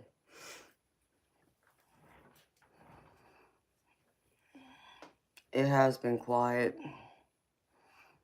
You think it was 18? Yeah, I think it was 18. It may not show that way on the my live Syncope because I had it set for one time that I came on earlier, and I just, because I already knew some people had already hit the notification for it, I just went ahead and ended the first stream to start the second one. But then there's been other times where the stream will freeze, and so I got to end the stream and restart it. But yeah, I think Eternal Light's right. 18 hours was the longest one I've done. That was a while ago, but yeah. What's the longest one you've done?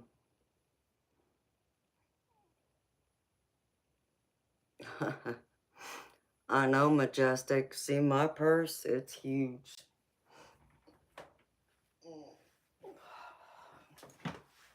This is, Toby's probably bigger than this.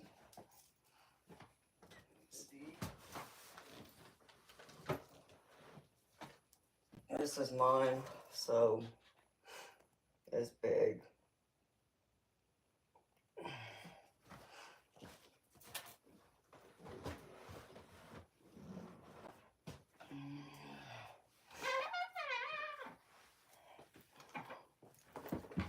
And that thing's heavy. It's already ripped, so I gotta pull out my other one.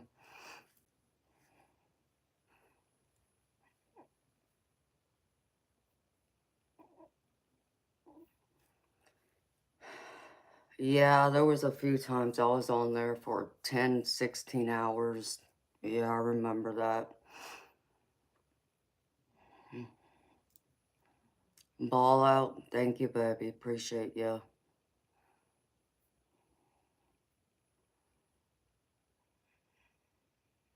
For real, Majestic. It is. I could have carried my puppy in there. That's for sure.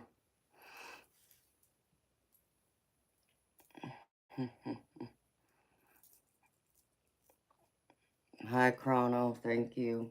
That's sweet of you.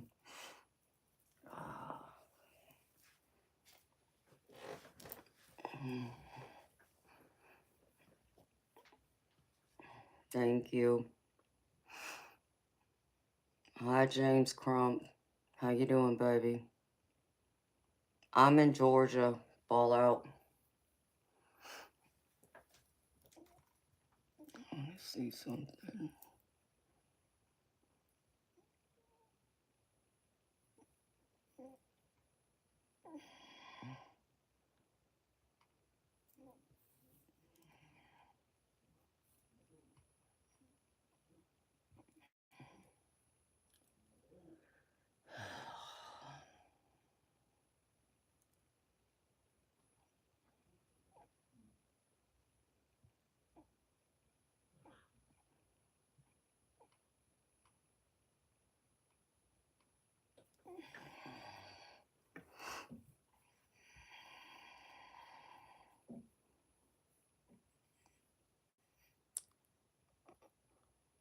Ball out? What am I doing up so late? I'm working. My streaming and reading tarot cards is what I do for a living.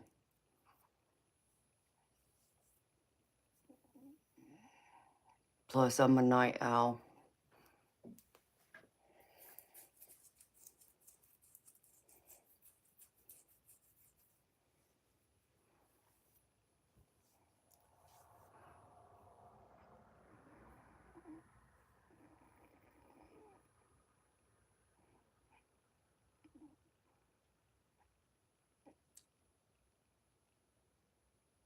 What did Chrono say, Fiona? I missed it, honey.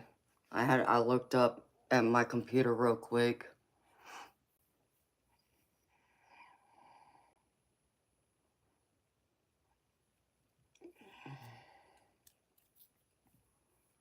Like,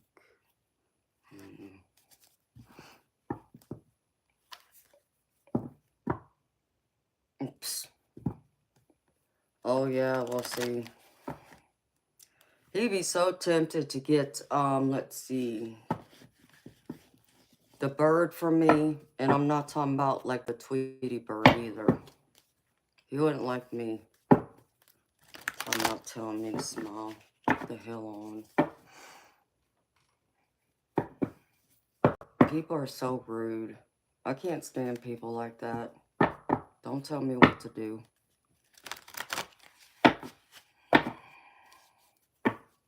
And don't tell me when to freaking smile either.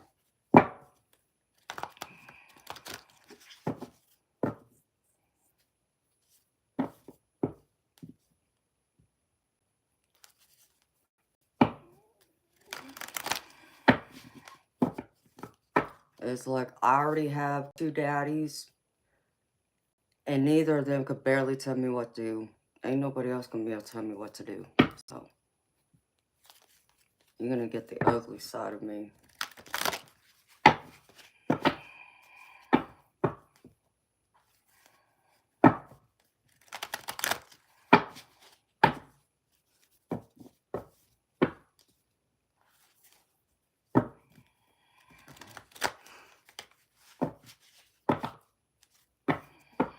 People are crazy.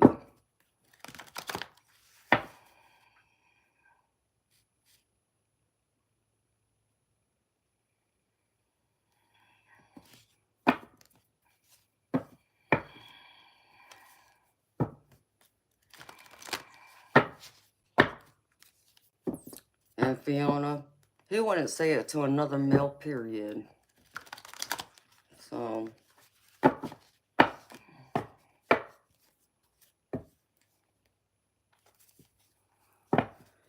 it's beyond weird. And thank you for the heart emojis. I mean, just simple fact, like, that's why I said, most people can't handle a woman like me. They wouldn't know what to do. And I don't mean that in a sexual way either.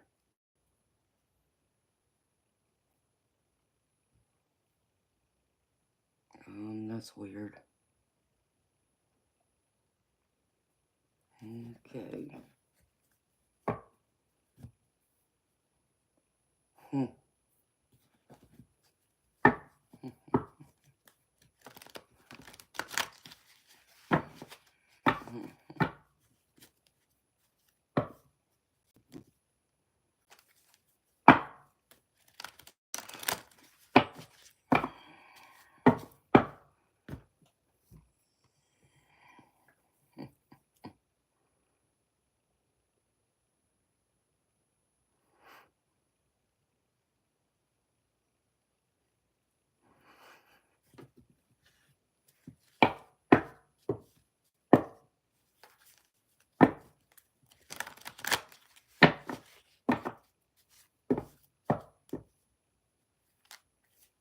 Hello, little Eddie.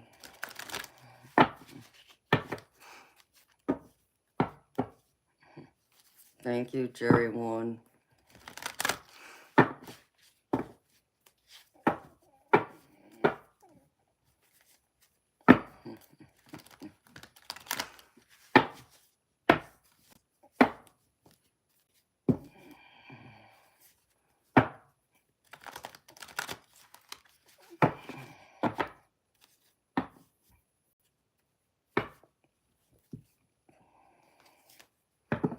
Fiona, what do you miss about the 90s? Beautiful. What do I do? I'm a psychic tarot reader.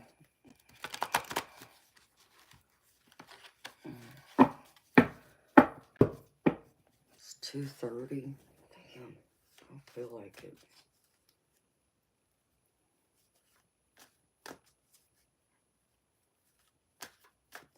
90s childhood was and still is by far the best. You think so, Eternity? Oh, you mean before the internet came out, Fiona? I mean, Eternal Light. Baby, you know, what did Majestic say about you? Talking about you're a graver. It was Eternity. And Fiona, y'all right. I mean, because kids today don't know what a freaking landline is. 90s fast food tasted better.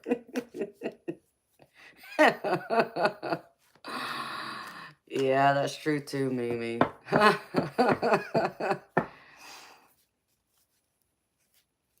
HJM, I'm 3 hours ahead. I don't know. Where are you?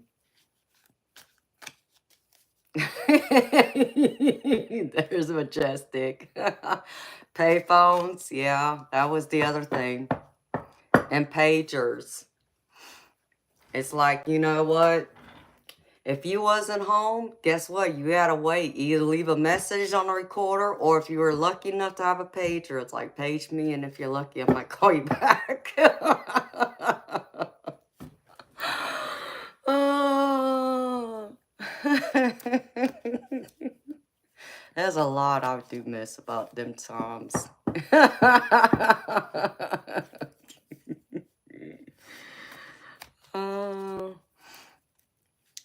Yeah, CD players. You know what, Mimi? I still got a CD player, sweetheart. My car still has a CD player. My stereo over here, sitting on my shelf, got a CD player. So I still have CDs I listen to. And the VHS, yep. Those two. Not paying the direct coffee. Yeah. I'm serious, Mimi. I do, sweetheart. In fact, I gotta find my CD case because I got a lot of CDs. And I was looking for it actually earlier. And VCRs, yep. I love my CDs, but I love music altogether. Yep, Blockbuster was the other thing.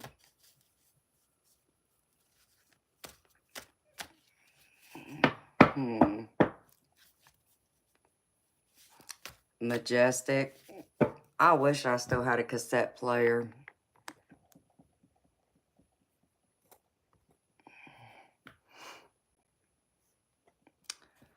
Hi, Nemo. How you doing, babies?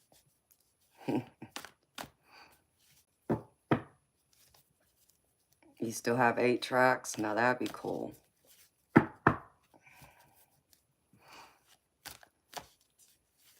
There's that too, Syncope. You're right about that too, baby.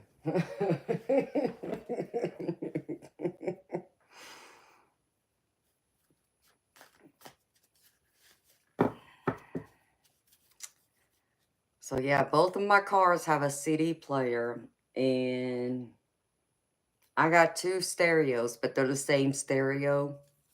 And both, well, wait, no, I take that back. One of them, the one in here, does have a CD player. The other one doesn't. It has like, this one you can connect to an iPod too, but they don't make those anymore. Come on. So, I think the other one only can connect to an iPod or something like that.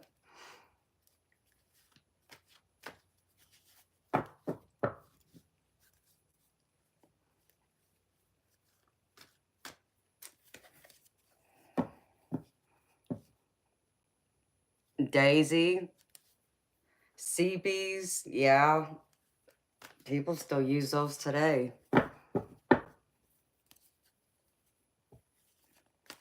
I mean, life was much simpler back then.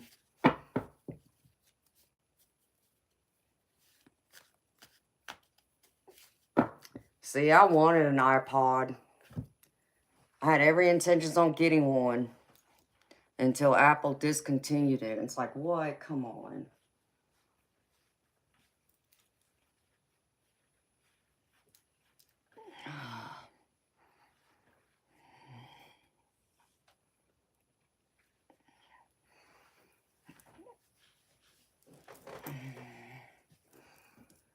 Let's see. I do got some old records too. I used to have a record player. I don't know if I still have it though. I couldn't tell you. It's probably boxed up somewhere if I still have it.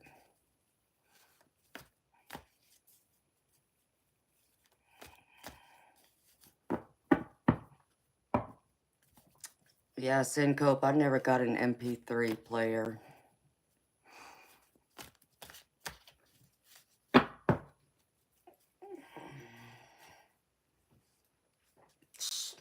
Man, you ain't joking. You ain't lying, Mimi. I miss those prices. It's like,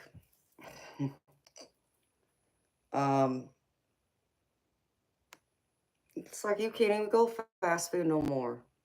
And not without spending at least $15, $20 on a meal. It's like, y'all crazy.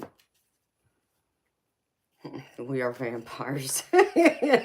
Nicole, you might be right about that.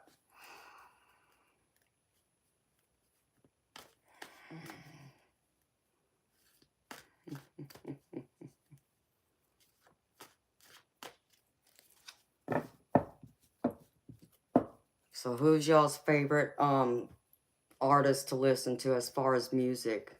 Or what's y'all's favorite genre of music? Nesquik. I like Nesquik. I haven't had that in years.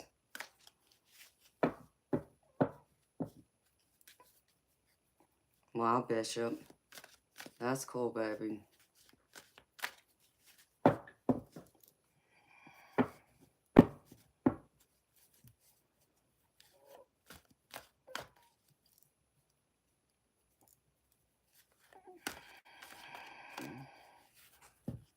Yep. Syncope. That was another one. Forgot about that.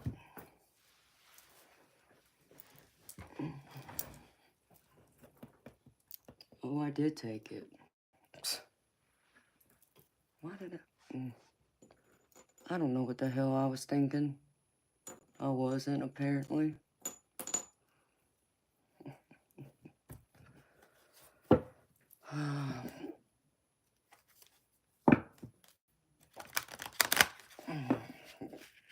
Oh, I plan on it. Little Eddie, I do.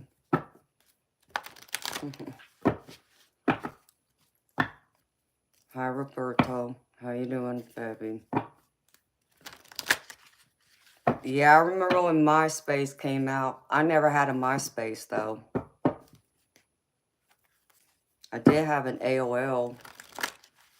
I used to get on there and play spades with people around the, the globe.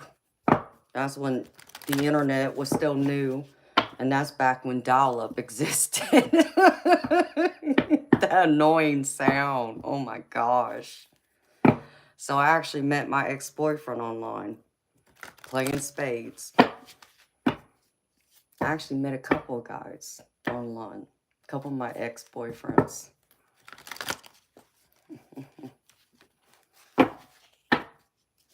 Oh, I love pinball. They still have them.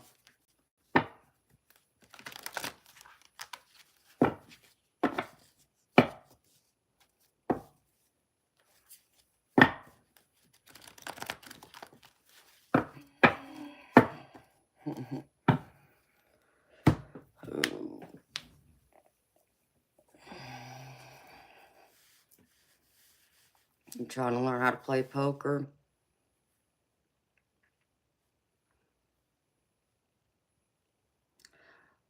I never learned how to play poker. I love playing blackjack, but I won't go to a casino. It's not worth it. Only time I'd go to a casino as if I have like some money that I'm not gonna, be worrying about missing if I lose it, type of thing.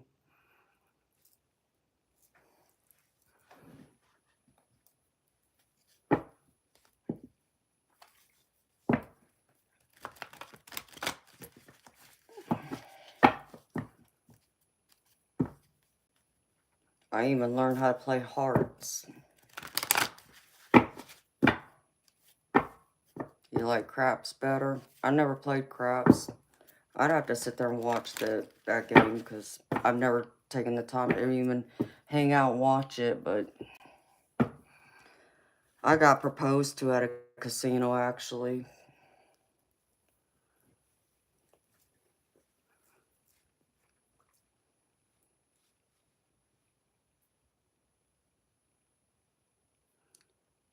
Rusty Dog, do you have anything else to say besides cheeseburger?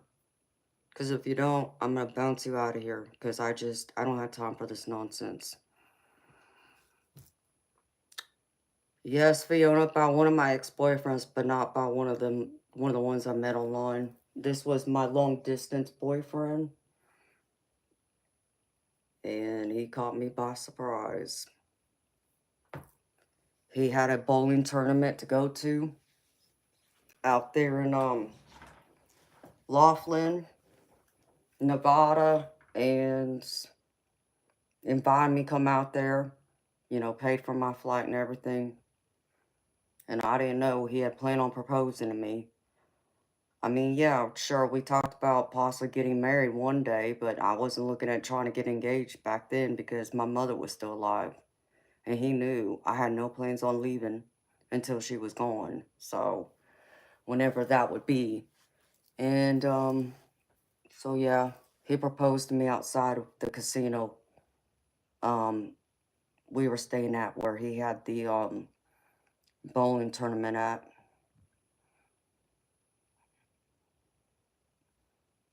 What made you laugh, Eternal Light? What I say, Nicole? Girl, at first I looked at him, it's like, yeah, I don't know. That's what I said. Because it caught me by surprise. I was what? 17? No, I was 18. And he obviously didn't listen to me because he didn't even get the right diamond shape that I would have wanted. It's like, you didn't even listen to me. Like, come on. So he ended up getting a marquee shape, and I love hearts. I love heart shape. I love hearts because I'm just that hopeless romantic. But, it's either going to be a heart shape or it's going to be a round. I like pears too, but I already have a couple pear shapes, so I'd rather have a heart or a round shape. So, but I told him, I said, you didn't even listen to me about what I want. He was like, well, I never heard you say you wanted heart shape. And I remember his mama was there too, and I had to sit there and I'm like, yeah, okay, I gotta sit on this for a minute. And she even had a chat with me. She's like, if you have any doubts, don't say yes. It's like, I didn't know what to say. Like,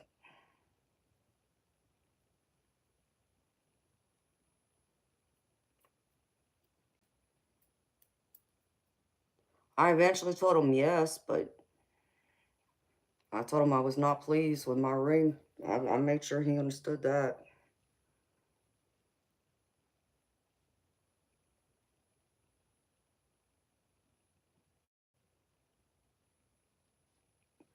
Oh, Nicole, I already have one. I love it. Here, I'll show it to you, honey. Oh.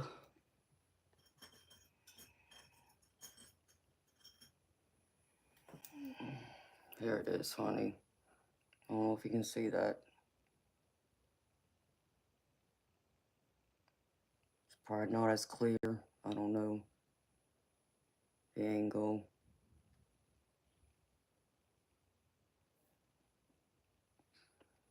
Yeah, it's a 2-carat center.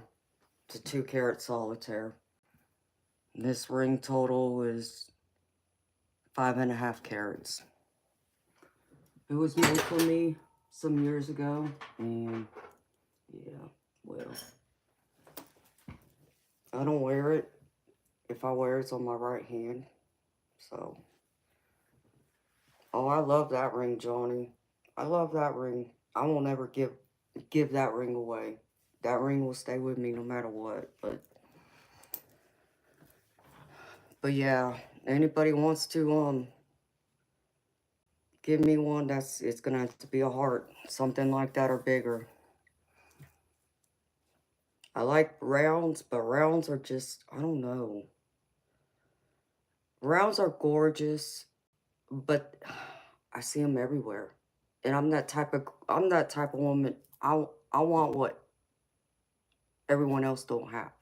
Like, my taste is unique and different. 9 times out of 10, I want something that's unique and different. So, thank you, Mimi. Yeah, Nicole, I wear it on my right hand when I do wear it. So, I stopped wearing it on my left hand. But I have a pear shape too. Let me see. I actually have a couple of those. And I do have a round, but here's my pear shape. And the same guy gave this to me, okay? So don't get any crazy ideas, y'all.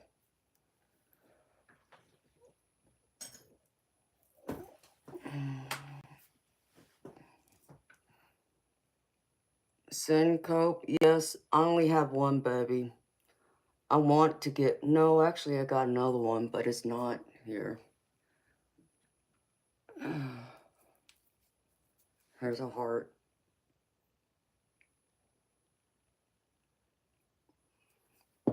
And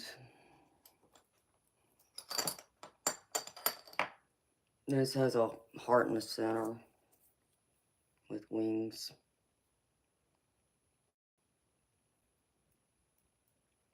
So, yeah, I like pears. They're unique and different too.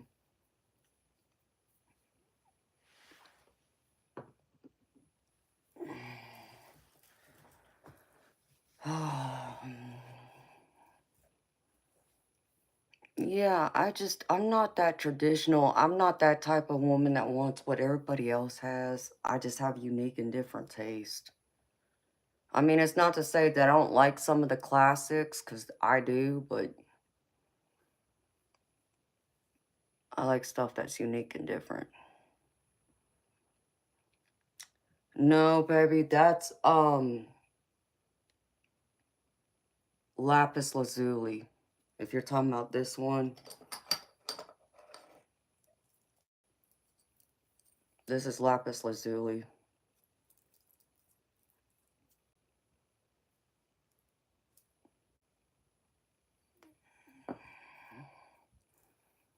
What's my favorite stone besides diamonds? I mean, if we're talking gemstone, I'm a diamond girl. I don't wear any other stones but diamonds. All my jewelry is diamonds. If you're talking about crystals, I mean, there's many of them I like. Like this one. I mean, this is my crystal grid that I wear when I'm connecting to spirit. And it has all kinds of different crystals in it. I mean, lapis lazuli is here. This is black tourmaline. This is that charite, whatever you say it. And there's other crystals in here. I can't remember all the ones that are in here, but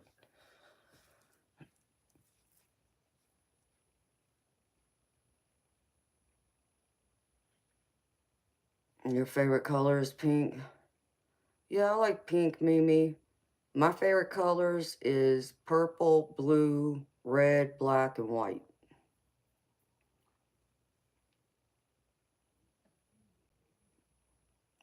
I actually have some pink diamonds too. Speaking of Mimi, you said pink. I got pink diamonds.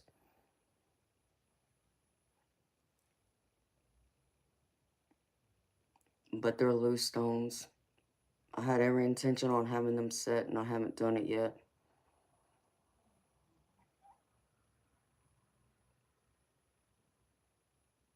Really, Senko? Yeah, baby, you gotta be careful with all that, cause do you do like a spiritual cleanse, like before you stream and after? Like, do you do like a smoke cleanse?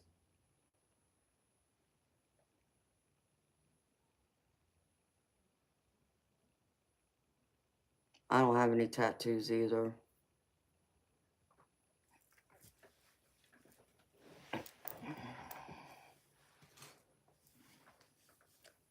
Well, hey there, Onyx Throne. It's been a while, sweetheart. How you doing? Senko, start doing a smoke cleanse, honey. Before you stream, you want to cleanse your space. You want to shield your space. And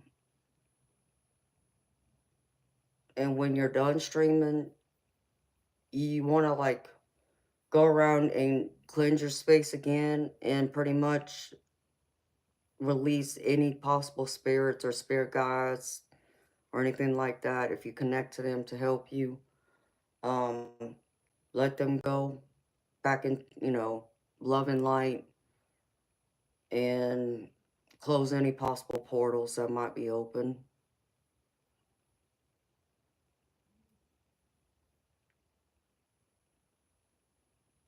Yeah, I like red too, Mimi.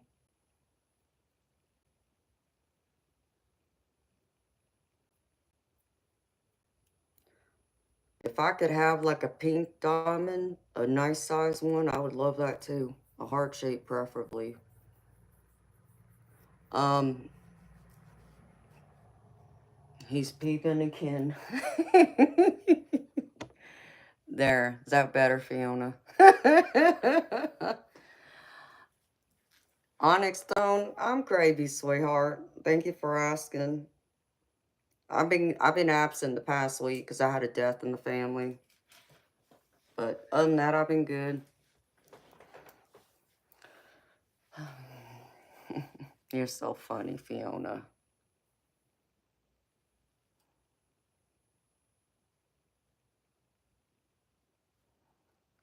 You know, Nicole, ain't nothing wrong with it, sweetheart. I just made the decision not to have any. Hi, Darshawn. I'm Gravy. How you doing, honey? Syncope, I burn sage and Palo Santo.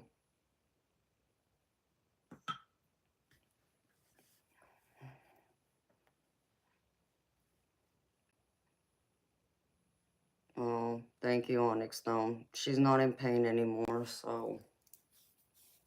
She had cancer. She battled it for years. Hi, Mark David. How you doing, baby?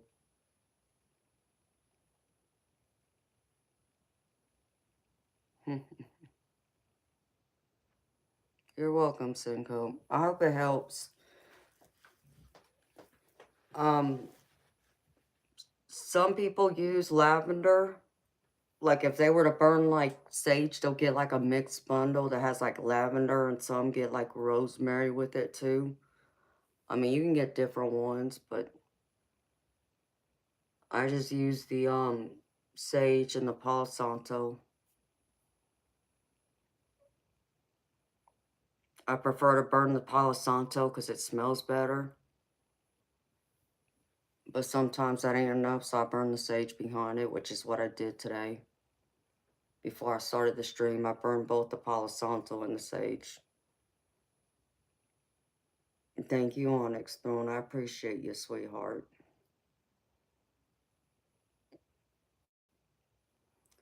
Yeah, I've been wanting to get some lavender myself, Syncope, and I keep forgetting. There's a few things I need to get, actually. And I've just put it on the back burner right now. Yeah. See, I love plants. If you're talking about live plants, they're just better if they're outside.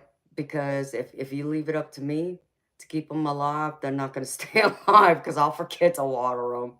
And I mean, that's terrible, but I do.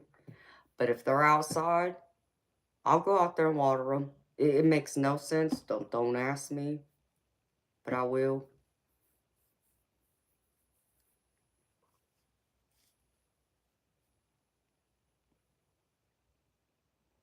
Onyx stone, I think that's a beautiful idea, sweetheart. I had an altar at my old house, and I need to put another one up. I mean, I got altars here, but one just for my spirit guides.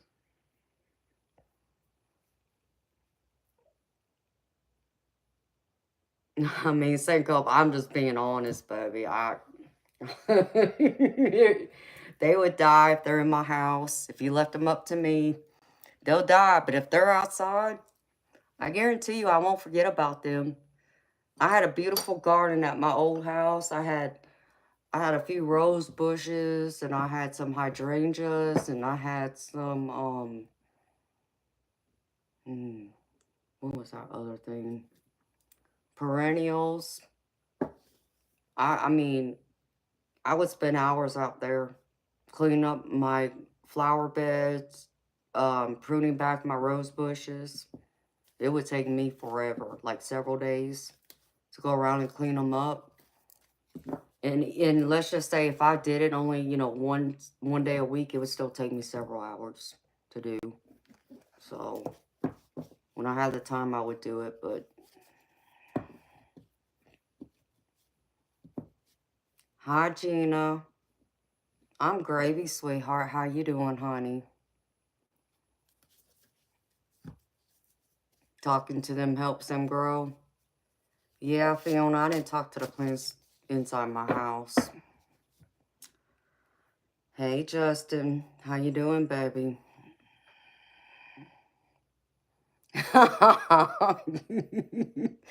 Yeah, I don't have a green thumb inside the house. Outside, yeah. Inside, you can forget about it. I mean, now, if I get like an arrangement of roses and lilies, I mean, I'll go through and water that. I'll check it every day and put water in that in the vase, but anything else, you can forget it. uh,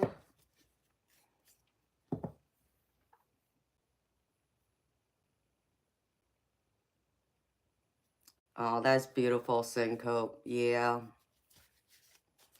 See, I got my parents right here. Both my daddies. And my mom is all over there, but let's see. This is daddy, but this was my stepdaddy. But that was daddy. And then this is my real dad.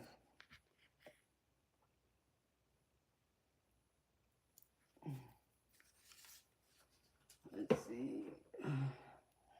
And my mom is over here.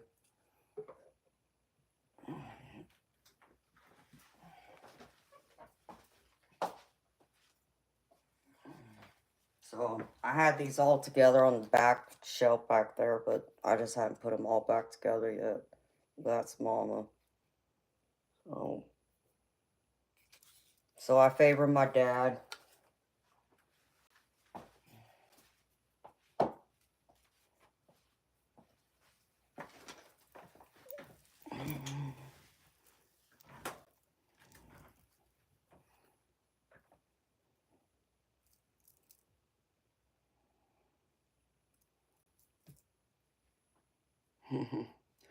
Justin, yes, I did find them. And believe it or not, baby, I reported them. In fact, Facebook messaged me the other day to let me know they weren't going to take it down, even though they're pretending to be me. It's like, so yeah, beautiful people. I've been meaning to put up a post And I'm sorry, y'all. I completely forgot because I had a death in the family. Um, I did recently open a Facebook account, but it's not like under actual tropical Empress and Spirit, okay? So y'all know, hearing it from me, you will see my picture like the same profile picture that's here now, but it's under T's, like as in like, think of like sweet tea, Teas, and then my last name, Nakano, is what it's under.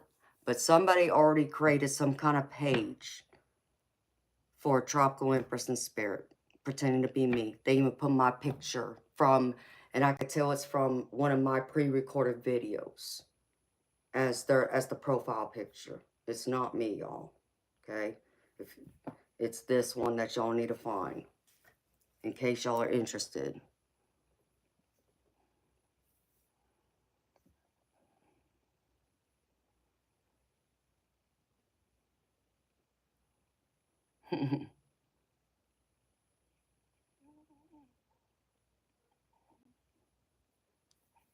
Hi, Floyd.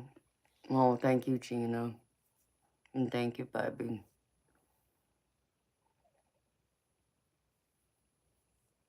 Onyx Throne, they do.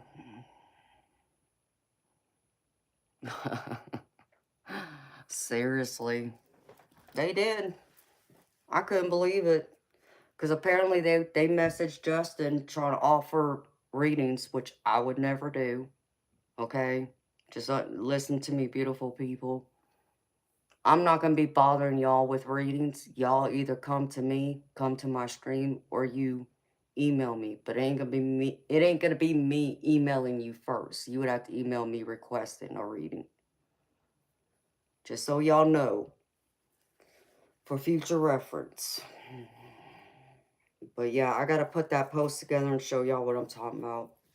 So, Justin, thank you for letting me know that, though, baby. And I'm sorry they tricked you because I saw a few people liked it. I'm like, oh, hell. So, yep, they are scammers. Crazy people. Trying to be me. And they apparently thought I wasn't going to find out. So, I don't know how long it's been up there, but... And they're going to force me to have to open other accounts just for that reason, because I don't want people to get scammed, pretending like they're me when it's not me.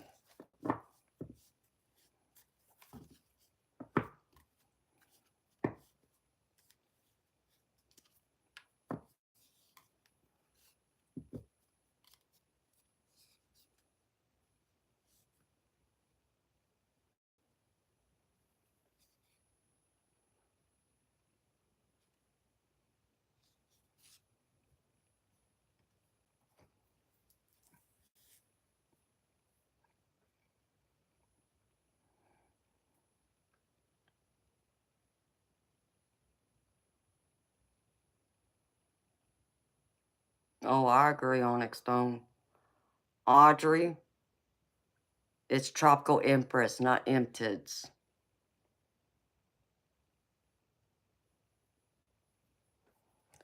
Yeah, Floyd, they're not going to take it down.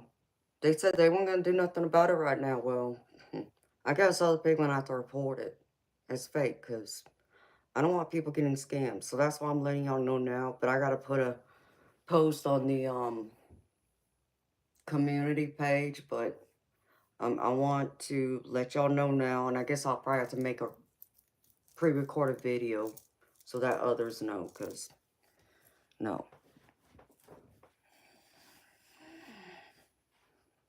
They weren't going to do nothing about it right now, Floyd, and I was not happy about that.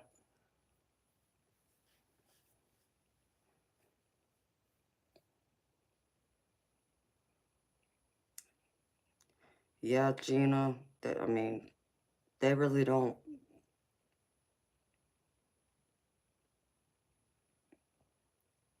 Yeah, Floyd, I don't understand it. I don't understand why they wouldn't take it down. I don't know if it's like, if I need to like call Facebook and tell them what's going on. and let them know who the hell I am. But of course, they'd be like, well, how do we not know that you're the fake person calling us? I can see it be some nonsense like that.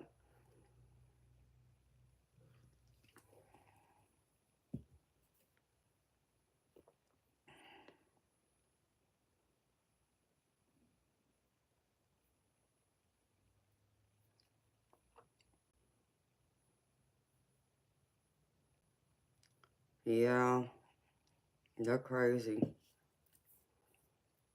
People have lost their minds for real. And I'm gonna hate it for anybody who falls for that fake account.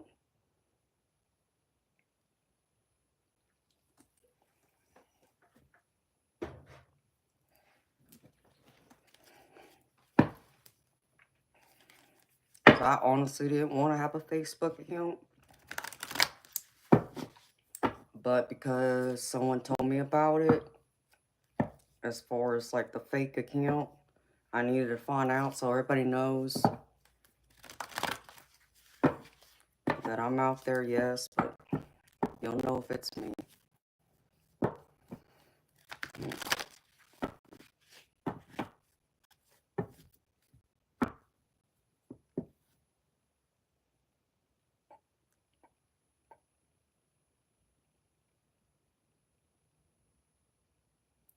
Mimi, you feel more like an Aries to me. I don't know why.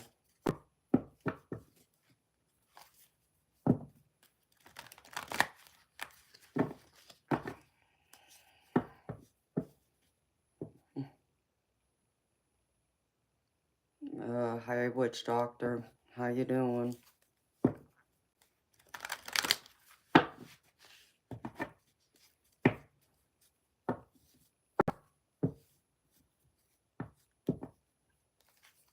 Onyx don't guess your sign?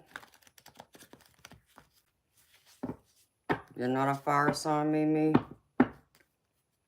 No.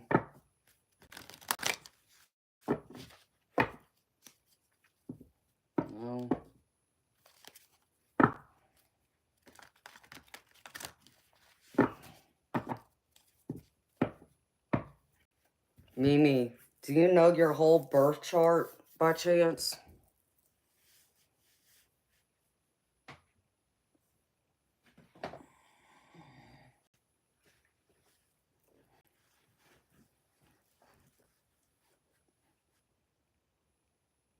You're a Capricorn, Syncope? Capricorns are cool. So you just had a birthday then. Happy belated birthday to you, sweetheart.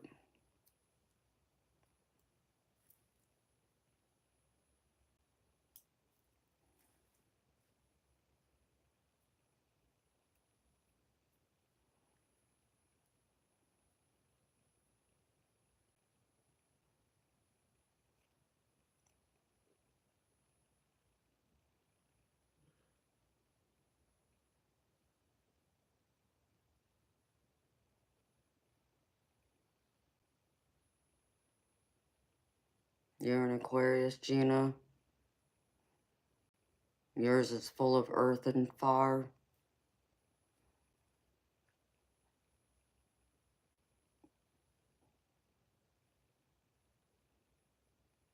Oh, okay, Syncope. I got you, honey.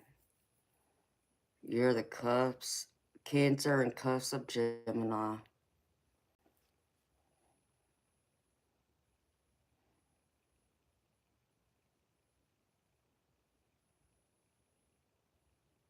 More like Virgo, Mimi. I don't know why.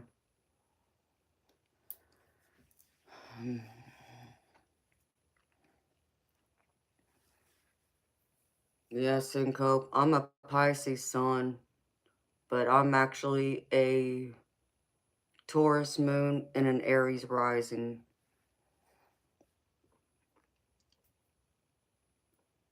Hello, Clarence. I'm doing gravy. How you doing?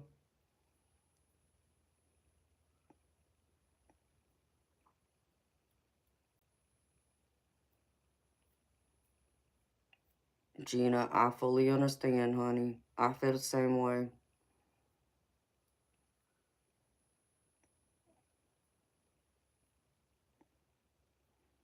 Oh, I know what you are, Fiona.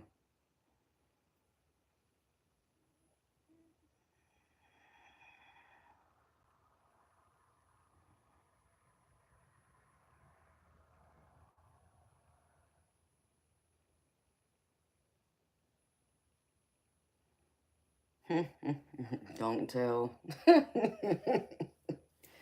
I won't, Fiona.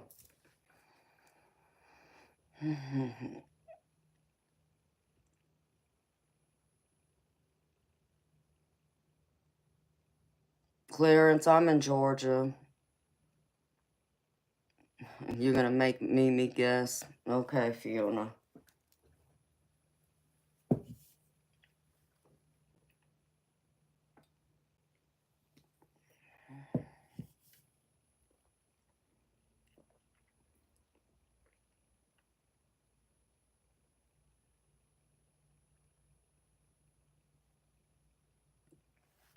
Oh, that's a beautiful mix and coat.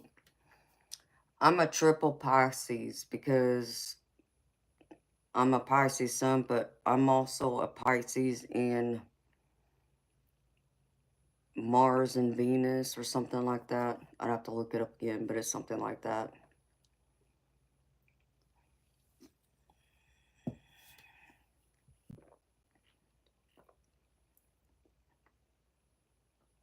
Onyx stone, shoot.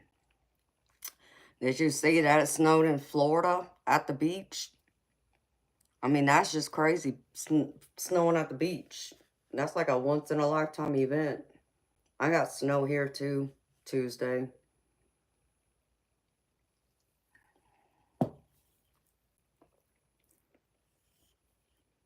Oh, really, Clarence?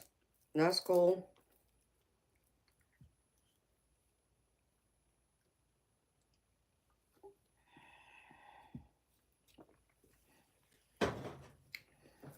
I don't live as close to Atlanta as Cobb County, but I used to live out there by Mall of Georgia, but now I live closer to the South Carolina border. Yes, Onyx Throne. It snowed at Panama City. Syncope, yeah, Pisces are very dreamy. No, that's crazy, Floyd. Mother Nature is something else.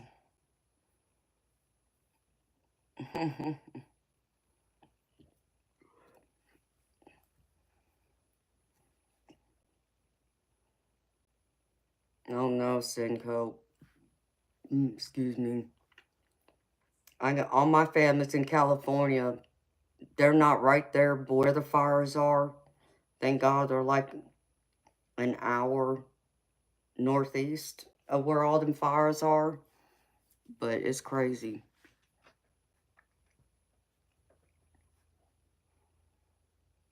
Ball out. You know what, baby? I don't read on like astrology because I got mixed feelings about astrology. Um, and that's why I don't keep up with it. Like I could tell you like what your sun sign is. I might know a trait or two, but that's about it. Um, like when I read tarot, like we'll just say for an example, like if you were coming to me for a love reading, and we'll just use the High Priestess as an example. If I were to say like someone was coming towards you and they show themselves to me as the High Priestess, which is my card. High Priestess is Pisces energy. Um, Other readers would say, "Oh, well, look for a Pisces. They're possibly a Pisces, or have water element to them." People use all kinds of different analogies. Okay, and the problem I have with that is, let's just say, for an example, you were told that, okay? Well, if you're out there looking for love, you're gonna overlook everyone that comes across your path unless they're a Pisces. And I just think that's wrong. Because see, what people don't stop to think about is it depends on which system you go by. So like going by the Western astrology system, I'm a Pisces sun, I'm a Taurus moon, and I'm an Aries rising. But if you were to use the sidereal system, I'm a Aquarius sun, a Pisces moon, and I think a Virgo rising or something like that. And it's like, the Pisces makes sense because I'm a Pisces sun if you're using the sidereal system. The other two, not so much, you know. But you see, the problem with what I'm saying is that if someone don't know their birth chart, like their moon and, rising sign or any other placements, they could be a Pisces but not know that because they're only focused on the sun sign and not the other possibilities. So that's where I have a problem with it. And I resonate more with the Western tropical. When I look at all three signs, I'm every bit of all three signs. I see my traits in all three of them. So it just depends on how you look at it. So that's why I don't use that in, like, when I read cards. When I advise people, I'm like, I don't, even if I were to turn over the high priestess, I'm like, I'm not telling you to go look for a Pisces. You know, it's like, no. You should be open to anyone. If any, it should be about the chemistry. Do you make connection? Do you have something in common? That kind of thing. Not based solely on your astrology, your zodiac sign. So,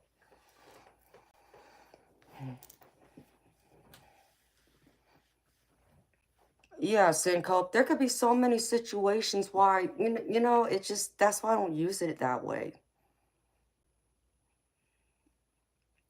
Yeah, I'm worn out. Guess what?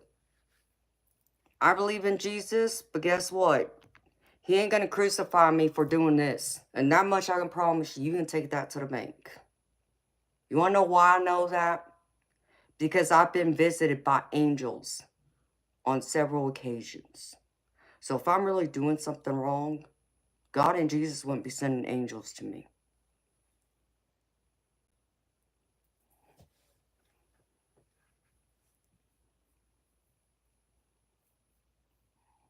Yeah, it is, Onyx.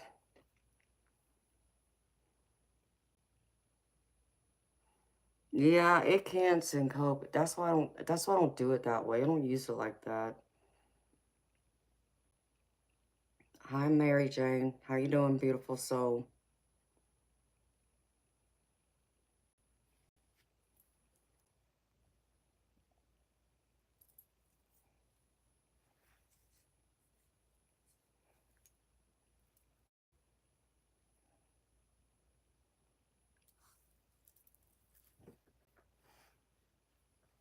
Mary, I'm gravy, beautiful.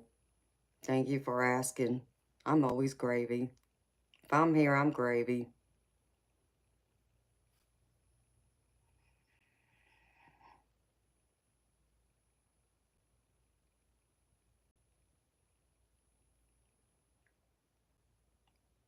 Maybe, Nicole. I guess it depends on how you look at it, honey. I don't, like I said, I know those three. And like I said, I think I'm a Pisces, Pisces, Mars, and Pisces, Venus, or something like that. Okay, that was weird.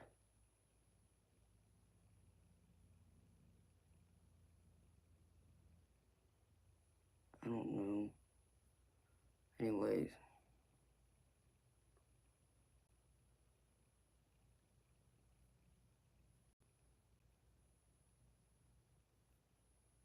Thank you, Raheem. You're very sweet, honey.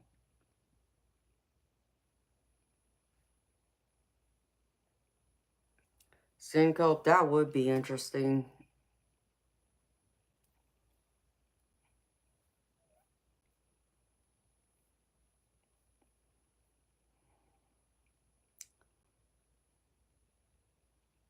Yeah, majestic. That's what I was wondering.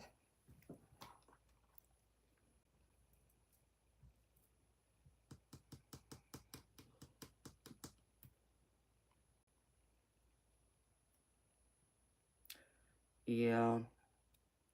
Thank you, honey. Because something didn't feel right.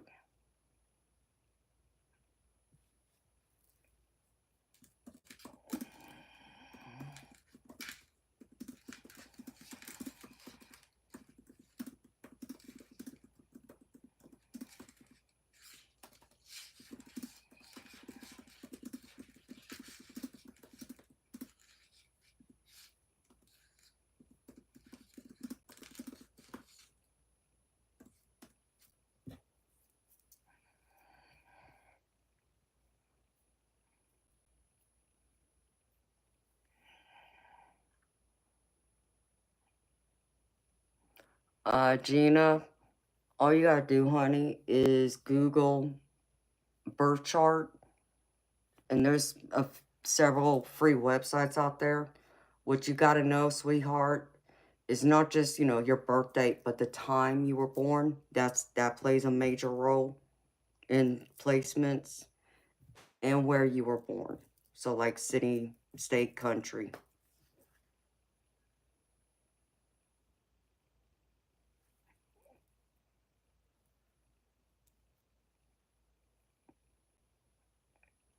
Really, Mimi? You don't feel like a Libra to me, honey.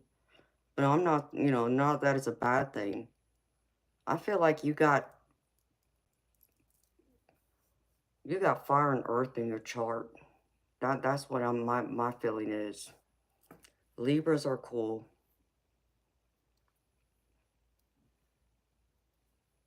And you are a lovely Libra.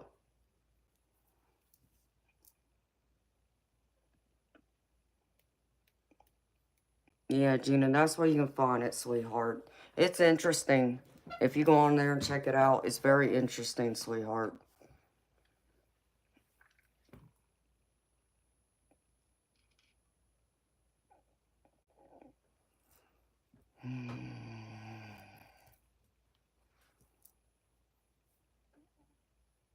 You're a Virgo, Onyx Stone. You're a beautiful Virgo. Hi, Ellen. How you doing, honey? And I just got cold suddenly again. Crap.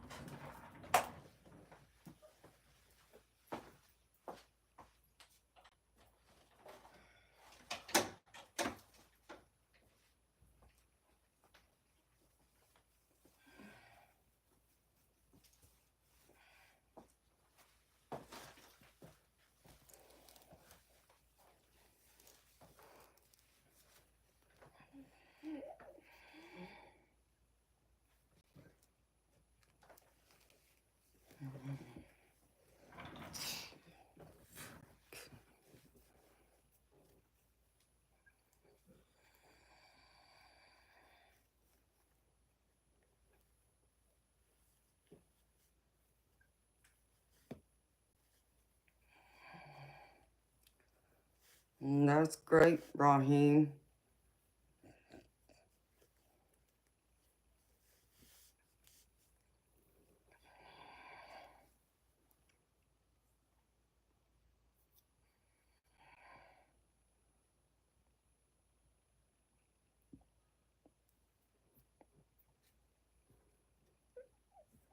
Ellen, I'm gravy, honey. Thank you for asking. You don't know how you're doing.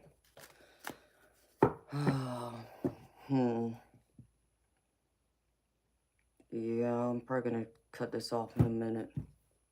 Eternal Light, are you still here, baby? Yeah, I've always been a night owl. Ever since I was young. And I think I got that from my mom and my grandma.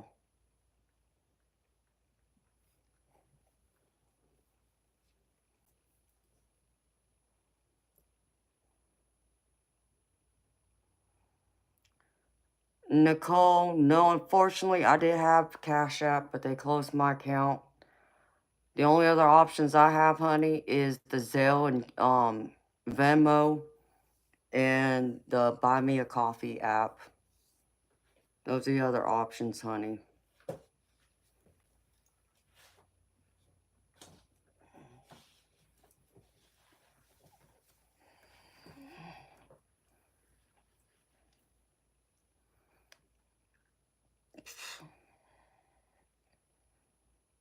I'm gonna have to see about getting another account set up sometime.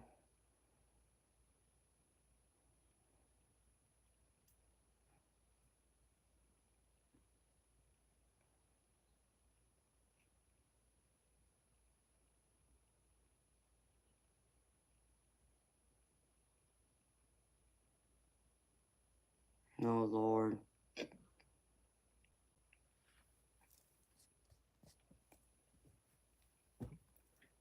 Yeah, he must go to sleep.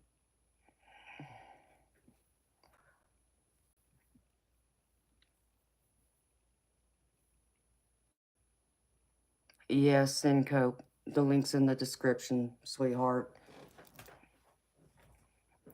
The only link I don't have in the actual description, Syncope, is the Venmo and Zelle, but it's just by going to the their website and typing in my email address, it'll pull it up.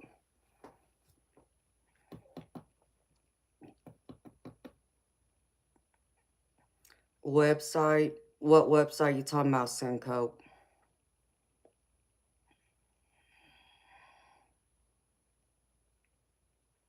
You're going to email me, Mimi, Pat Paulson? I have no idea because I don't even keep up with them.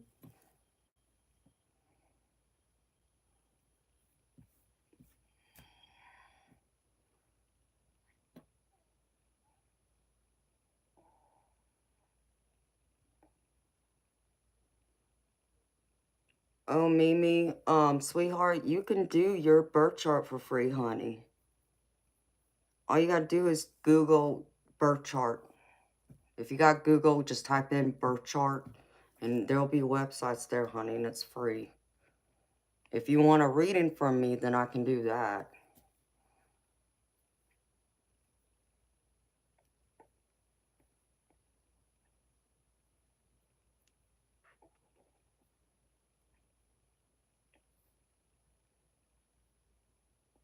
Oh, no worries, Syncope.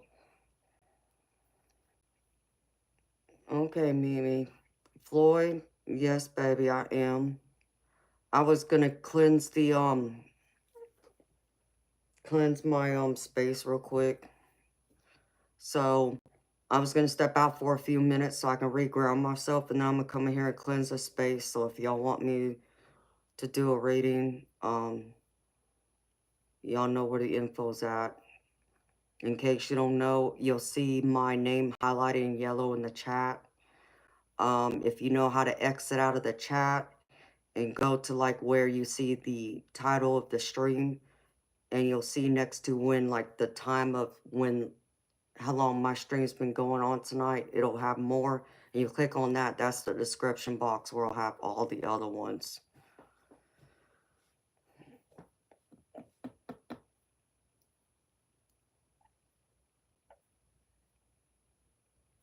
Yeah, Syncope, that's one of them, and somebody else mentioned the other one, astrology something, something like that. So, but I'll be back in a few minutes, y'all. Excuse me. Unless I need to get another drink.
No, Toby. You gotta stay. Get back. Get back, Toby. No, Toby, come here. You pain in the butt. I know. I know you want to be in here with me, but you can't. Come here. Toby. Yeah, I know. Come here. Come here. Come here. Come here. Come here. Oh, I know. No, I'm not playing that. Come here. Come here. Come here. Toby, come here. What's mommy got? Come here. What's mommy got? Look. No.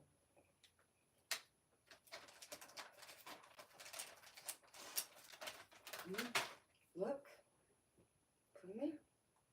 What's that? Come here. Come here. Come here. I know. No, don't you do it. Meanie. You meanie. Go on. Can't be in here. Go on. Yeah, you left the treats too. Silly.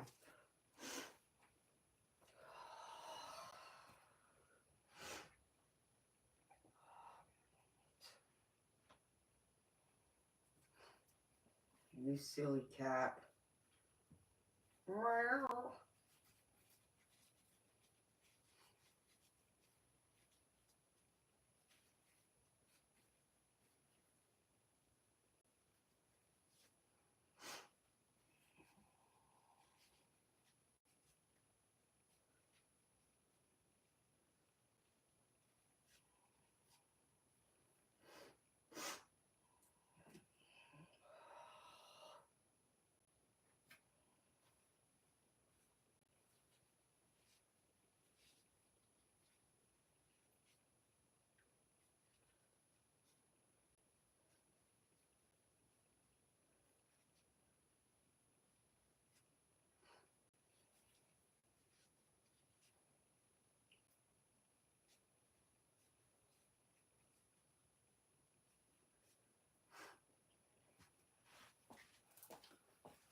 Beautiful people. Alright, let's see something, y'all.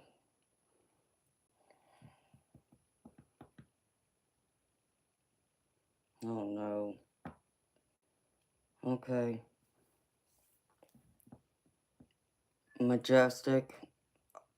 I'm gonna wait on you, sweetheart.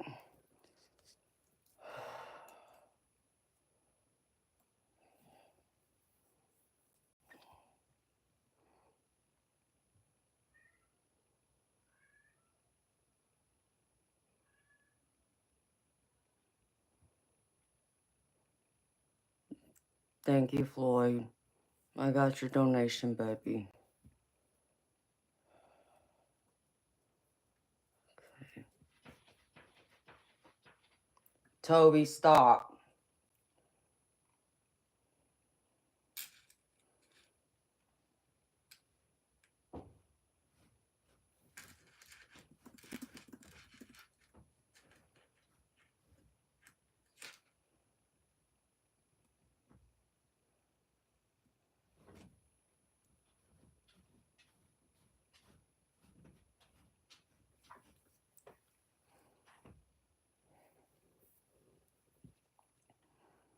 Okay, honey.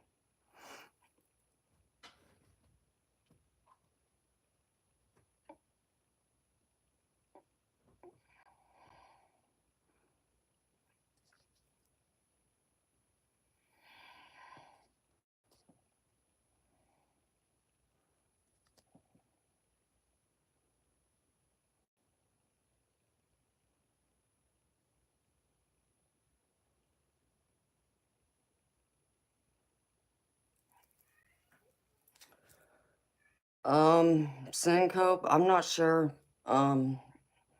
He's a stray. I don't think he's more than a year old. year and a half maybe, because when I found him, he was small. He's grown in the year that I've had him. And I think when I took him to the vet, they said back then he was a year old. It's like, no, he ain't that old yet. But they would swear he is.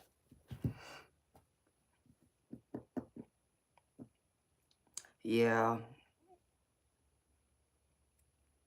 I'm sorry you don't like I'm sorry you don't like cats, Ken, because I do. I'm an animal lover. Yeah, I took in a pregnant stray too, and her name is Majestic. So I got 4 kittens too, and a mama cat. So in total, I got 6 cats. I had no plans on taking in a mama cat, especially a pregnant one, but I wasn't going to leave her outside either. Alright, let me see.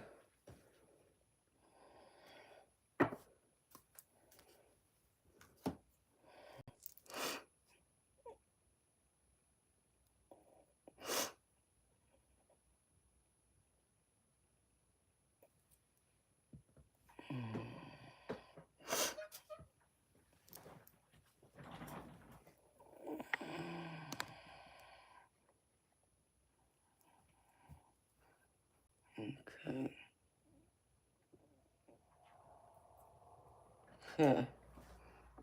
Yeah, they're feisty. But they match my energy, so. I know, Toby. I know. I know you don't want to be out there, but I'm sorry.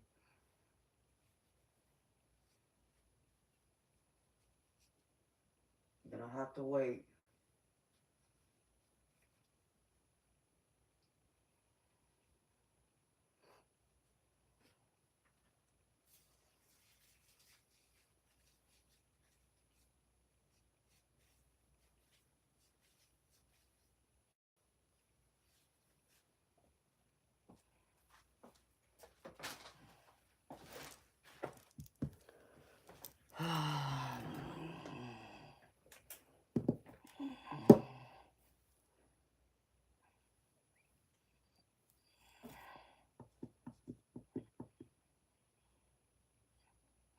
Welcome back, Majestic.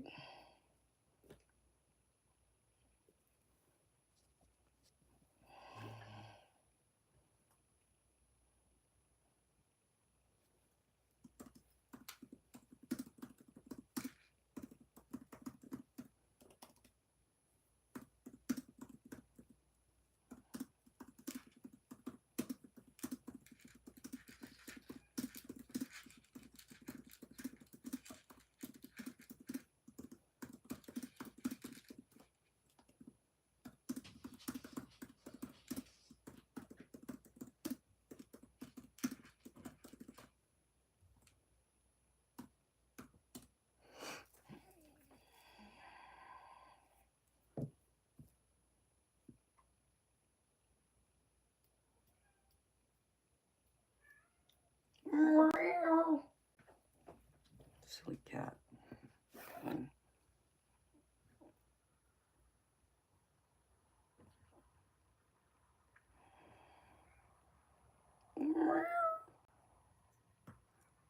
Oh, shoot. I need to turn that air on. Hold on, y'all. What are you doing, Toby? Why'd you pull that out? Come on, stop. No. Toby, let go. Why are you being a pain?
Hi, Spirit Brothers.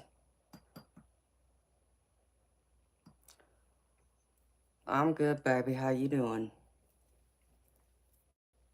Okay. Y'all ready? Diane and Jess, Majestic, my beautiful soul sisters.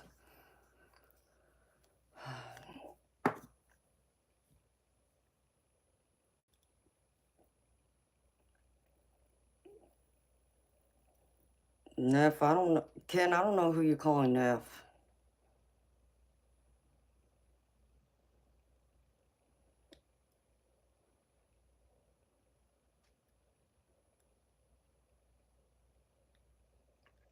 Okay.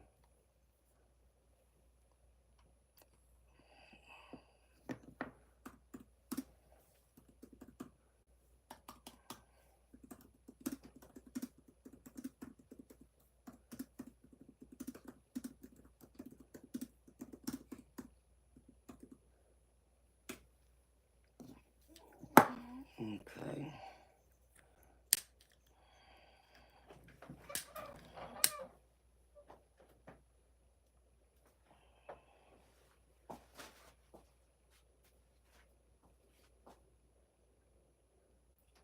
I call on Archangel, Michael, Metatron, Gabriel, Raphael, and Zachiel. I humbly ask for your service. I humbly ask that you step forward and you help me cleanse this space to remove any and all evil and negative entities and energies, using this tool, my Palo Santo, as my medicine.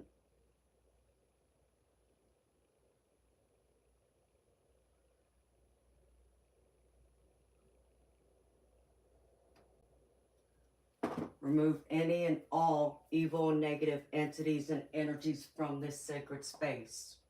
Remove any and all evil and negative entities and energies from this sacred space. Remove any and all evil and negative entities and energies from this sacred space. Remove any and all evil and negative entities and energies from this sacred space. Remove any and all evil and negative entities and energies from this sacred space. Bring in love and light. Thou shall it be, and so it is. Whoa.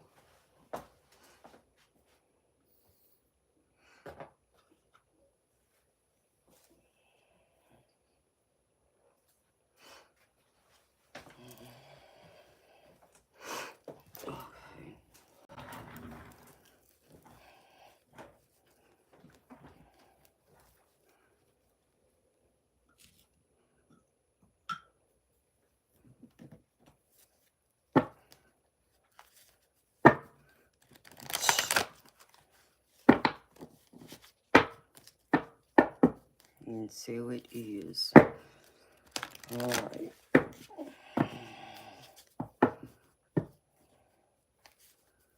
Floyd, you here, baby?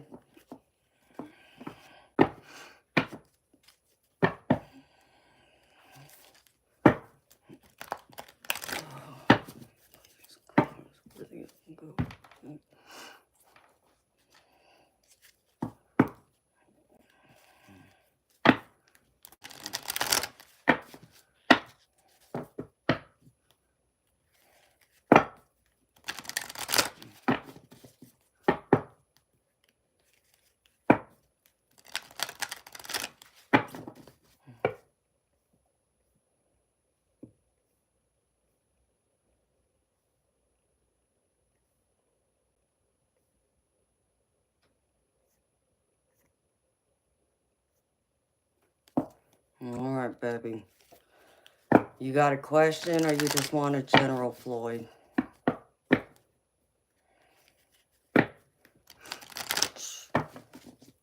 Man, I just got cold all of a sudden. I mean, my window's open, but still.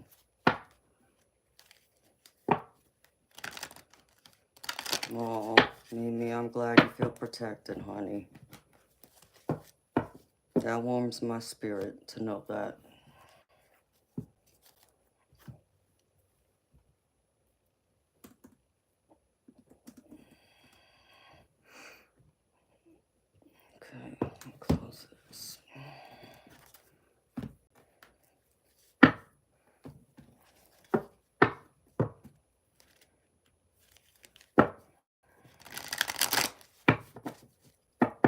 Just a general. All right, baby, you got it.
That's crazy.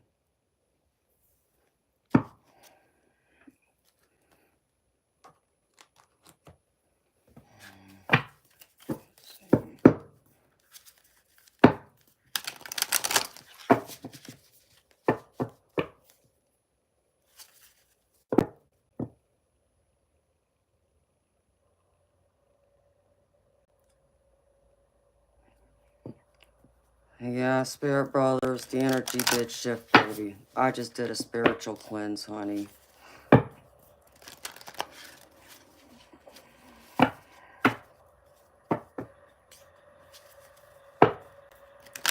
They don't.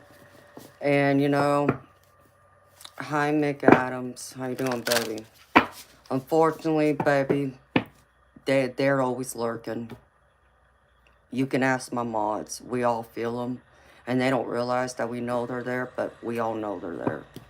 So that's why we shield up and do a smoke cleanse and all that goodness. So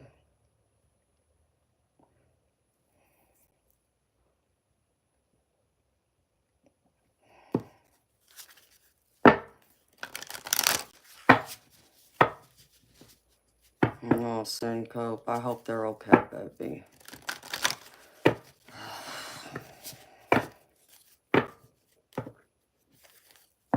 Hi, Cyclone.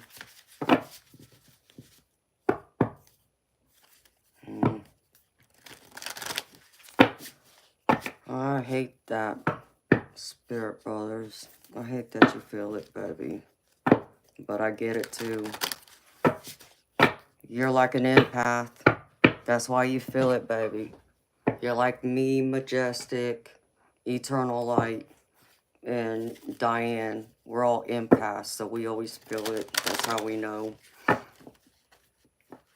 but I'm also clairsentient, so I always feel like the energy vibrating too. So I get both. And we naturally feel it even through a screen. As crazy as that may sound to some people, we do. But I just saw a beautiful white spirit orb just now, so the angels are here.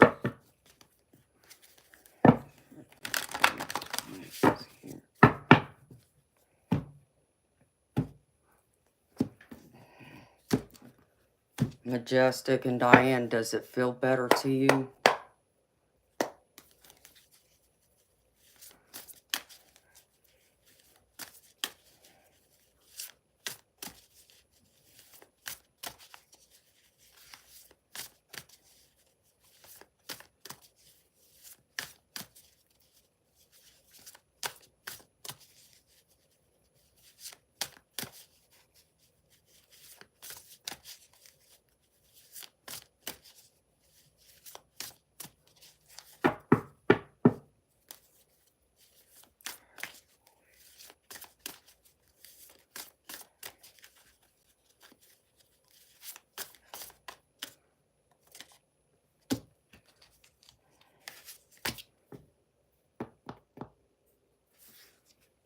That's weird.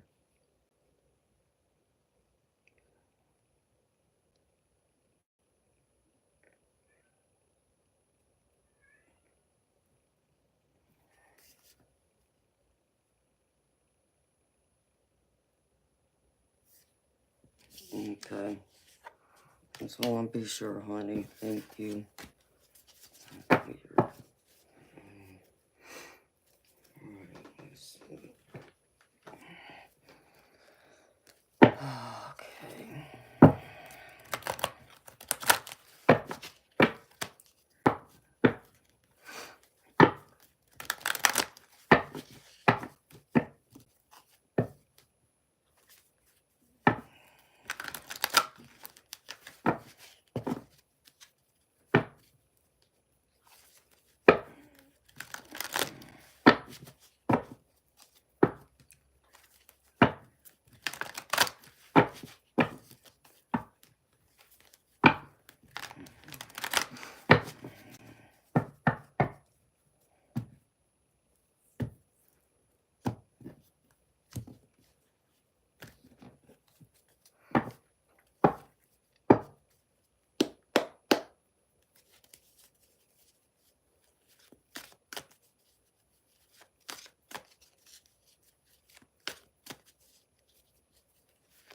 Spirit brothers, I understand, baby. Thank you for that. I do understand what you mean.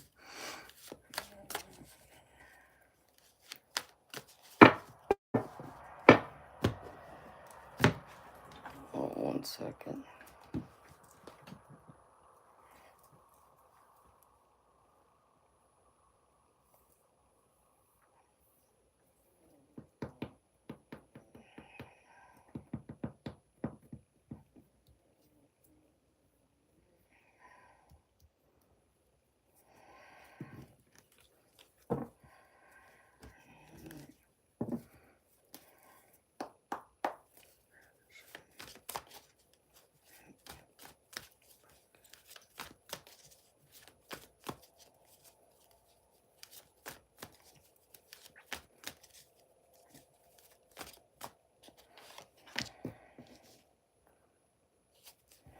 Ooh.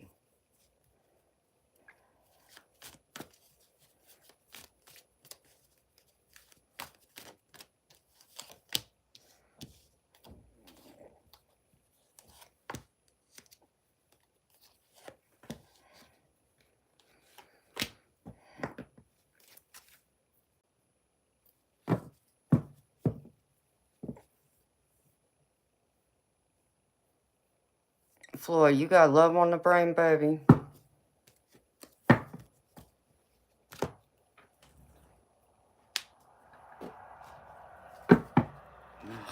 Close this window.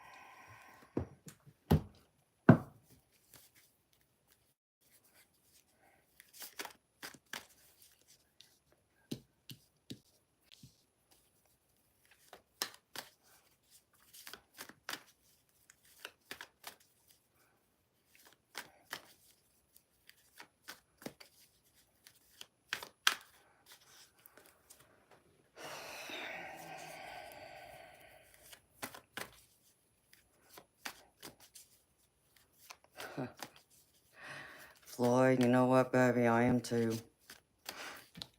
I'll tell you all day long, I'm a hopeless romantic. I don't know if there's any hope for me. So I get it, baby. So that explains this here. Yep, got it. Right. Yep, okay. All right, Spirit.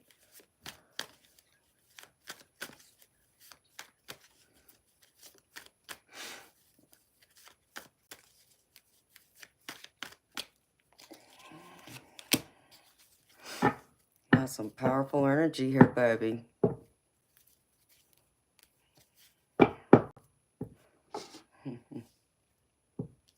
Oh, thank you, Spirit Brothers.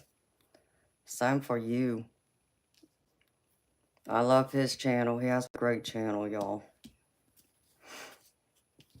And my beautiful Majestic does too. Check them out, please. Spirit.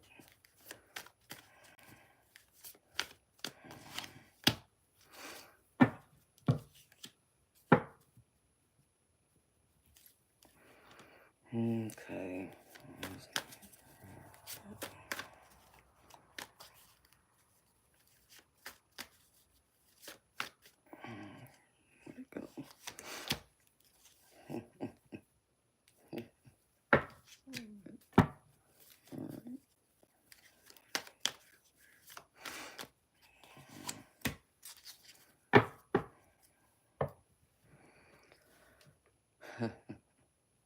It's still there. That's good energy.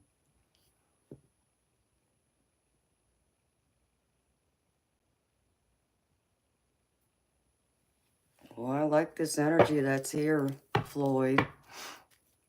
Just so you know, baby.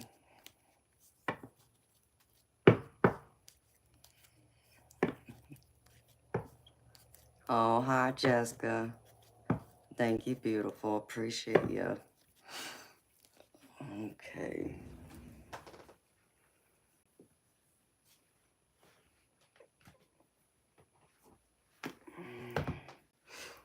Damn it, my other deck never showed up yet. Got held up in transit because of the dang weather. Okay, let me see. Where'd it go?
Well, what you cooking us for breakfast, Spirit Brothers?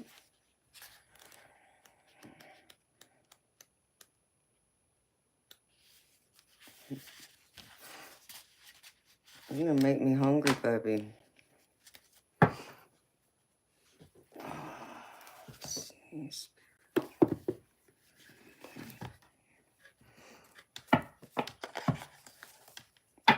Floyd, you're afraid of losing your heart again, baby.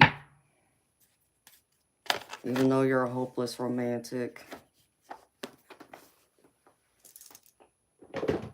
I feel like you're running a little scared, baby. Questioning something. You hear the static in my hair? I can't stand it. That's the only other bad thing about cold weather. Besides, it makes my joints hurt. It like, and I'm sure y'all can relate if y'all lived in cold climate in winter. Like, it dries out your skin and all that. But it's like, it takes all the moisture out of my hair and I get nothing but static. Don't matter how much conditioner I use, I always get static. So, let's see, Spirit, show me.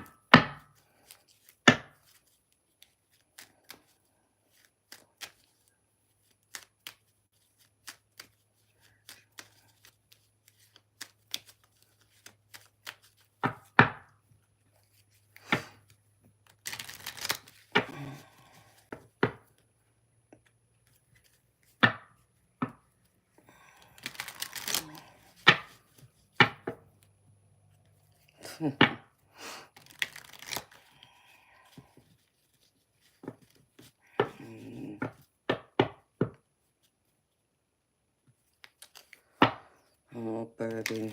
Well, 2025 is going to be the best year yet, baby. You just believe in that.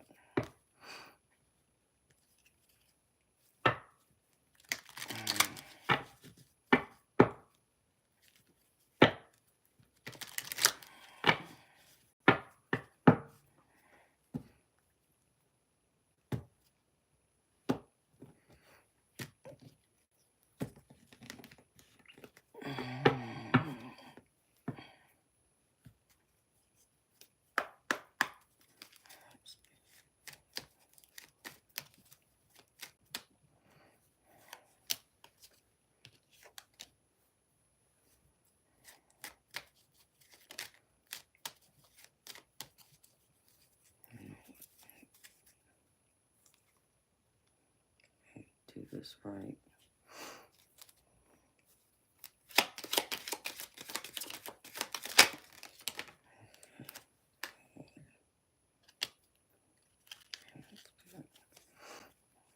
What else?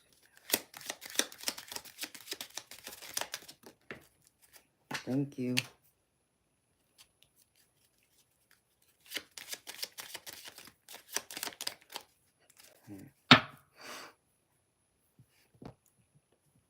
Ooh, I like it. I like it.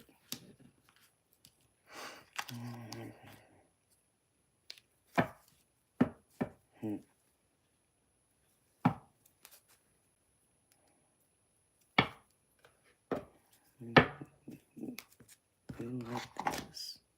Like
Thank you, Spirit.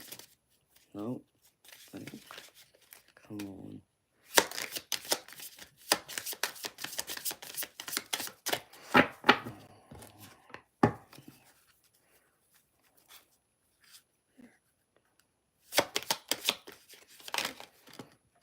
Well, thank you.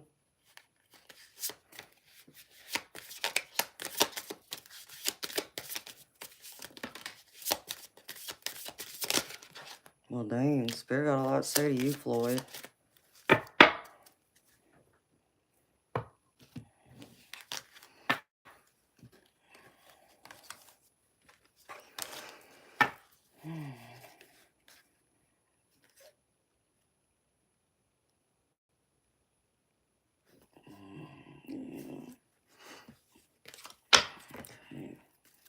So,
no, you're not in trouble, Floyd.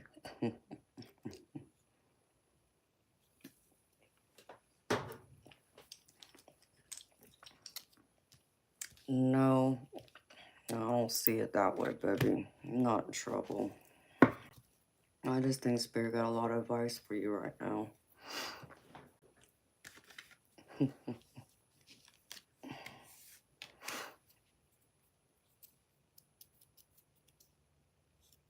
But you got to get out of your own way too, baby.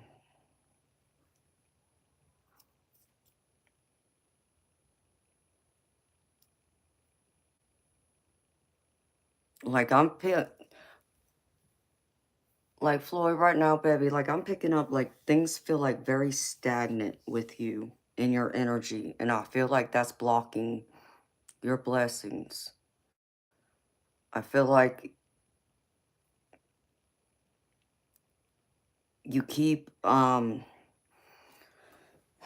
there's this juggling of balance for me that I'm picking up. Like when I'm tapping into your energy, I feel as though on one hand, you're like, okay, I'm all in, like looking for love, trying to work on a relationship, I feel like someone has your heart or they're pulling on your heart pretty good.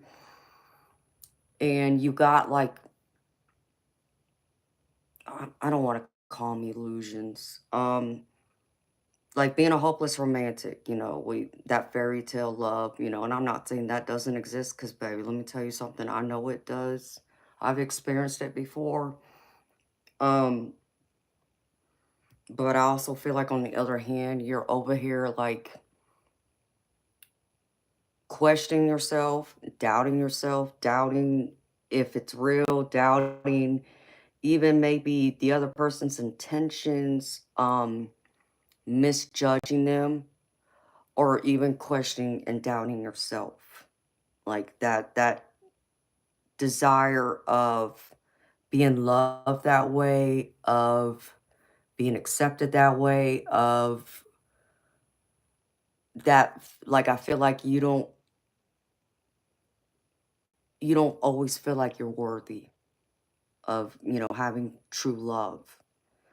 Um, I feel as though you keep going through and you want it so badly, but at the same time, you keep feeling like anyone who approaches you or you get involved with someone because you've been hurt in the past a lot, I feel like you doubt their intentions. Are they, wanting to be with you, date you, all those things?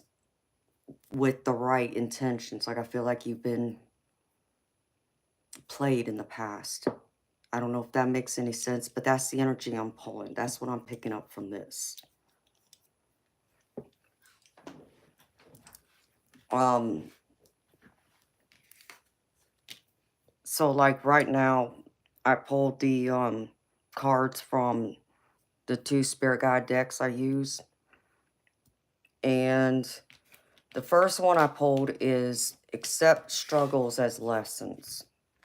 So I really feel like this has been a challenge for you of taking, you look at, struggles where you have failed, you really, it takes you down um, a few steps to where you feel just completely defeated.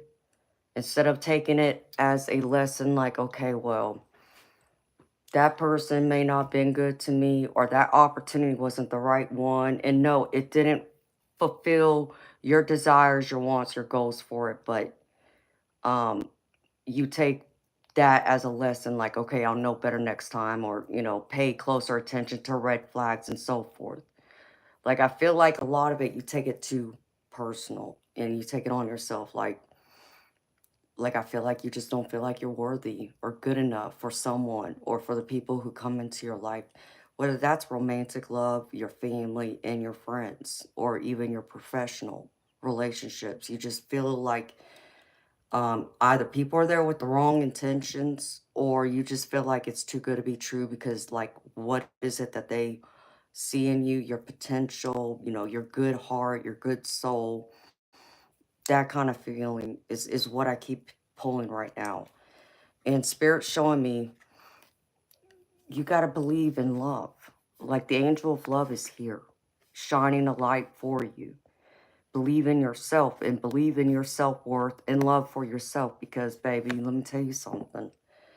You can't expect anyone else to treat you and love you if you don't first love yourself and treat yourself that way in order to teach people how to treat you, love you, and so forth. Okay? And Spirit's showing me, like, you have your goals set high. And I feel that. I feel, you want that forever love, that happily ever after. And that's your greatest goal. And you would feel like you've accomplished part of your great life purpose, to have that great love, to have a family, plus, all the things that come with it, the blessings, both spiritually, emotionally, but even for you to grow overall as an individual in your personal and professional life. And, love can do that. It can bring so many beautiful qualities and traits to our life. It adds to us. It makes us better. It can help us grow. But if we pay attention or focus on the wrong things, then it goes the other way. So Spirit wants to remind you to focus on the positive. And I know that's always hard. I get that. It is always hard to do that when life just seems like it's beating you down. But you got to remain positive. In order to attract love, to attract the right people in your life, to attract your abundance, you got to try and stay in more of that high vibrational energy and be in more of that positive mindset. Otherwise, you're gonna what's the word I want to use? Instead of people coming towards you, they're gonna like take a step back and, like, I'm not saying run away from you, but they're not gonna come in closer either. They're gonna want to take a few steps back because they don't feel like, not that they don't feel secure or safe. There's just a hesitation. Um,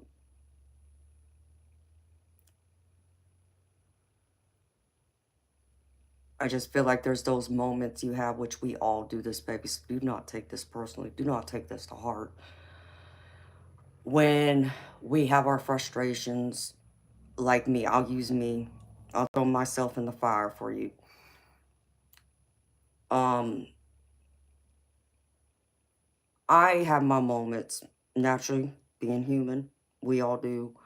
where there's certain times, certain events, or even people want to test us, test our patience, where they might annoy us or stress us out or even put pressure on us that's unnecessary, or they're making assumptions instead of like asking directly. They just assume certain things, because you might have said something and they took it out of context, they misunderstood it. And I know, for me, with certain people, especially if I feel like when it comes to like romantic love, I'm the hopeless romantic, eh? I'm all about, um my love language is giving gifts. I'm also the person that does acts of service. And yes, I'll do the words of affirmation. Like I love to write love poems and I do love affection. But I also feel like at some point people can smother me, and that becomes a problem because I'm a Pisces. As much as I'm a hopeless romantic and I want to be in their energy as much as possible, but there's times I can't be. I need it in my space. I need to decompress. And I feel like we all need that. We need our personal time and our personal space. Like a holiday away from your lover. It's hard for someone to miss you if you're constantly with each other, so to speak. But it's like if you're not fulfilling their wants and needs at time to where maybe their expectations, their needs, like clingy kind of is you know how some people can be. And I've experienced that to where I feel smothered and I don't like it. Because as a Pisces and also as an empath, I take on everyone's emotions. I feel it deeply. And because I feel people's emotions literally like it's my own, I need that break. I need a break from everyone. I need a break from the universe, or I need to shut the world out. And when you deal with people in relationships, whether that's family, friends, or romantic partner, some people can take that personally and they don't understand. They don't understand. It's like, well, I'm all about, I want to be around you. I want to talk to you and blah, blah, blah. And it's like, yeah, I want to talk to you too. I just can't do it right now. I got other things going on. Okay. I'm sorry. I, I love you. I care about you, whatever, but there's other things going on in my universe too that needs my attention right now, so to speak, including myself. So I got to make sure I'm okay because I can't go around filling up other people's cups if my cup is going empty and dry. So that's what I'm trying to say to you. You got to allow others to, like if I don't get that space, it comes out in my temperament, especially when if I'm talking to them. My frustration, you'll feel it when I'm talking to you. Um, and if there's something bothering me and it hasn't been addressed, you'll feel it too. And it's not that I'm not going to talk to you about it or I'm not afraid to tell you how I feel, where I stand. It's just there's a matter of, the right time, right place kind of thing. So I kind of like take a step back because I know if I don't, but I can't address what I want to address, if there's an issue or something, it's going to come out the wrong way. So I try and take a step back, but some people, then again, they don't understand that. So what I'm saying to you, baby, is if people are annoying you or you feel like they're demanding too much of you, or maybe the roles reverse, just think of, giving yourself that space or giving them that space, you know, and just be that person. At least say, listen, if something's bothering you, I'm here. I'm not going to force you to talk to me, but just know if you ever feel comfortable talk to me, I'm here. Or let them know, listen, I got things going on right now. It's not don't take it personally, but I just got other things that have to be dealt with right now. And it's not that I don't care about you, it's just other things need my top priority and attention right now, if that makes any sense. Hi, Mr. Rip Van Winkle. You're a Pisces too. Yeah, baby, I'm Pisces all day long. So anyhow, that's how I would look at it, baby, because I feel like you got to take action to bring more positivity and bring your vibration up more to make it be peaceful, loving, have that harmony. And I also get the feeling like um I pulled this other card, and this gives me like that feeling like attachment. Like I feel like someone's energy can be too clingy at times, and or how to put this, I also feel there's someone in your space, this can be family, friends, or this can be a romantic partner. I feel like they're two-faced. I feel like they're not being upfront with you, being straightforward with their feelings, um, not necessarily saying they're talking behind your back. I mean, that could be going on, but I don't feel like they're being as upfront and honest with you about things like they need to be. And some of that energy I feel is weighing you down, and I don't feel like you may not notice that, because I feel like some of that illusion's coming through again. Like you wanting to see the best because you have hope, because being a hopeless romantic, you always want to see the best in people and ignore the red flags that are there. So be more open-minded to that, to your energy and what people are bringing in, just as much as what you're putting out. Just be more open to the people in your circle, baby. Because, you might even run into someone, you might even know who this person is, that, you're a happy person and you talk to them, but then you feel like once you've had a conversation or spent some time with them, you just feel like not disgusted, but like just your energy, just a low vibration energy, like you just been sucked dry. That's the person you got to be concerned with. That I feel like you need to reassess that relationship, whoever this is, whether it's a family member, a friend, professional, or a romantic partner. Don't allow them to steal your joy, is what Spirit just said. And I feel like some of that's taking place, baby. I also get the feeling you're allowing certain people to, Spirit just said, dictate your happiness. And at the end of the day, baby, you got to set your goals high. You got to decide your own happiness. Okay? People, a wise woman always told me, nobody can make you happy except for yourself. You're the only one that can make yourself happy. Okay? Now, can others be part of that happiness and bring that happiness and joy into your life and into your world? Yes. But at the end of the day, when you're at home alone by yourself, are you happy? Can you be happy being by yourself and being alone? And that's really the sure way of saying, are you happy and fulfilled and content, to where you know that when you allow other people in your life, whether that's, a friendship or a romantic partner, it's a healthy relationship instead of it being like trying to fill a void, if that makes any sense.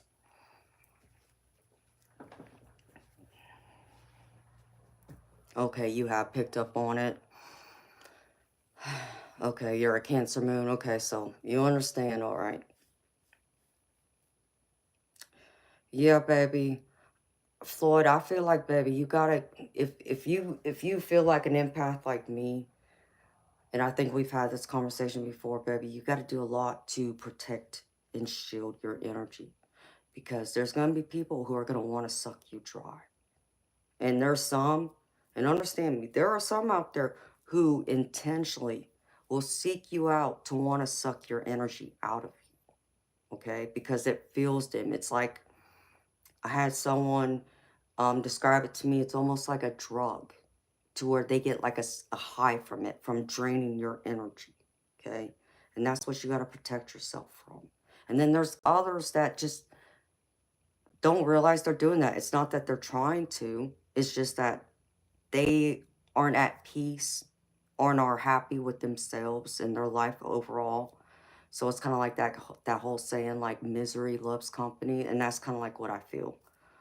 So just be mindful of all that, baby. But you got to put up that shield, that spiritual shield that protects you and your energy so people can't come in and just suck you dry. But you got to make it a daily regimen, Floyd. Like you know how you got to take a shower every day, and if you shave and all that, it's the same thing with your spirit. You got to protect that. So you got to cleanse yourself. You need to like do like a smoke cleanse. Like what I did, I burned Palo Santo, and I call in the archangels come in and help protect me, surround me, and clear my environment of anything lingering, whether that's evil, negative. And I also got all these crystals, and you can carry crystals with you too, like black tourmaline, black obsidian. Those are normally like the ones that will ground you, and they will also help absorb any negative energy. But I would advise you to go to like a metaphysical store that has crystals. And before you go there, though, talk to your spirit guides and ask them for help to help get you the right crystals you need that will help raise your vibration, but also be able to also absorb all that negative energy that you might pick up from others. And that's just going to come with the territory because you're an empath in that way. So you want to go in there, though, and whatever calls to you, trust that. Don't worry about what the internet or what any books tell you or what even the people at the store tell you, like this crystal does this crystal does that, because everyone's going to have their own way of looking and reading a crystal. It might do one thing for one person, but it may not work for someone else. So you need to know what calls to you when you go into that store, and trust that.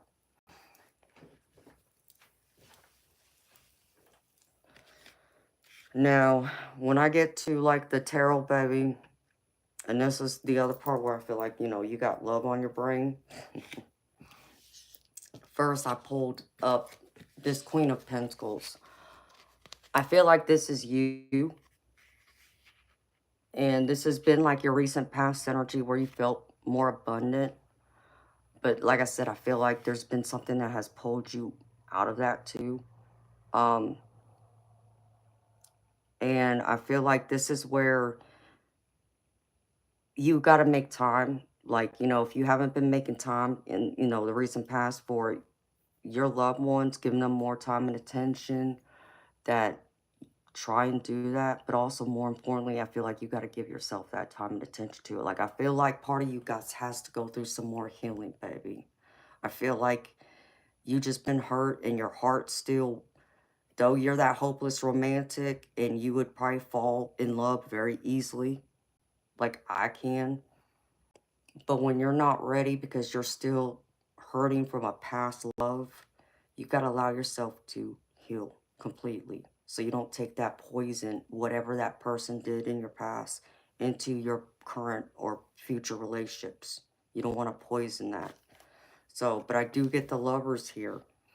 So I do feel like you've had someone in your world who gives you that mutual love, attention, respect, and affection.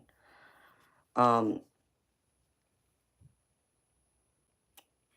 I also feel like the lovers is that card like the Two of Cups. It's the card of twin flame, if you believe in twin flame. Um, but it's also like the soulmate true love card. But when I read this, baby, I also read this of love of yourself, okay? I read, it as having that love with yourself and also with the divine, because I feel like right now, this is where your time and attention needs to go. Instead of literally like chasing after love or trying to work on a relationship, I feel like the relationship that's most important right now is the one with yourself, baby. And once you go through that, then you can go through and give more of your love and open your heart space more to others. But, you know, there's always that saying, actions speak louder than words. Make sure whoever is in your world, make sure that their actions match their words. Do not just take their word for it. Make sure those actions match what they're saying. Otherwise, it's hogwash. It's BS to me. And I don't believe it. You know, that's one of the lessons I've had to learn, you know, as the years gone by, to not just believe everything I hear. You know, it's not that I doubt or I don't trust. It's that I'm an optimistic realist, and I take a look and it's like, okay, I look at the positive, but I also, you know, try and be real, living in the world we live in today. And I feel like some of that has to come into play for you, to where you gotta still be positive, be optimistic about life, you know, your future, your present, your relationships, and what you're wanting to bring towards you, what you're wanting to manifest, but be grounded in it too, to where you don't just like allow yourself to go off into the clouds and stay up in the clouds, you know, and only look at, you know, the movie, Hollywood story, fairy tale type thing. Be grounded. So it's not that you can't have that, because part of that does exist, but how do I put this? It doesn't mean it's going to be rainbows and sunshine 24/7 either. And so, like, in your energy right now, baby, I feel like this is where I feel like you're getting in your way.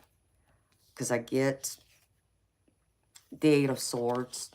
I feel like you've put a lot of stress and strain on yourself. I feel like you haven't allowed yourself to be as happy as you can be. And I feel like you're talking yourself down. Like I was saying it at the beginning. I get the feeling that you're not giving yourself enough love, believing in yourself that you're worthy, or that anyone's going to ever give you that true love, that unconditional love that you wanting to give to someone, but will they give it to you too?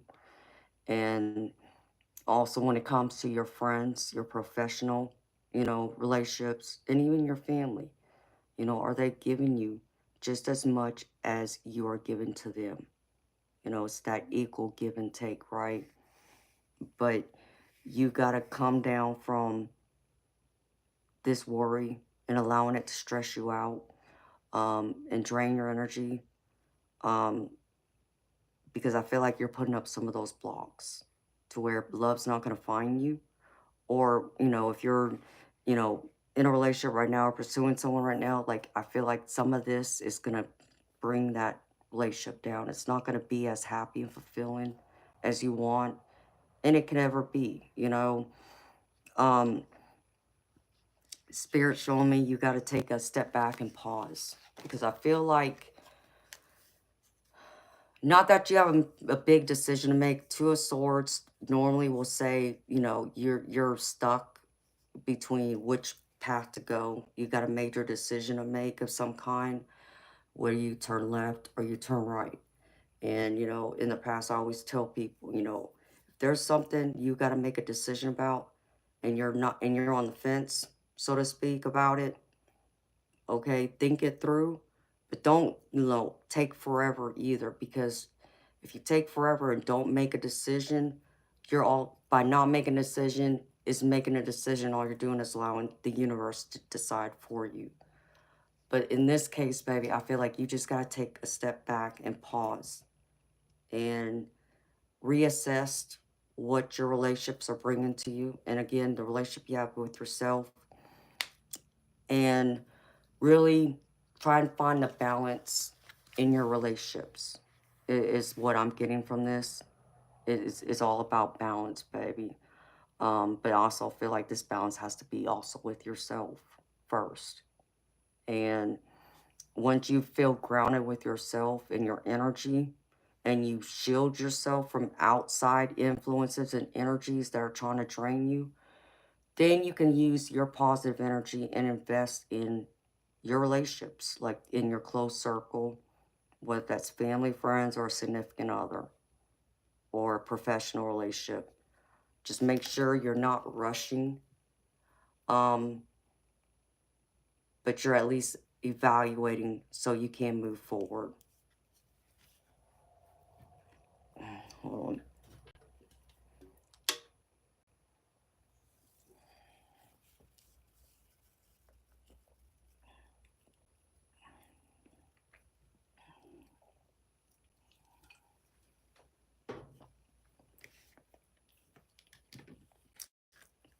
In the center, I get the Six of Swords.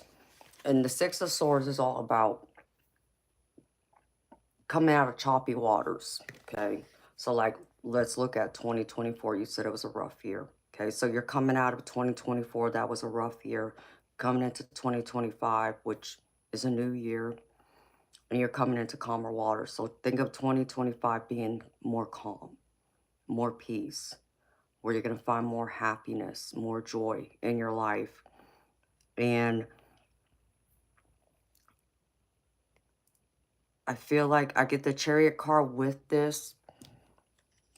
And when I read this, I feel like as long as you can go through and focus on your healing and making sure you're taking care of yourself and not rushing or chasing after love, you'll have this calmness. There will be more calm than anything else. And as time progresses forward, I feel like more of your relationships will become more meaningful. I feel like you'll get more of the equal give and take from people, because I feel like there's some boundaries you got to also put up with people. Like you said about the person that's two-faced. Yeah, I feel like that's one of them. But I feel like there's someone else there. I don't feel like it's as severe as that, but you still got to put up those boundaries. So people know they can't just cross over and walk all over you either, baby. Because if not, if you don't put up those boundaries and stand firm in that, people are going to just walk all over you and treat you any kind of way they want because you allow it to. So just remember, don't allow people to do that to you and be demanding.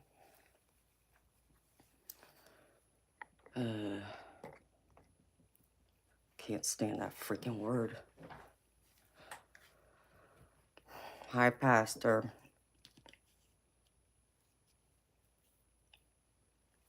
Just know that even if you're looking at, I feel like this Chariot's also about forward movement. And I also feel it in the sense of like abundance, like if you want to talk about it from a career or financial abundance, be steadfast in your approach, in your movement. Spirit just said make sure you're doing your research, so to speak, and not rushing. Like take your time and make sure you cross all your T's and dot your I's. Don't allow anyone to rush you into making a decision you're not necessarily ready to make either.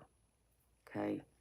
So if you can do that, I feel like calmness will be more steady and more grounded. I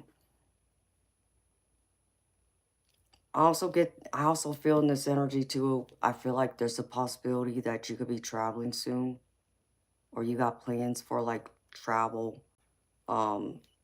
Whether that's, to go like overseas or, to like another state, or someone's coming towards you. But I see someone on an airplane, so I don't know if you have those plans yet, but I feel like there is those travel plans. If that's what you're thinking about or you're considering making that decision, I feel like it's going to be worth it just to find out. Floyd is what I feel. Especially if this pertains to romantic love. That's my hopeless romantic side talking, yes, but I'm always going to say, like what my mom always told me, love's always worth the risk of finding out, and yeah, maybe you go and you travel to them and then you find out, well, it's not what you thought. you know, or the feelings aren't the same, or the chemistry ain't there, whatever it is, but at least you took that chance to find out instead of saying, yeah, I'm not going to go see that person. And then you never find out. So at least you can go forward and move forward with your life and knowing that at least you took the chance and took the risk to find out, to get that answer instead of just, you know, ignoring it and then going on with your life. And then, you know, months, years later down the road, you question yourself like, what if? What if I had taken that trip kind of thing? So if that's something that you're debating, I feel like you probably should. Um,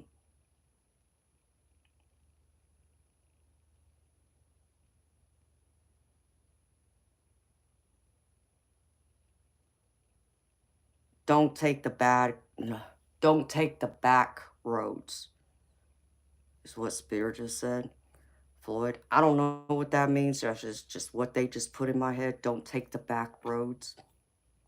So that might resonate. May not make sense to you now, baby. I'm not getting nothing else from that. Um,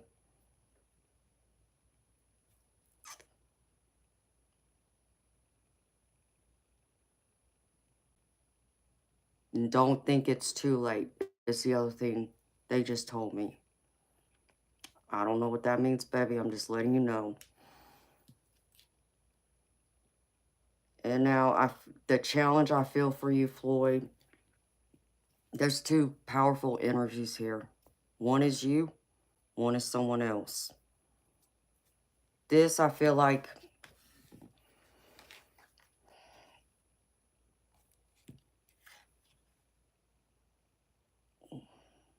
yeah, okay. I feel like there's someone that has this Emperor energy. I don't feel like this is you, baby. I feel like this is someone else. Um, Someone else that you may already be aware of, or they're coming in. But the challenge of this is I feel like this, because you're so passionate, because this is where I see you. You're like the King of Wands in this. This is what I'm picking up from this. That passion, that fire, wanting, you know, that desire. I feel like you might come on too strong, or before that person's ready for it, and you're not going to be ready to, you're not going to be ready for that person to take charge, like to lay the ground and say, look, I'm not ready. I feel like it might hurt you, baby. And I feel like there might be conflict. I also get, I also get the feeling like you're gonna feel like someone isn't being, ooh, I can't say that, Spirit.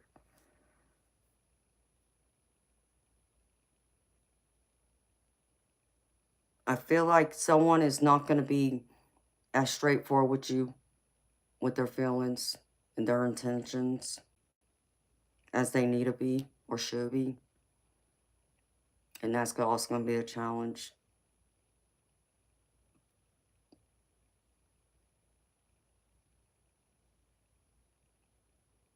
Because I get from whoever this person is, because they're coming to me with an Emperor energy, which is someone who's in charge, has authority, they're independent, they're strong, they know what they want, they go after what it is they want. I feel like it might rub you the wrong way too. And I think that's where that challenge is going to come in, where you might get easily hurt because of you being a hopeless romantic, baby, and there's nothing wrong with that. So please do not think you being a hopeless romantic, you know, wanting love and to be that with someone, there's anything wrong with that, baby, because there's not. Okay? Let me make that clear. Because let me tell you something. Me being like a Pisces, but I'm also an Aries. Um, that's fiery. Um, I like, you know, guys who are willing to lay their feelings on the table for me. They're not afraid to be open with me. They're not afraid to be honest with me. They're not afraid to express their feelings, their wants, and their desires with me. You know, like I can understand the masculine energy, taking charge, being my protector, provider, hero, that kind of energy. But also someone who can melt in my hand. Um, and they're not going to be afraid to even express their affection towards me. Like they're not going to like go out with their friends and be like, oh, I don't care about her, that kind of thing. They're not going to be afraid to say, look, that girl has my heart, that kind of thing, okay? But also, more importantly, be that way with me. So that's why I'm saying this to you. There's a lot of women who will appreciate that. Now, there's some who will take advantage of that, okay? And those are the ones you've got to be careful about. So I feel like someone's going to, like, rub the wrong way, and it's going to hurt you. Just be prepared for that, baby. Don't allow them to get to you that way. If you feel like there's those red flags telling you that that person isn't interested in you like you are with them, or want the relationship as badly as you want it, baby, listen to that. Trust your intuition. And I just got chills.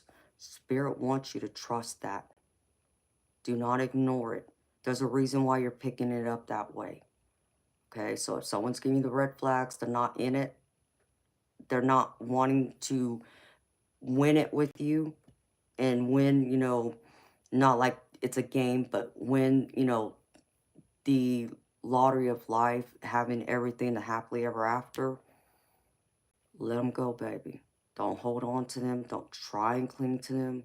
Know that spirit got someone else better for you in your future. But you got to remove certain people out of your way too for someone new to come in.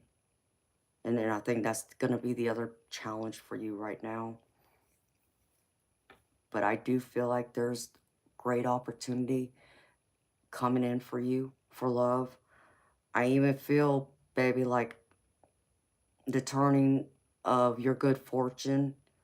Like this last year, like I said, you said it was rough. This year, it's turning up the wheel now.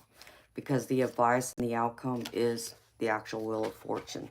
So this is meaning that spirits, the universe is stepping in and they're going to change that wheel. And bring in good luck, good fortune, love, fulfillment, your abundance, all these different aspects. It's going to come in, and those opportunities are going to present themselves to you. But you're going to have to also take a deep dive, baby, and also rise above the adversity, because I get the Ace of Swords with this. So anything that, is challenging you, like I said, like accept struggles as lessons. Spirit wants me to show this to you again. That's what you got to look at this as, okay? That even those struggles, baby, they take them as lessons. Know that they're going to make you stronger and make you, better in the end. And you're going to be exactly the right cup of tea for the right person. And for the right people overall in your life who want to be there for you, who want to give you those opportunities, both professionally but personally. And that person that's going to bring peace to your overall life. That you're going to feel that harmony. Like, you can go to that person and feel like you can just take a load off. Like, that person is going to be your soft pillow, your soft place to go to just as much as you're going to be that way for them. I feel like there is that in it for you. I feel like it's coming in. But just be sure you're strong and you're healing and you're looking after yourself and just fighting through all those barriers and taking out all those doubts. Don't quit that self-doubt and talking down about yourself, because that's just going to bring you down, baby.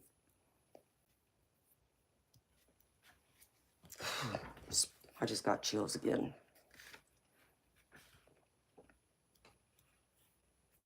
Hi, Samtra.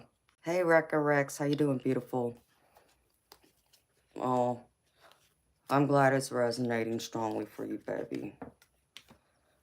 Okay, so, all right, Spirit, stop. So, for the Oracle cards, baby, the first one I pulled, excuse me, is from the Healing Heart Oracle. And this is like your personal love letter from your higher self, is what this is, okay? And the one I pulled, baby, is called Deep Heart. Believe in divine destiny. And it says, Dear heart, at times you feel so alone as you don't think you can find the people who can truly see, hear, and understand you. This can cause you to despair and shut down or put on a mask so that you can feel that you belong. You are sensitive and intuitive, yet people can see you as hardened. There is so much you want to share with others, but you simply don't know where to turn or who to pour your heart out to.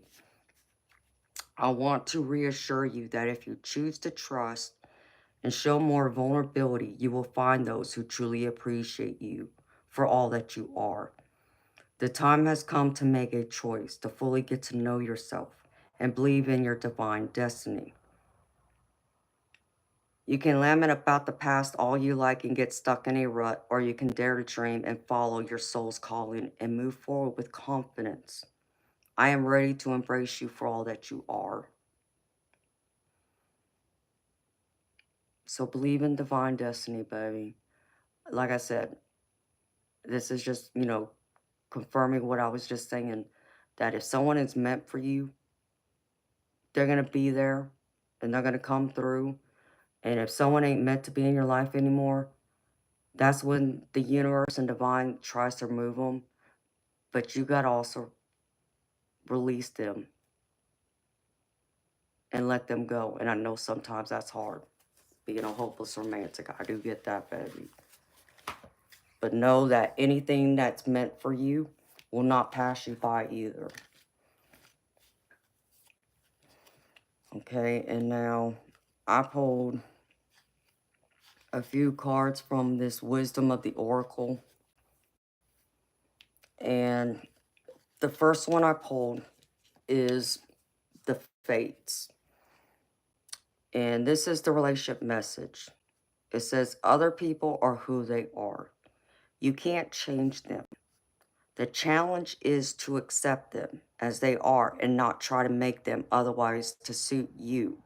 This is a time to look at how you attempt to mold people to fit your view of how they should be so you can remain in the relationship and avoid discomfort.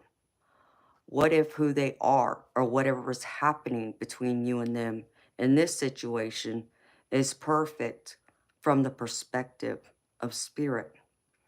Now is the time to accept what you cannot change, even if it means that you honor yourself, spirit, and the other person by moving on. Well, I just confirmed what I just said right there, too, for you, Floyd. And it goes on to say, love unconditionally, for each of us is on our own journey, and we cannot direct that of another. Be aware that this relationship is indeed fated, and you are meant to evolve into a better version of yourself as a result of it. So, like some people are only meant to be in your life for a season, to teach you something, to make you grow and evolve. They may not be meant to be there permanently, but it doesn't mean that they're not meant to be in your life for the amount of time they're there either, because they're meant to teach you, for you to grow and evolve, to become better for yourself, for the world, and for the people around you. Whether that's your family, your friends, professional, and your significant other. As long as you're moving forward and evolving and not trying to, allow that big Hollywood fairy tale Hallmark movie like to overtake you to where you ignore the red flags. accept them as they are and just understand that some people, they may not have everything you want or you need. You know, because sometimes it's not always about what you want. It may be what you need at the moment. And it may not be what you like, but it's what the universe is saying you need in order for you to grow, to become better and evolve, to be better for you in the future and down the road. And the other one I pulled, baby, is called Go the Distance. And this one says, you either are in or are calling in a harmonious relationship that can stand the test of time, for better or worse. As you ride the ups and downs and even strain, break yourself, and are remade in new growth, you are being redeemed by the power of regeneration. Harmony does not mean there will never be a wrong note played, but that the relationship is marked by endurance and dedication to overall unity. A new song can be written, an instrument can be tuned, and the symphony of love will play on. Listen with your heart. Isn't it magnificent? So, baby, I feel like, you know, when in your relationships, no matter where they are, with who, family, friends, professional, or significant other, know that sometimes, you know, it's like I said, sometimes people can annoy us. Our closest loved ones can get on our nerves. And there's maybe certain things that we wish they would change about themselves, or we like to change or see them in a different light, or hope that they will see in themselves. Um, but you got to understand, you can't fine tune them to fit your mold. You got to allow them to fit the mold of what the universe wants them to be. And it may not completely always align with what you want, but it doesn't mean it can't come together and still be beautiful and create the right balance. You know, the saying like opposites attract. And I can tell you that even from relationships that I've had long term that went on for years, there's a couple of them that brought out the best of me, but could bring out the worst of me too. And there had to be that fine balance that I had to figure out, and they also had to figure out with me. And one of them, you know, it never would have worked. It wouldn't have mattered, and I knew that. Okay, and understand I did love this person, but I also understood that they weren't the right fit for me. Like, I wasn't gonna fit the mold they wanted me to fit, and vice versa. So I had to let them go. And did that mean that we couldn't have still played that beautiful note together and have a beautiful symphony? No, we could have, but we played our beautiful note in our symphony for the time we were together. But it was time for me to release them, to know that, okay, there's someone better for me. That's not them. Doesn't mean don't love them. It doesn't mean that I hate them or wish ill will. It's none of that. It's just, I love you, but we're just not right for each other. It's time to go our separate ways. So just make sure you're not ignoring, again, the red flags that says, okay, as much as I love you, wish for this to work out, that they're just not meant for you. Or maybe at least not meant for you during that time that you come or meet at first. Maybe you're meant for each other down the road, but not at the time you want. So, or maybe there's things you got to work on so that y'all can unite and come back together. Because I'll tell you what I did see at the bottom of this deck is soulmates. And understand me, Floyd, soulmates, you know, most people take the soulmate as romantic love. Okay, yes, it can be that, but it doesn't always mean that, okay? Soulmates can also be like your soul tribe. So it can be your friends, your family, that you have a soul connection to. It's not just like your heart, you know, and personality matching or aligning, but there's a deeper calling that you connect to them on a deeper level, on a soul level. So it can apply in all relationships. It's not just romantic, but it can be. But what I'm saying to you is, when I saw that soulmate card, at the bottom, it told me that there's someone in your circle. And I do read it, and the energy I was feeling from it is you have met your soulmate, romantic soulmate. So, but I still get the energy like maybe things just ain't right now. Or maybe you haven't recognized them as being your soulmate just yet. But understand that they are around. But at the same time, Spirit's reminding me, make sure you also work on you to heal so you can be right for them. Just as much as you want them to be right and evolve and be grounded and be at peace to bring more joy and happiness to your life like you would want to give to them. And then, like I said, Spirit had a lot of other things to say, so I didn't pull any other oracle cards because all these messages came out from my messages from the universe. I got 6 messages here, baby. So I'll go over them one by one. The first one says, of course, you will make mistakes, but the biggest one would be not to try. You have nothing to lose. This thing you have been thinking about for a long time, just go for it. Better an oops than a what if. We are here to support you. And that just confirmed what I said earlier in your reading about, you rather find out, okay, maybe it was just a lesson, but at least you found out instead of not taking a chance and then wandering down the road, what if? So go for it, baby. Whatever it is that you're wanting to go towards, take that chance, baby. Instead of, waiting months or years down the road and never finding out. And the next one is, one day when you least expect it, you're going to crash into someone who is going to be so soft and gentle with your heart. And you are going to be so glad that you kept it open. You're going to be so glad that you chose to believe it deserved more.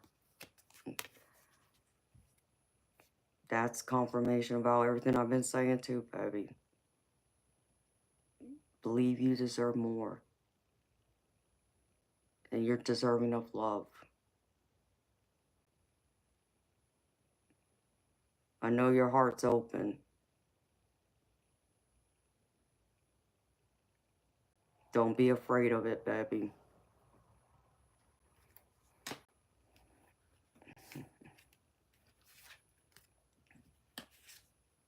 And the next one is, no act of kindness is ever wasted. Some of the kindest people you will ever meet have been through hell and back themselves. That strengthens their compassion and empathy. If this is describing you, keep being the beautiful soul that you are. And Floyd, I feel like this is describing you, baby. You've been through hell and back. That's why you have that beautiful heart and soul. And compassion and empathy for others. Don't change that. The right people who are meant to be in your life will love and appreciate you for all of it. They won't want to change you. And I think that's the other thing that I meant to say earlier is, like your soul tribe, your soulmates, you won't have to go through and beg them to want to be in your life or to want to stay in your life. They're going to find you or you will find them. And it will make sense when you connect. And they will not want to leave your life. Just as much as you wouldn't want to leave their lives. You'll understand it.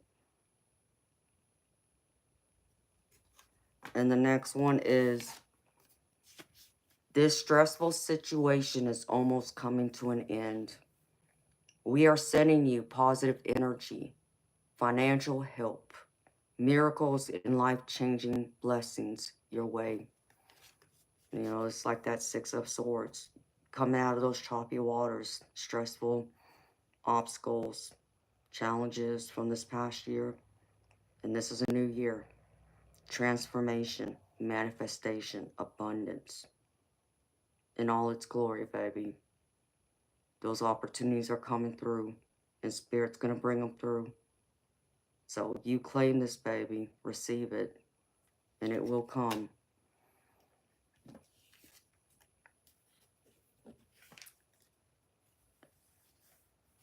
Ooh, I just got chills.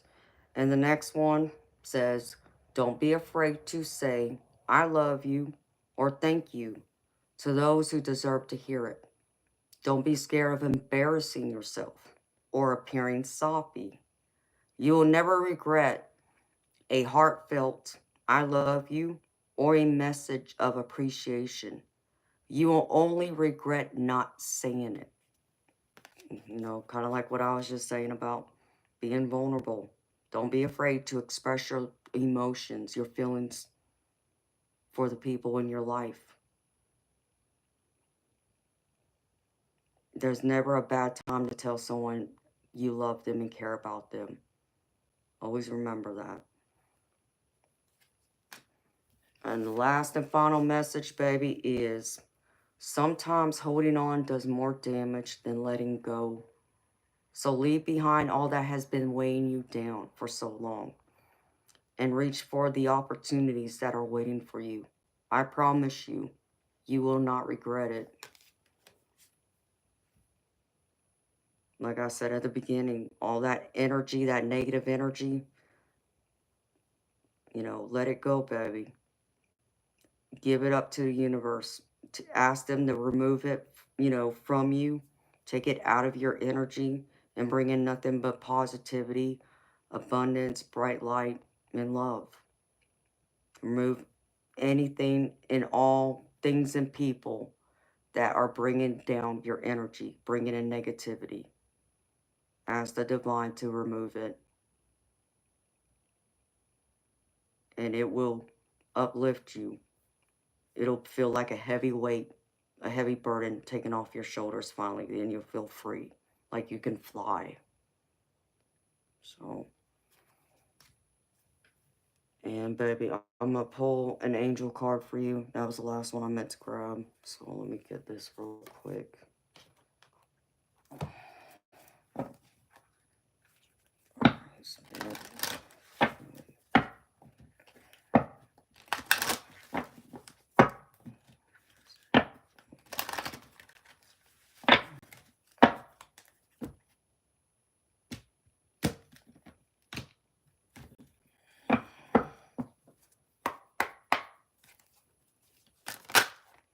Well, that didn't take long.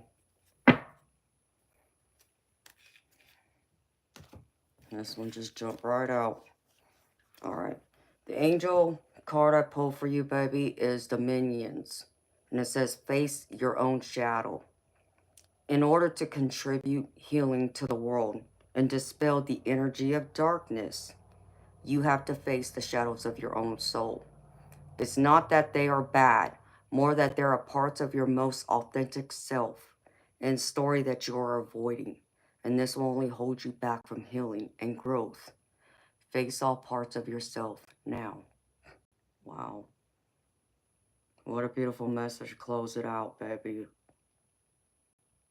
And sums, you know, everything up beautifully as the overall theme and energy of this reading has relayed all the messages. So don't be afraid to face your own shadow.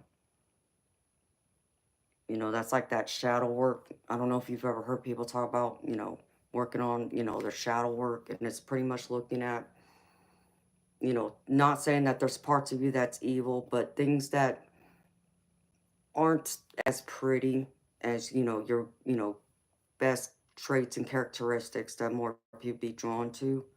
But when you can like shine a light on that and, you know, be accepting, not saying you got to work on trying to improve it. I mean, yeah, that's always great.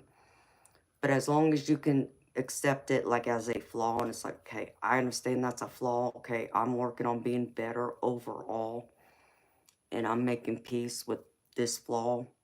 And, you know, I'm going to be accepting of it and believe in yourself that other people will accept it too.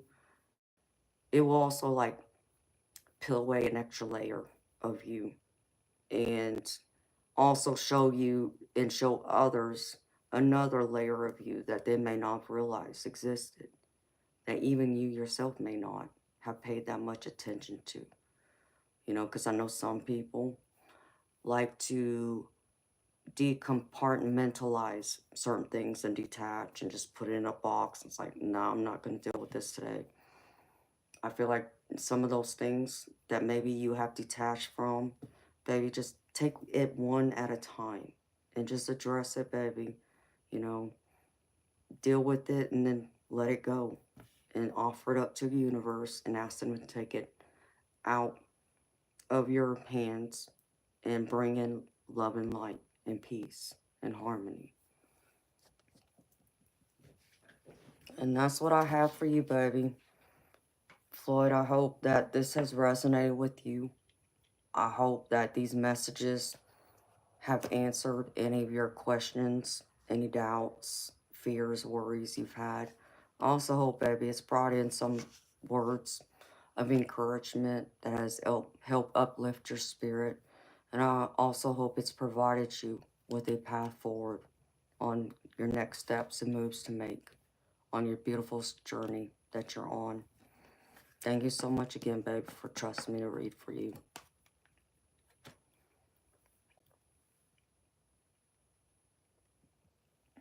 Hi, Bendo Parker.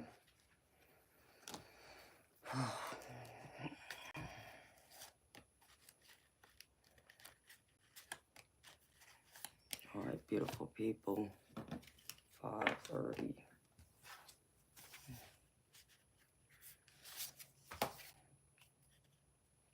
This back.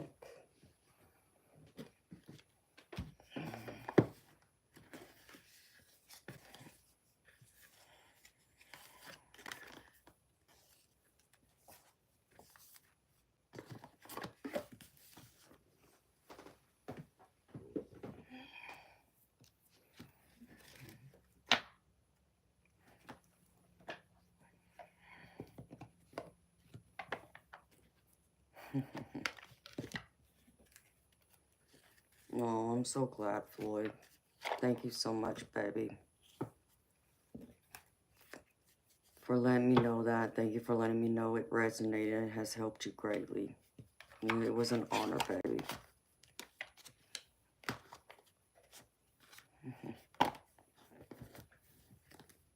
Hello, Celeste. You're welcome, honey. Hi, Lamar. How you doing, honey?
Oh, Lamar, I'm sorry to hear that, baby.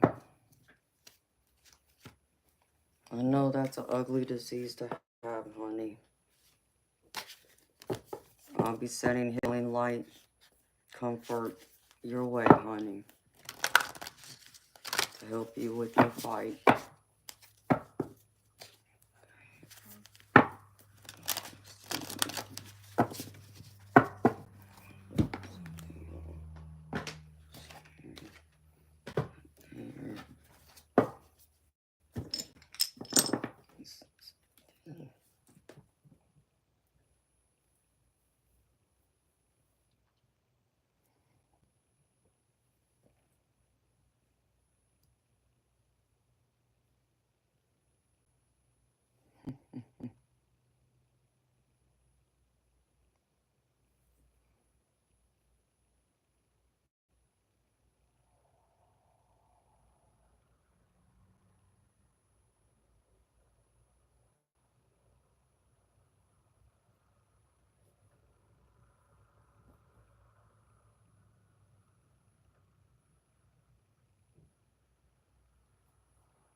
Okay, honey. Yeah. Yeah.